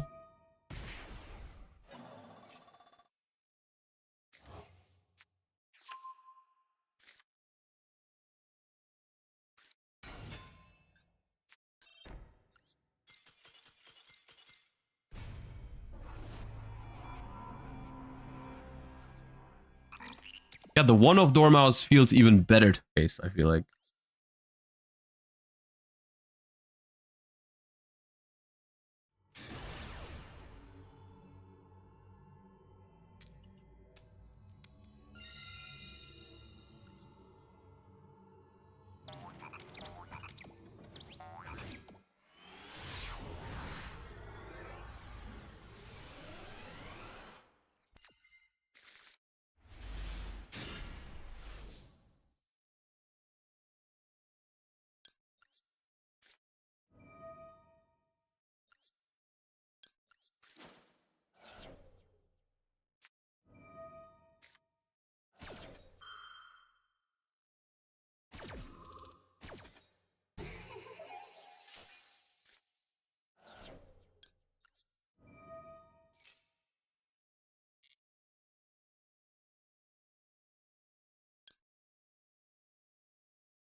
How come we're stuck in plat?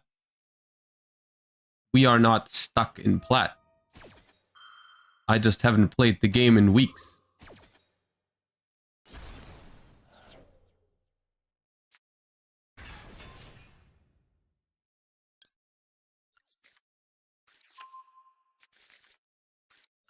What was the point of that, Kieran?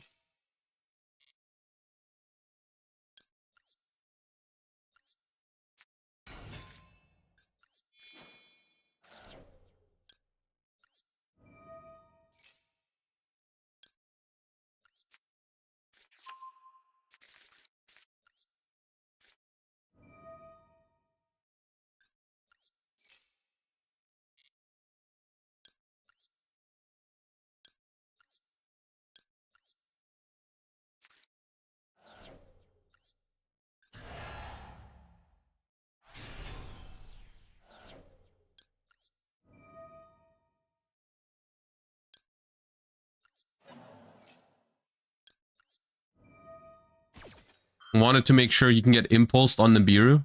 Fair enough. Fair enough.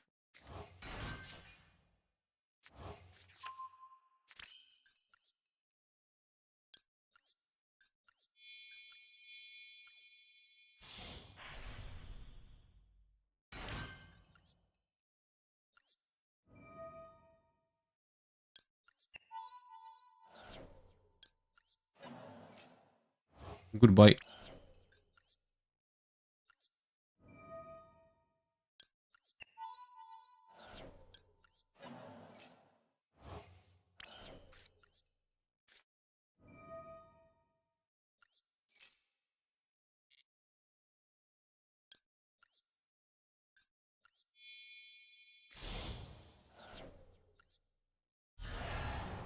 So I think I'll activate the Murakumo because there's a chance they don't have a Fire King in hand, and even if they do, I don't think it's that big of a deal. Yeah, they don't.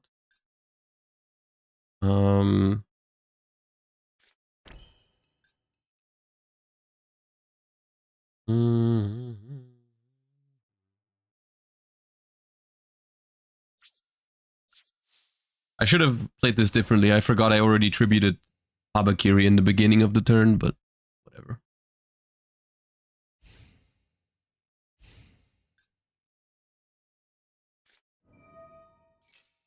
Millennium, huh?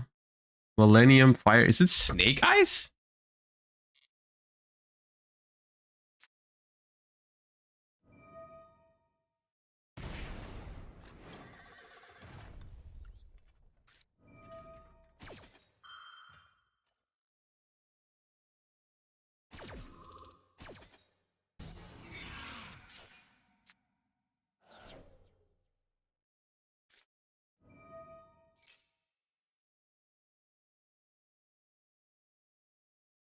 Awesome.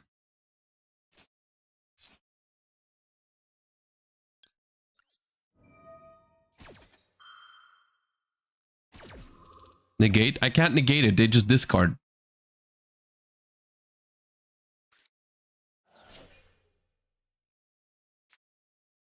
And now Diabellstar sends this, and then they go for original.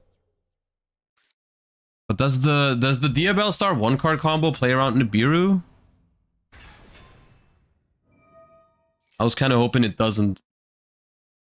I don't even know what that deck does at the moment. Oh, Azamina. Right. Those are cards.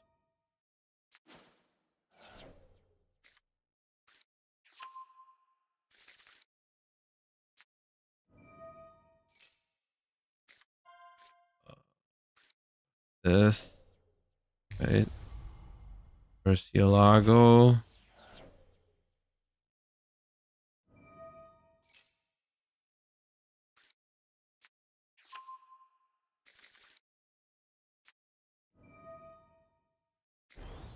Okay, doing this now I think is good for me, because that means probably no, what's it called? Ilya Sylvia? Which, as long as there's no Ilya Sylvia, I'll probably be fine. Because I'm going to be tributing my own Murakumo or Nib, and that kind of slaps.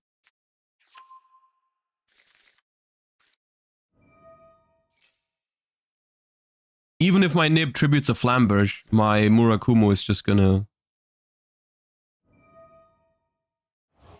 Dude, I'm on 4... Is it on 4 summons? If this draws like the most insane answer ever, I'm gonna lose my shit.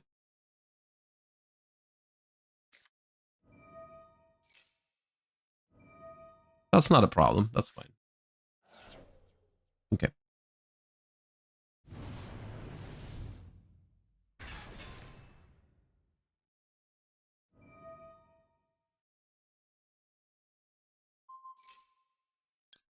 Nah.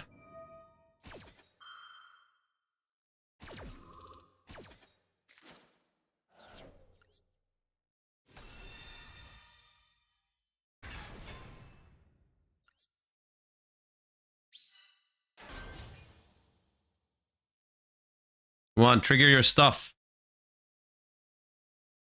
Actually, they should not trigger Flamberge right now, is the play. Okay, nice. If they don't trigger Flamberge here, I genuinely probably die. Because if they don't trigger Flamberge and just put the Flamberge in the spell trap zone with Poplar, and then send it for Doom Dragon and then revive, I think I get cooked. I genuinely get cooked if they play this right. But they're just summoning everything into my Murakumo that's about to come back.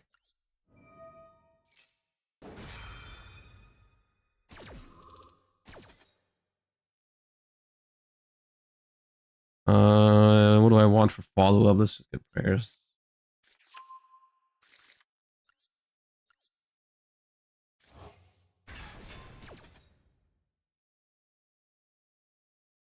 He loses if they play correctly. I mean, I also... Maybe I have to nib later, knowing that they can play around it. But... Yeah.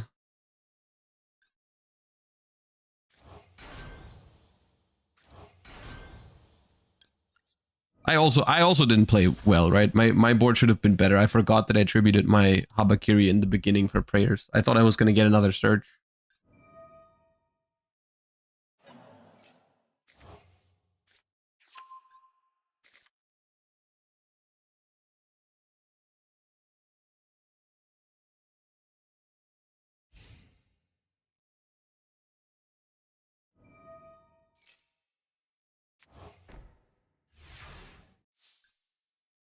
If you nib the if you don't nib the Murakumo, you're in top deck mode. Yeah, I mean it's not looking good then for sure.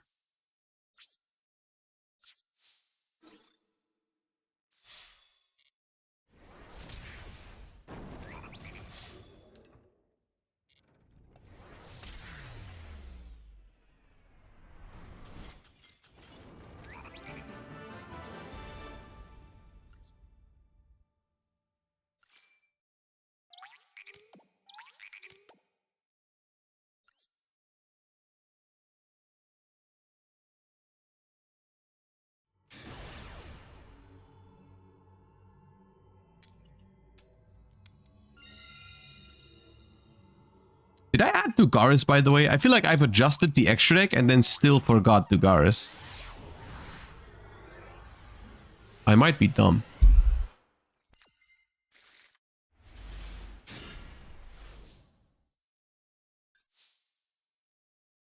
Oh no, I did put Dugaris. Never mind. I'm a genius.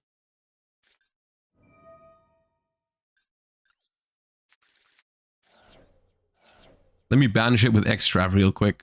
And then get ashed anyways. Nice. Awesome. At least my hand plays without the Extrav.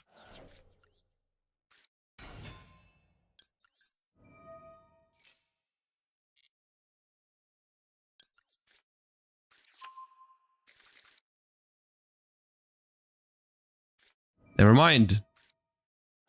Never mind. My bad. I thought I was going to play. Dude, Droll Lockbird has to be so broken in Malice right now. When everyone is playing Mitsu, and it already was good when you could Droll yourself to avoid Maxi and shit. Like, Droll Lockbird is going to be sick nasty in Malice right now. In every deck that can self-Droll, to be fair.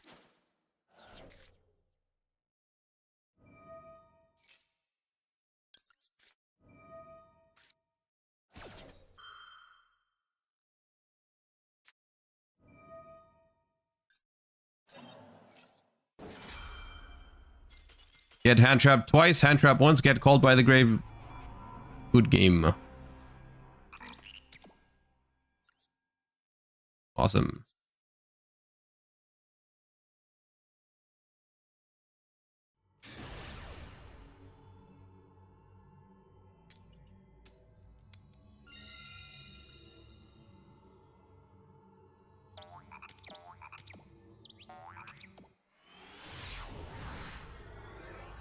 You should make a video about non-games in Yu-Gi-Oh! Yeah, someone should talk about that. Someone should really talk about that.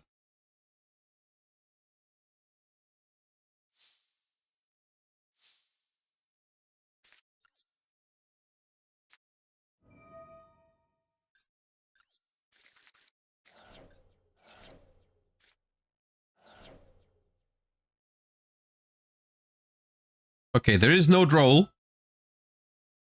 So I think the order in which I do this here probably doesn't matter too much.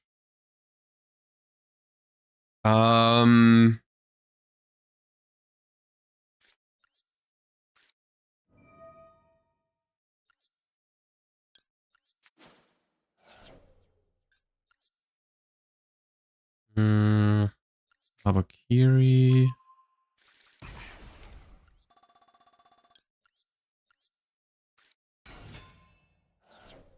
I'm definitely activating Aramasa. I'm not sure if I'm activating this, honestly. I don't think I do.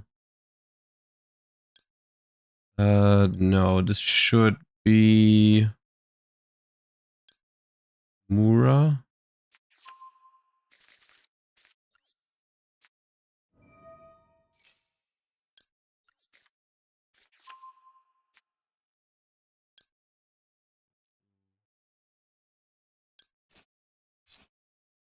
Other Haba. I can add from grave. Does that make sense? No. I want to summon from grave. But I don't want to summon...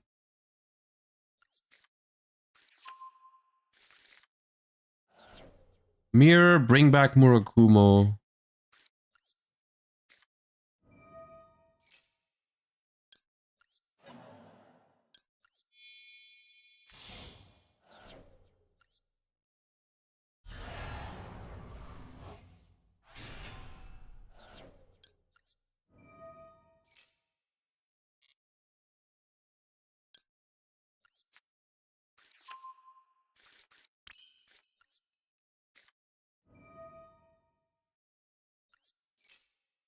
I don't even know if I want a ritual from hand. I mean, I kind of want to, because why not? But this hand does everything without that already.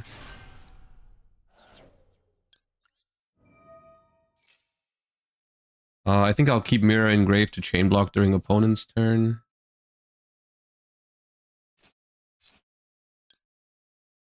Crap.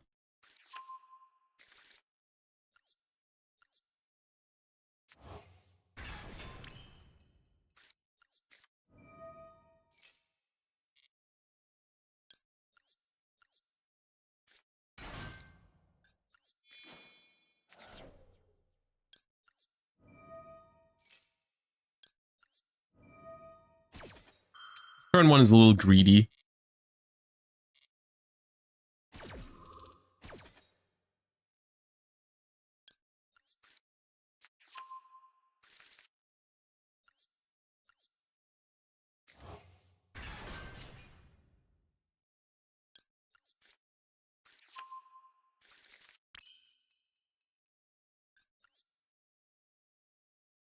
Oh, I banished Gallant Granite. I didn't see that. Banishing Gallant Granite. Okay, I guess I'll do this then. What do I make a Tornado Dragon? Tornado Dragon. Okay, hold up. I make, I ritual from hand.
I mean, the thing is, I could go do Garrus to grind on non-engine, but I have like most of my interruptions already in hand. I can only draw Ash, Maxi, Impulse.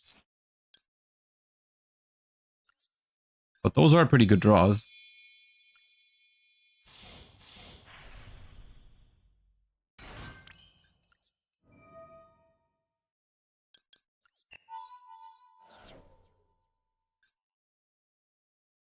Oh, I extract.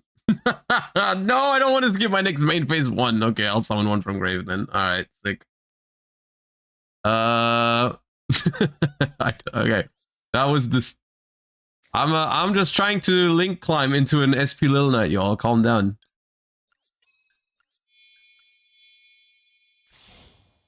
Which I definitely couldn't have done before already. So I didn't just waste my main phase one. You have to understand. This was very crucial. I was trying to check for a ghost bell or something of that nature. It's very important.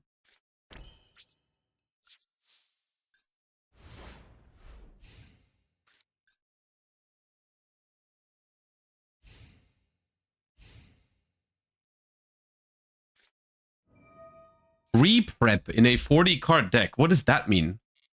Which deck? Not pre-prep. Which deck plays prep? Necros! Oh my god, they're so based. Oh my god. Yes. I'll call by that. Even though you are based, but I'll still call by that.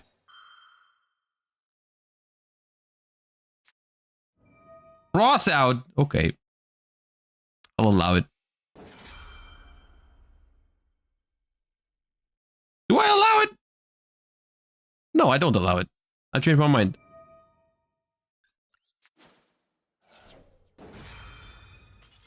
Hey, I'm sorry. I'm sorry, Necros. My deck is from 2025. We share the same pain.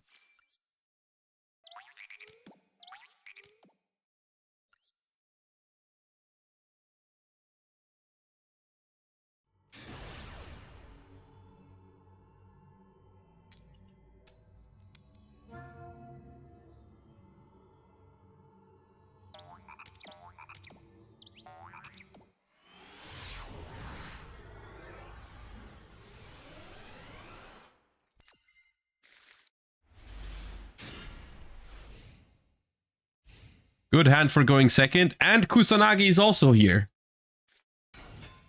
Awesome.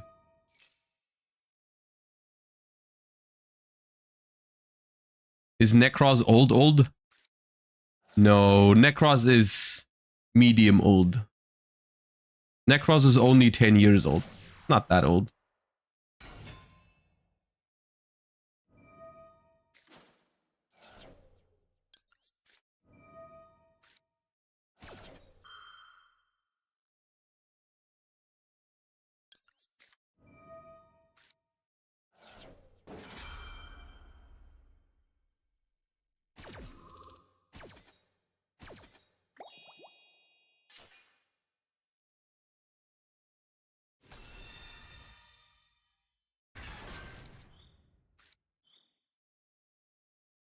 Self-droll, maybe? Nope, end phase. Okay, awesome.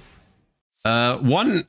I was about to say one Ash is enough to stop me, but I feel like it'd be a crazy thing to do if they had Ash. You know what? Fair enough. I'll accept your trade offer.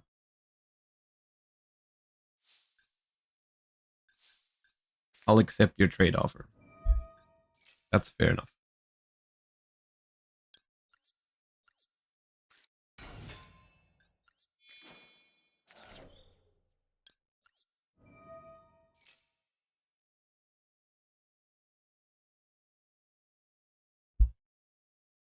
So here's the thing. I feel like I have to play a little bit. The question is how much? Because I don't really think I should or can go for game realistically here.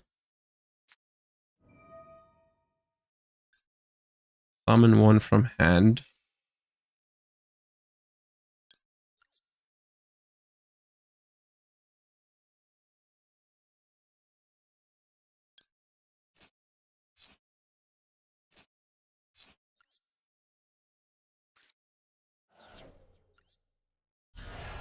So that's 2 summons.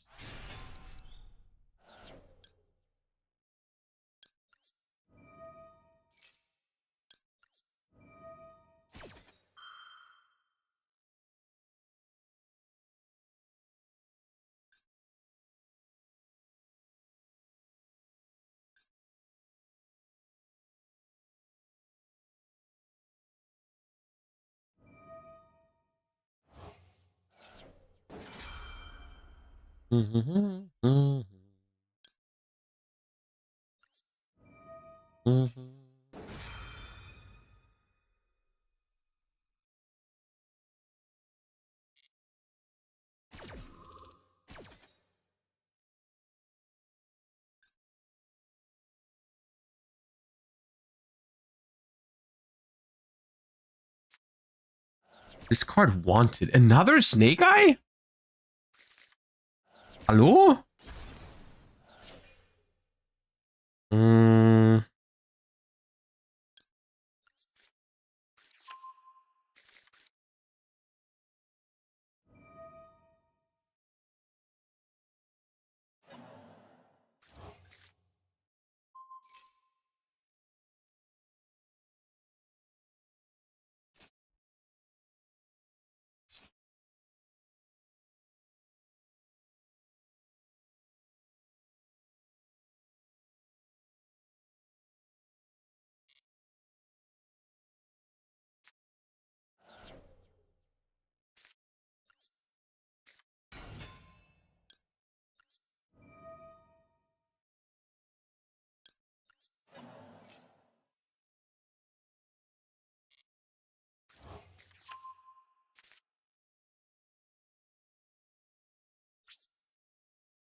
People haven't discovered the Pachi line yet. I mean, the problem with the Pachi line is that without extravagance, this deck is not very consistent, so it needs normal summons. Like, I'm playing 3 Aramasas as well, so I said it earlier already, but I don't think that playing Pachi is optimal in Master Duel right now.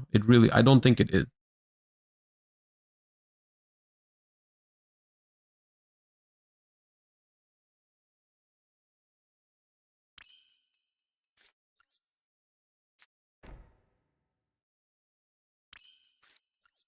Did you consider Manjus? Manju is nice, but I think Impulse is too important. I don't want to play them together. You could, though.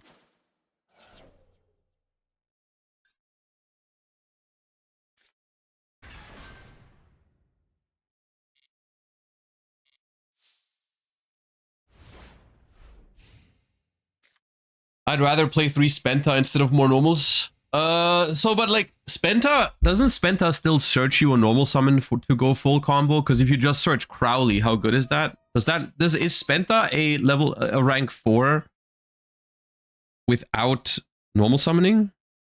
Don't think so, right?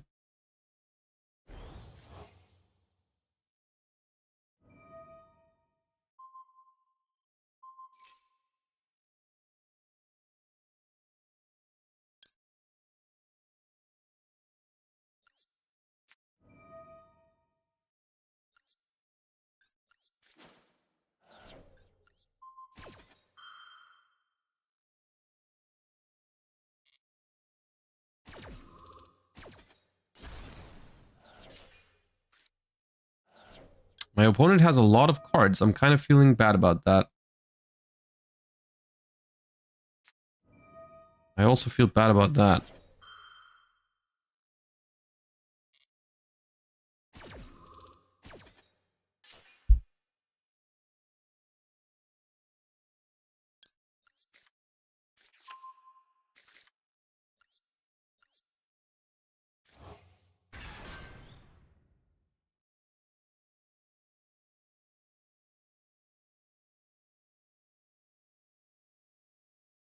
You could argue about not bringing the Futsu back here, but I don't know.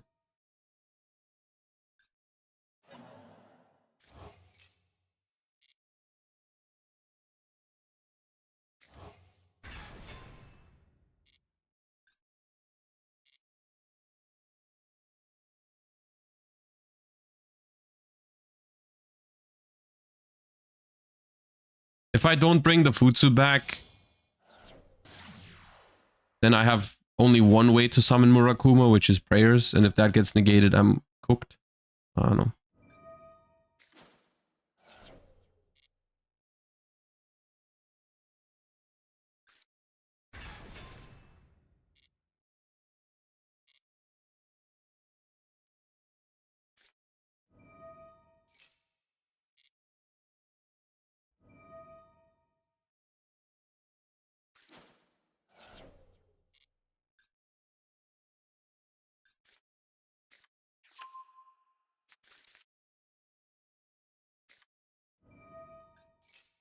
Yeah, is it White Forest or Snake Eye? I can't tell yet. It could be both still.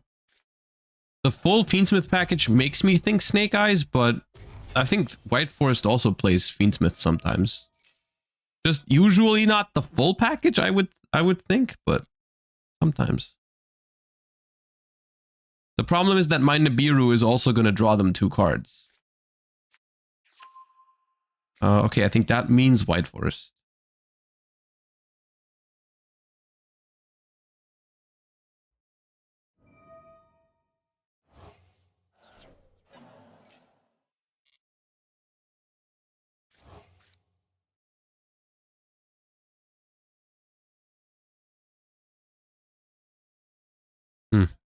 So what I'm kind of banking on right now is...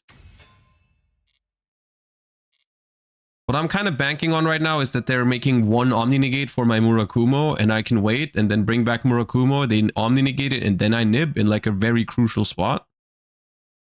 I feel like that's what I need to do right now. And I don't think I'm gonna play around. I mean, the problem is they can make Apple plus Ilya Sylvia in a moment, right? That's kind of messed up.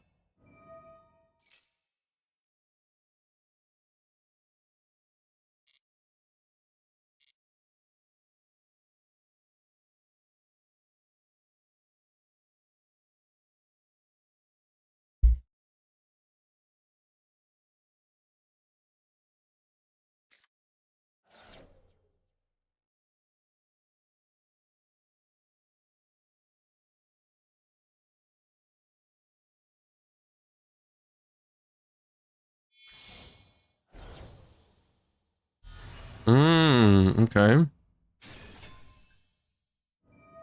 A light Chaos Angel on my prayers.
You should probably let this happen. Yeah, this is not a good Ilya Sylvia. I just realized, like, because if I let them go battle phase here, I basically die because they just attack the Futsu and then play main phase 2 and negate the Nibiru with Ilya Sylvia. But this was a very, very... what should I call it? It was a very bad nib anyways.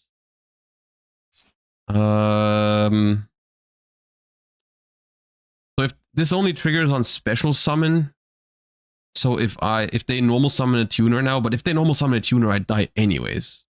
I feel. No? Like if they go normal summon friggin' Sylvie next, how do I win? I just have to hope they don't have it, I guess.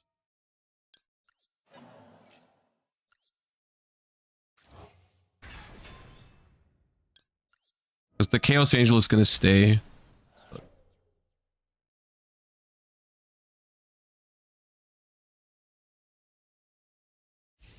Oh, nice. Attacking here is throwing. Attacking this is fine. Attacking these two is throwing. Yeah, okay.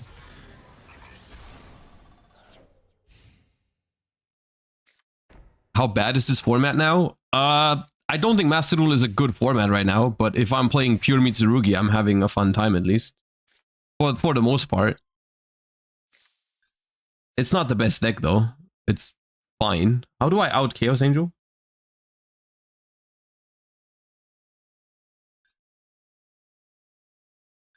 Oh yeah, Habakiri.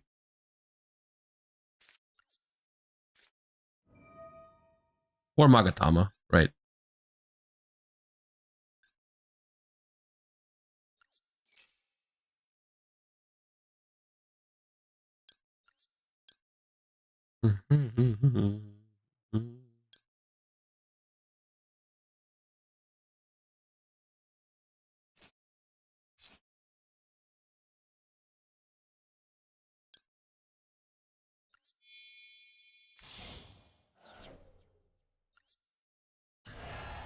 Yeah, this one's just light.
That is a lot of bounces.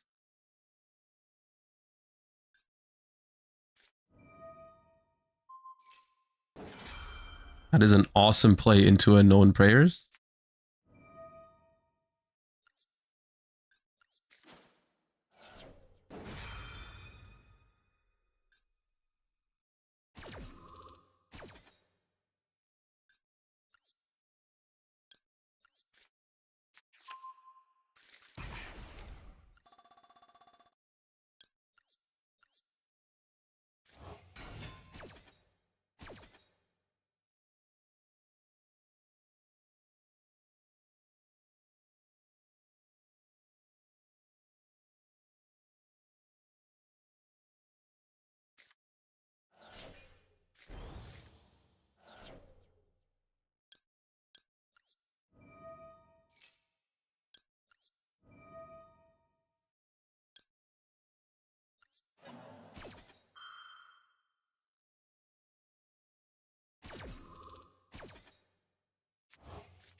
We are running a little low on targets, but probably not too low. We're fine.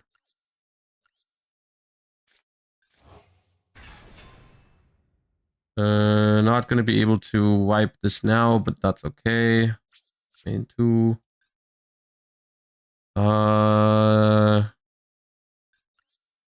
Probably a good Rhapsody moment.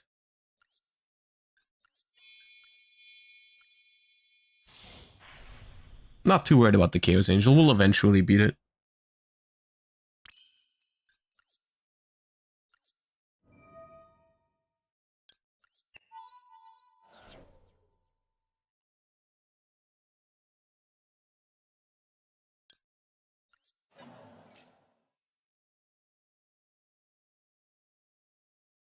Banish that.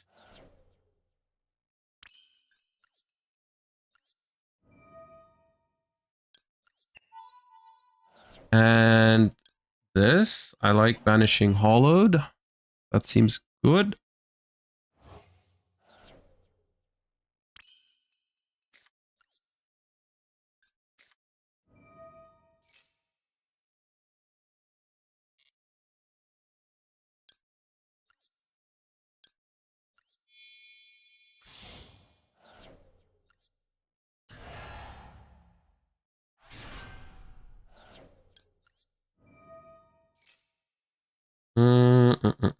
That's going to give me prayers back. Could go for purification, but I think that's too weak into another nib because they discarded one nib from their hand, which makes me think they might have another one.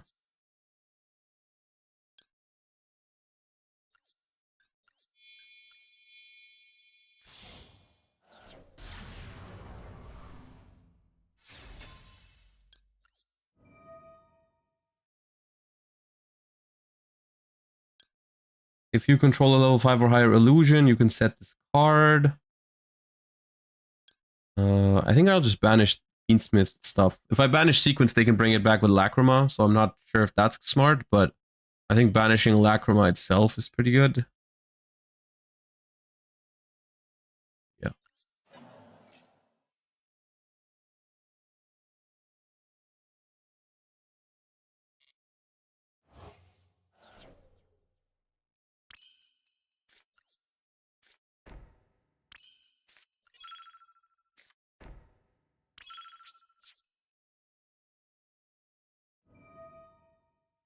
Oh, in the main phase, you're going to activate that. Okay, sure. I guess it doesn't matter whether it's main phase or not. Because either way, it plays into my Futsu. Dude, Futsu is a card, man. I love Futsu.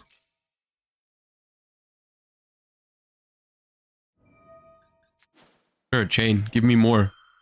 Give me more monsters.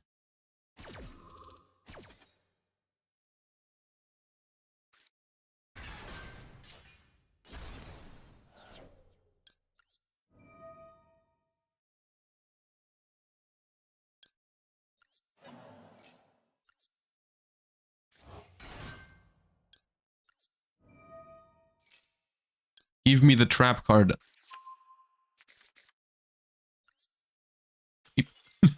Free.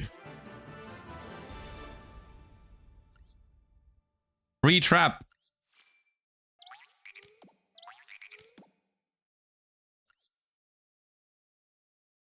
The reborn isn't once per turn? No, every time you special summon. Every time you special summon. Once per chain.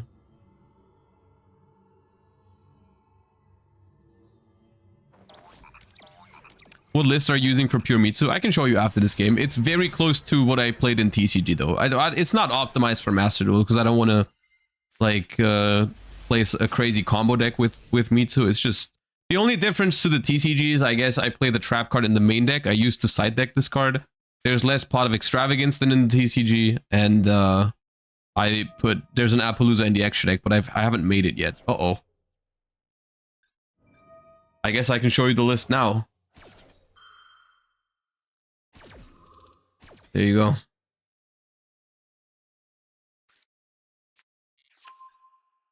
For Pure Mitsu, I think I wouldn't change anything. I like it. I like Pure Mitsu the way it is. I mean, the deck is also pretty solved in the TCG in terms of the build. Like, people aren't really switching around much with Pure Mitsurugi.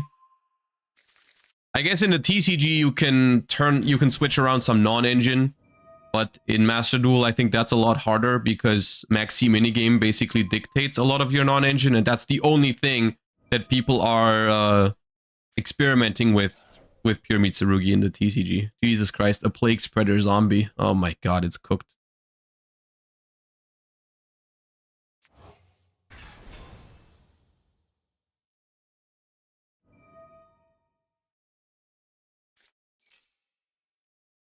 What a deck to go second against.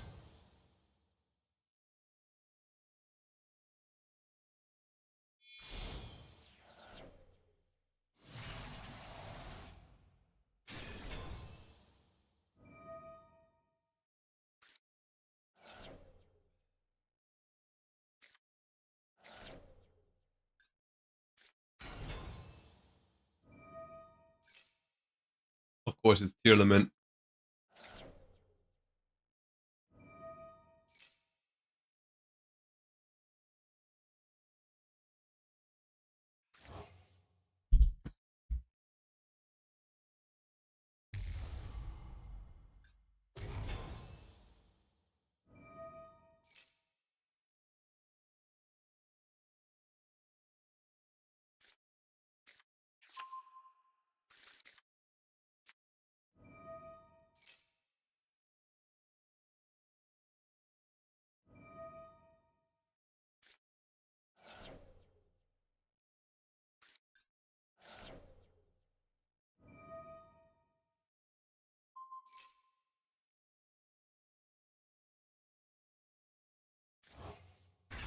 Well, how bad is the Mill 11 gonna be?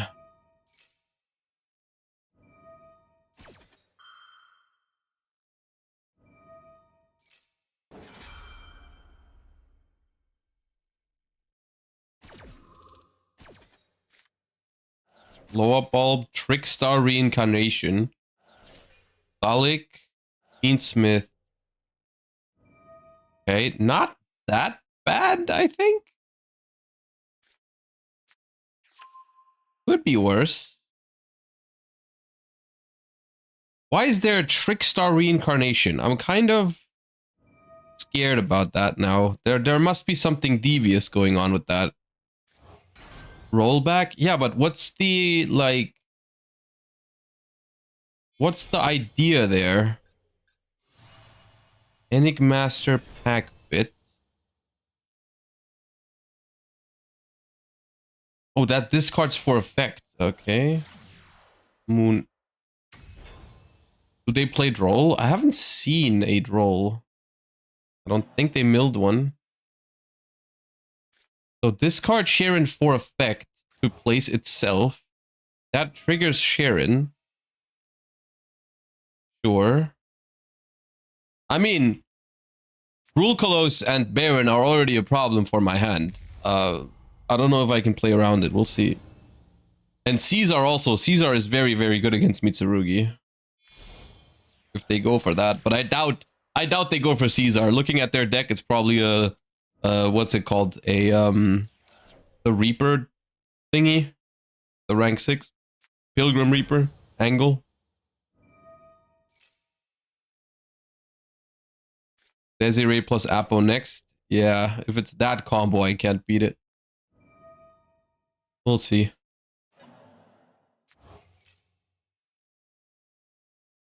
But yeah, I think it's just gonna be generic Master Duel combo slob end board. Apo, Baron, maybe Desiree. I don't know if we can do all that.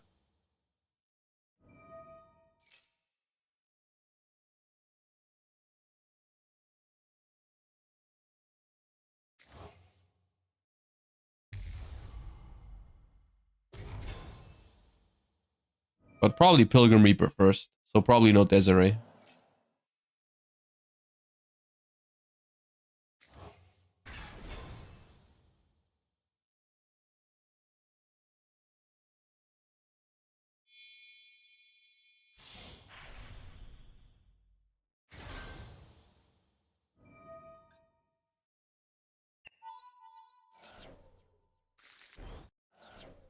I milled 3 Impulse.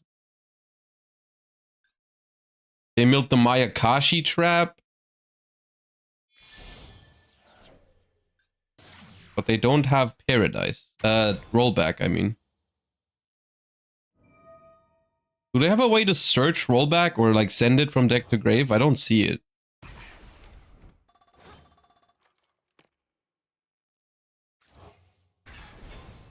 But I think I'm losing to like Apo, Baron, and Rukulos anyways. Oh, Zombie Vampire. Oh, we're not done yet. Okay. Or Curious, yeah. Eventually.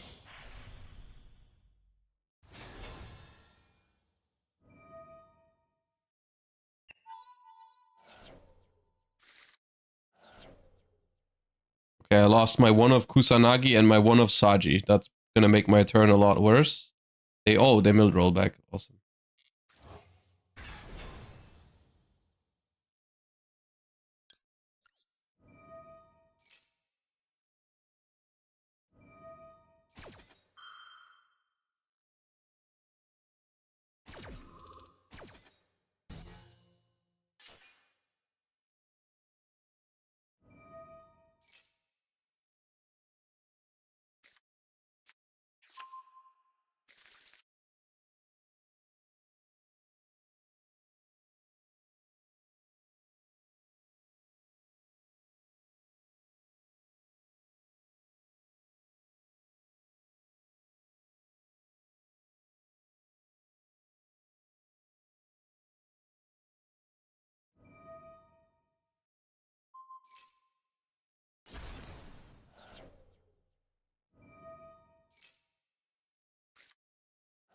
Oh, double rollback. Awesome.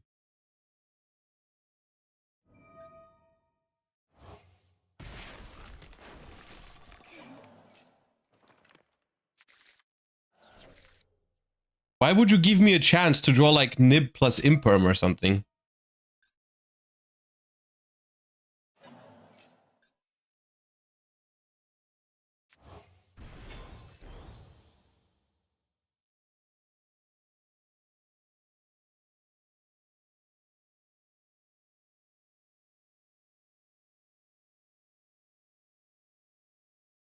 I have no idea what they're doing, but I don't think it matters because at this, yeah, make a second one.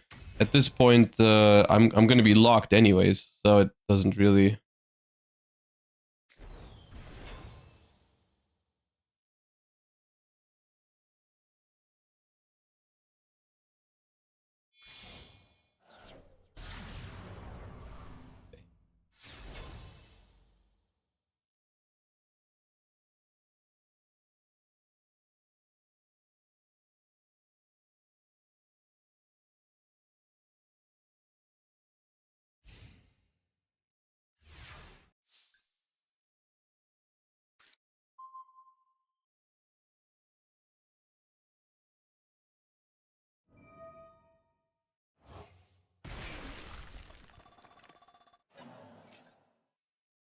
Neither player can special summon monsters from hand, deck, or extra deck for the rest of this turn. Awesome.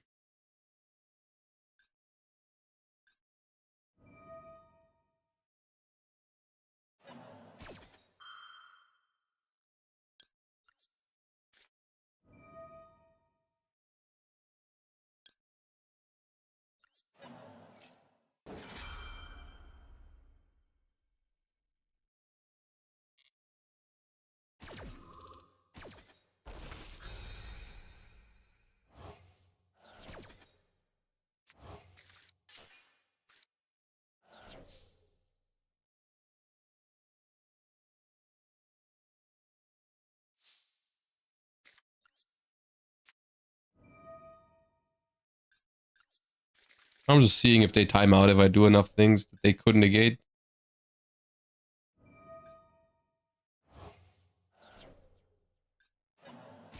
Okay.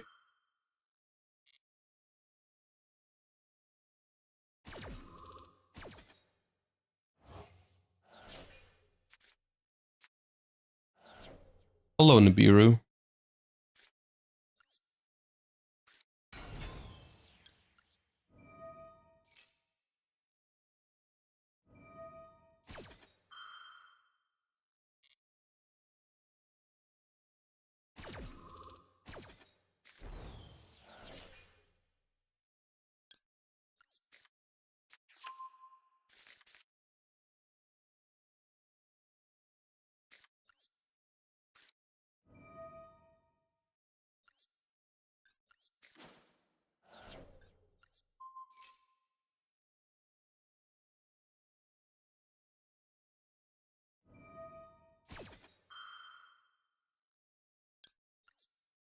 How are they not timed out yet?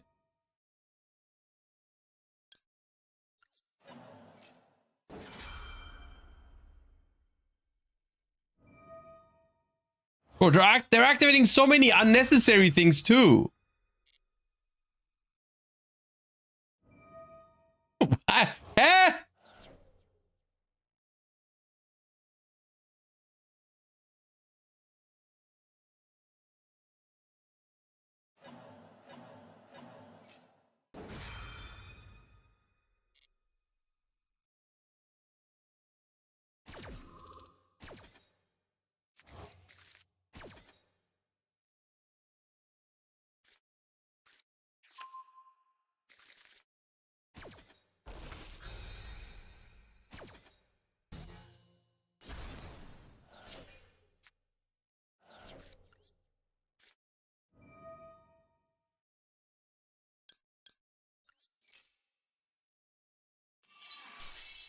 Damn it. That's all I have.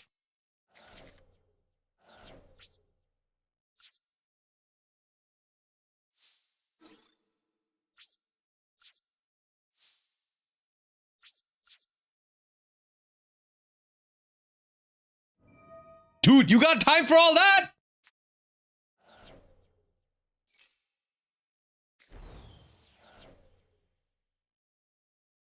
No way. Come on, give it to me.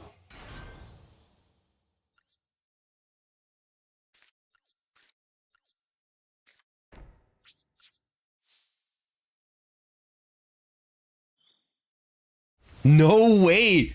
How did they have that much time? What the hell? Oh, man. Well, that was a Master Duel game.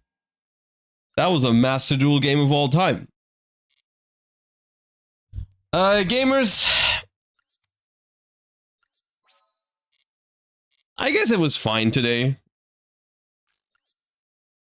It was okay in plat. The deck list was fine. I like this deck. It's fun. Didn't play against many fun decks. Most of the stuff that people are doing, even in plat, are still... I mean, I think the deck we played against the most was Malice, even on Mitsurugi release day. And most of the decks that people played with Mitsurugi were not pure Mitsurugi, rather they were some combo pile doing Orchist, Fiendsmith, and full Mitsurugi combo in the same turn. So, I don't know. But I did have a good time, regardless. It was okay. Now with Malice being a little weaker and hopefully getting even weaker soon, I can see myself playing Master Duel every once in a while again. Still not going to be a main focus of the content. And I guess we will see how exactly the format is going to develop for future Duelist Cups. If the format is fine, I'll play it. If the format is not fine, I won't force myself to do it. But yeah, I've been having a good time with this deck, at least. So as long as I'm playing a deck that I enjoy, even if some other decks, even though I play against some decks that I don't like as much, then I guess it's okay still. But yeah, I appreciate you guys for watching today. Hope you guys enjoyed the little bit of a return to Master Duel. We have some other things lined up for the next couple of days, some TCG, some Genesis as well. I don't know exactly when we're going to do the next Master Duel stream, but hope everyone had a good time today. And I'll see you guys tomorrow. And you guys have a wonderful rest of your day. I'll see where I can raid. Let me see who's live. I'll send you guys over to Bronas, who's already, I think, in Master 1 grinding. I see a Fiendsmith Rex Tremende on the board already, so that seems like a Bronas stream. You guys have a good time over there. I'll see you guys tomorrow. Thank you for watching. Appreciate all the support, all the subs, all the follows, all the good stuff. Yeah, have a wonderful rest of your day. Thank you for watching, and bye-bye. Peace.